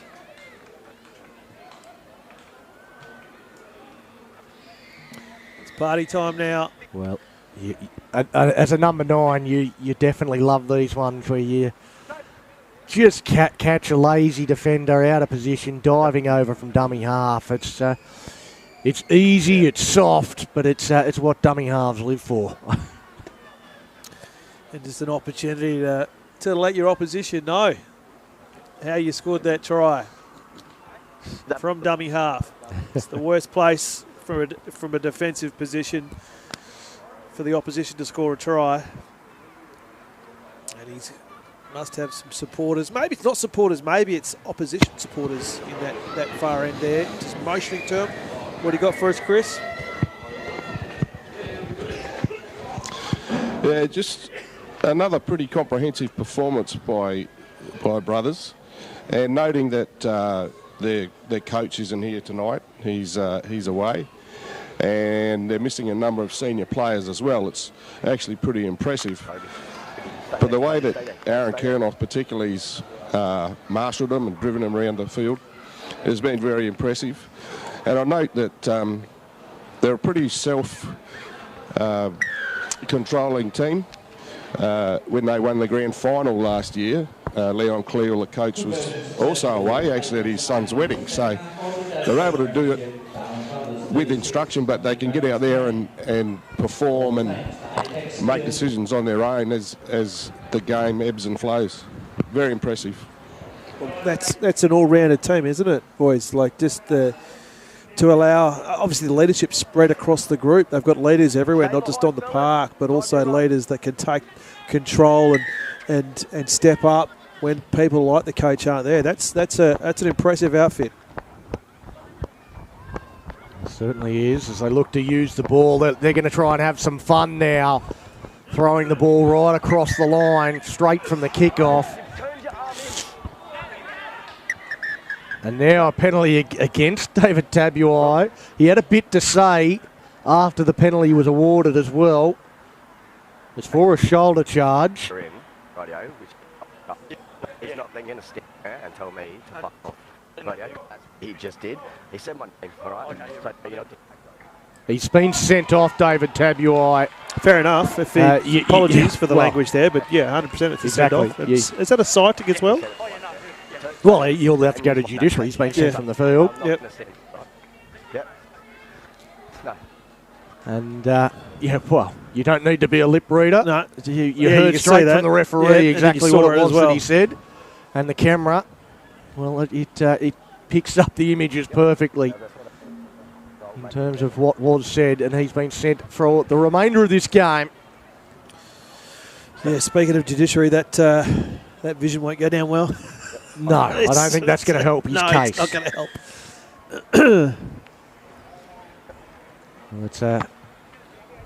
It's been a real rocks and diamonds performance from David Tabuai. He's given away, I reckon that's probably the 5th penalty he's given away. Yeah. He's had a few.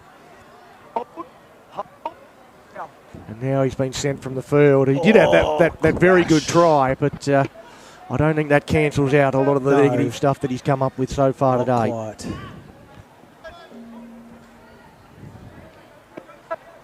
So that pass turned underneath. So now against a 12-man Nightcliff defensive unit. Kernoff dummies inside. He gets cleaned up anyway there. Does Wilson Perkins. And that'll be a penalty to Brothers again. And Nightcliff just completely losing their heads.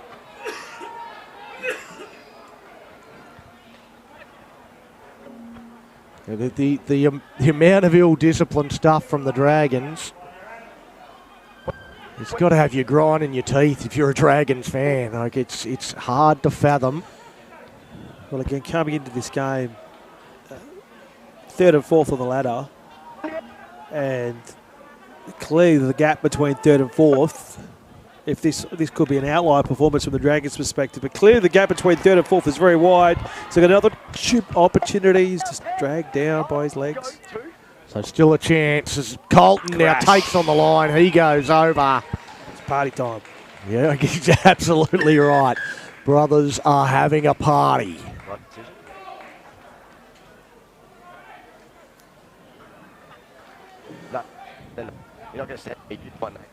So everybody wants to get their name on the score sheet now.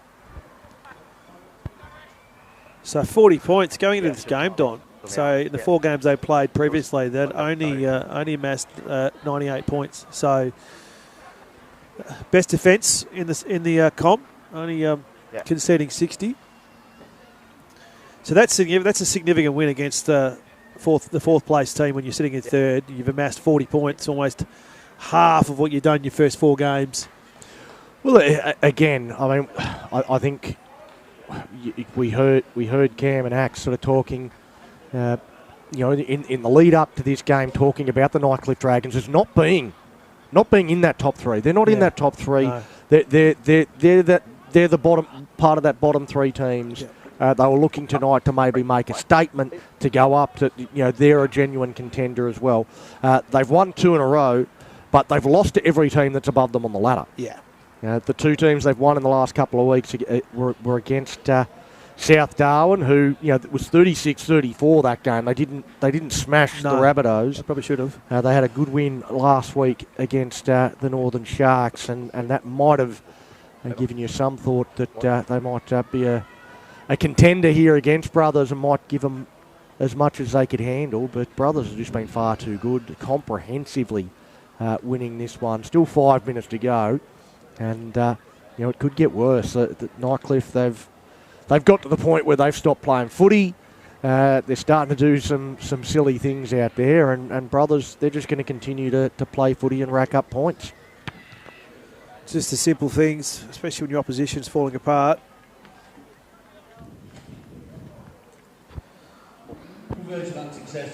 So 40 points to 10 on the Chemist Warehouse scoreboard. 4 minutes left.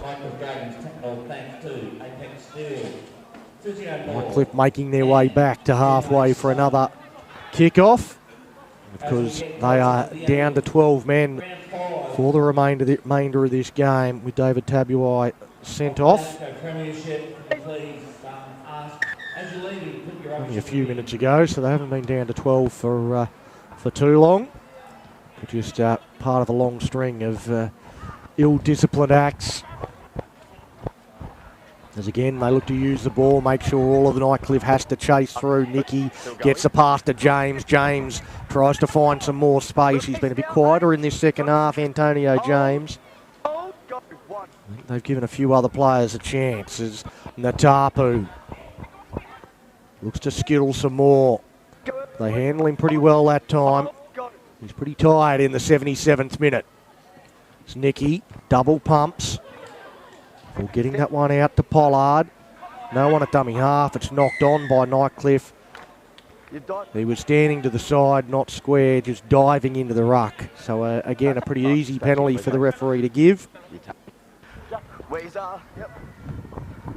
Kernoth to tap the ball. Goes to Natapu. Slows up before he gets to the line and then accelerates. Straight through a Dragon, leaves him behind. Now Kernoth turns that under to Pollard. Pollard.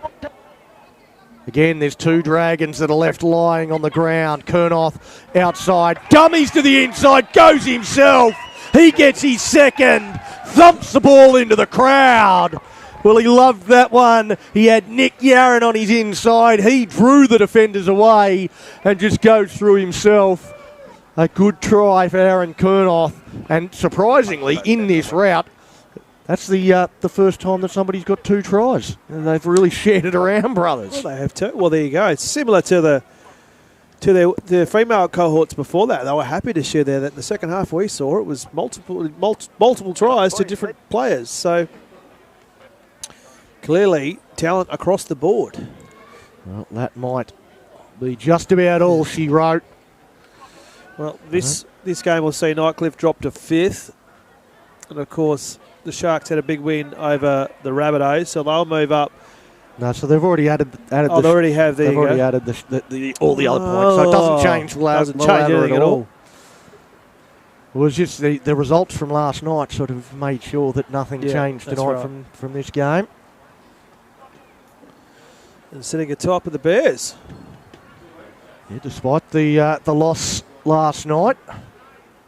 They had their first loss of the season going down to the Raiders, who we saw Brothers get the better of last week. And the Bears, they beat Brothers 30-22, so that's the only loss that Brothers have had.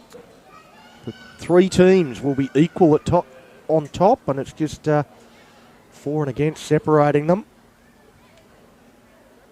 I'll get a bit of a boost in for and against here, brothers. Yeah, So just they have a might- look again. I'm thinking Nightcliff might actually. What are we looking at? 92 to 38, so they No, had a yeah, bit of ground yeah. to make up. Going into this game, it was Nightcliff, and their point differential was -18. So We might go to Chrissy for you because we were looking at ladders and trying to do calculations there. Chrissy, did they kick that goal, mate?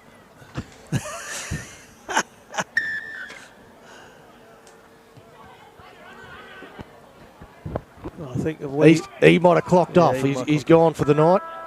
He's done his job. It's a full-time siren sounds. The conversion attempt was successful, and it's Brothers winning this one 46 points to 10.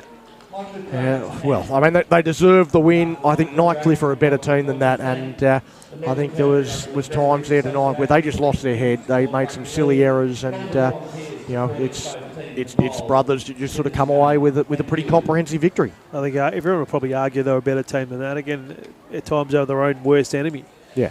I don't think it'll be pretty viewing, actually. I mean, if you're the coaching staff, the leadership of the Dragons, there's glaring areas where you just point and go, come on, guys, you know, this is simple stuff. We just need to sharpen up here. The amount of times that they gave the Brothers second, third options inside their own zone, even when they were down deep in, we saw in this first half, deep in inside Brothers territory where I thought they'd have a chance with a full set, just dropping the ball. Like, it's just really, really silly stuff. Discipline was off. They finished that game with only 12 on the field.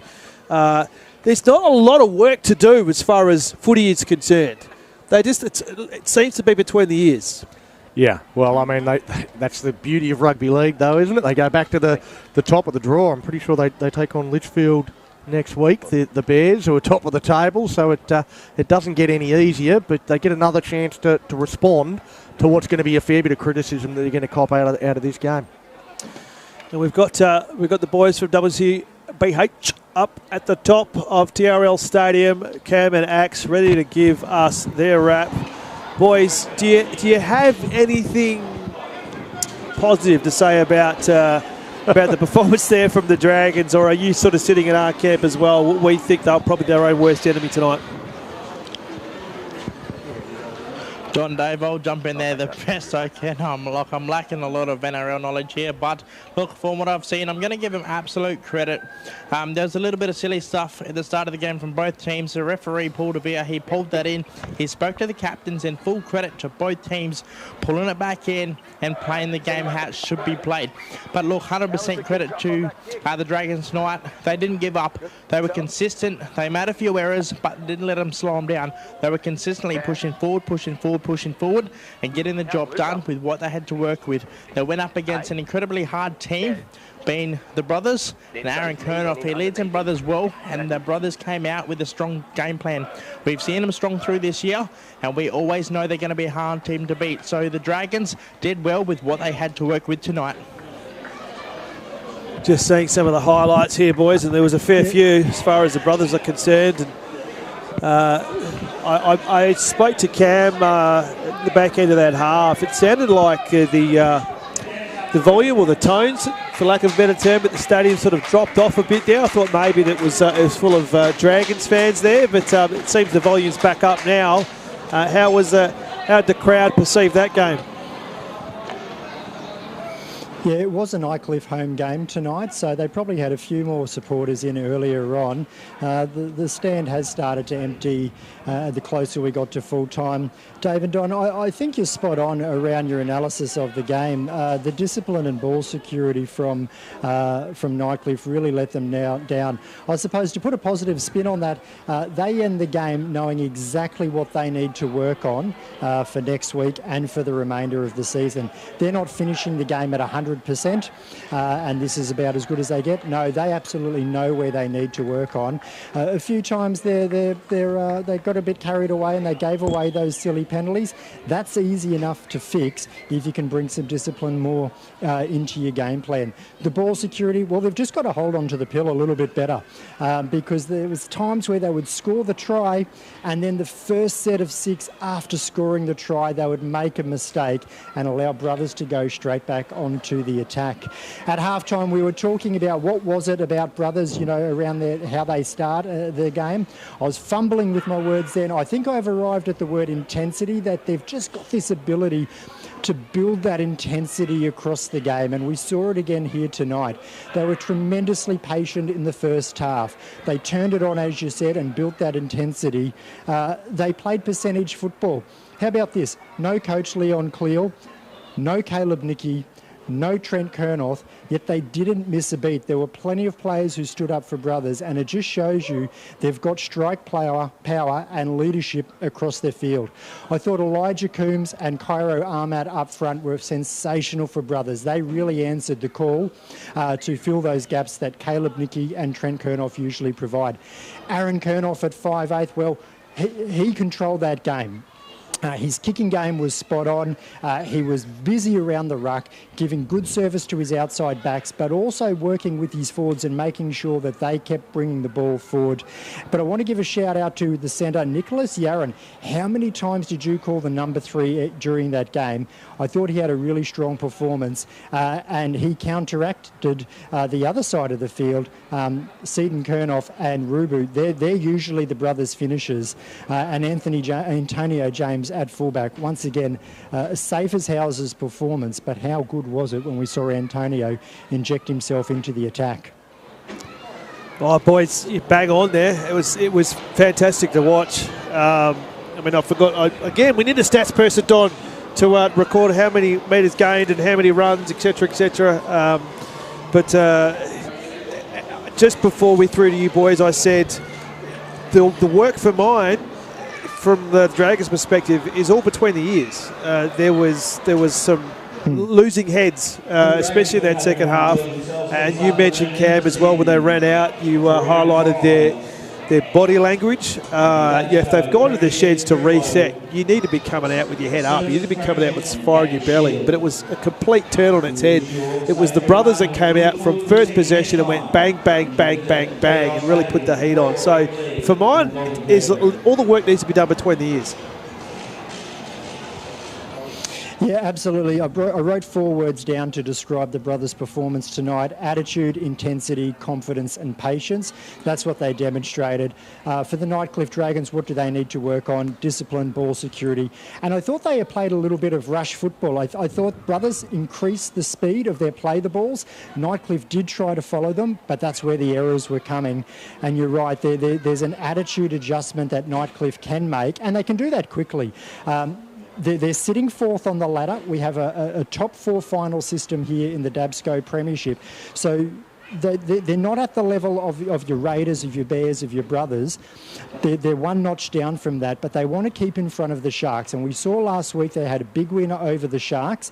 They want to continue to improve across the season. And I think working on those percentages around the attitude, around ball security, around discipline, and then they'll start to see more results on the field. Well, boys, fantastic performance from you two again up there at the top end at TRL Stadium. Don, it's the post-game wrap for the DABSCO Premiership, brought to you by McDonald's, and I'm loving it. Boys, thanks again for your insight. It's been fantastic. I'm looking forward to listening to the show throughout the week and all your stuff on socials. We don't know where we are, what game we're doing next week, but we do know that we're back at TRL Stadium for the Affiliated States and Territories Super Saturday, and I will be looking forward to you two joining us again next week. Yeah, absolutely. It's been a good week, good weekend of football. We've had the Raiders deliver the Bears their first loss of the season, 24-22. The Sharkies, big winners over South, 70-10, and here tonight at TRL Stadium, Brothers 46 over Dragons 10. Looking at those games next week, Brothers up against Sharks, Bears up against Dragons, Souths up against Raiders. You'd have to think that Brothers will go into that game as raging hot favourites against the Sharks. The Bears and the Dragons, The Dragons again have to correct those two things if they're going to be able to lift to match the Dragons.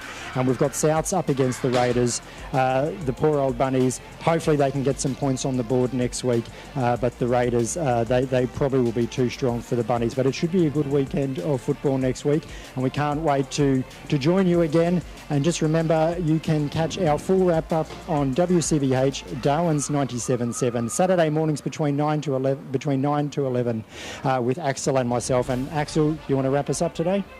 Just in a closing point, Cam, there, I spoke about the try. I came and saw you over in the media room about Antonio James's try.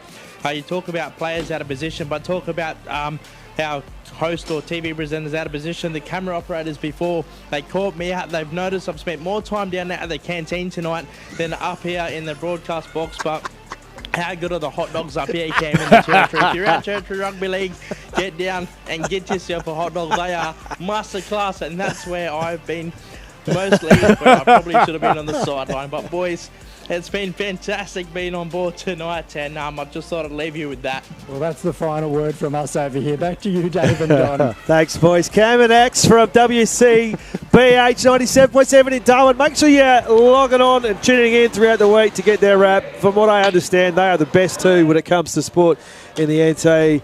The McDonald's wrap, it's been the evening for the brothers, Donnie. They've taken all before them. And I think that's a wrap from us. I'm getting the wind up. Mate, it's been an entertaining game of footy. Well, I mean, we better wrap up what's happened. The triple header tonight once again. The South Perth Lions here in Western Australia, 58 points to 6.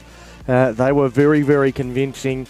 88-0 for brothers over Nightcliff in the Tru-Flow Services Premiership, and the DABSCO Premiership 46 points to 10.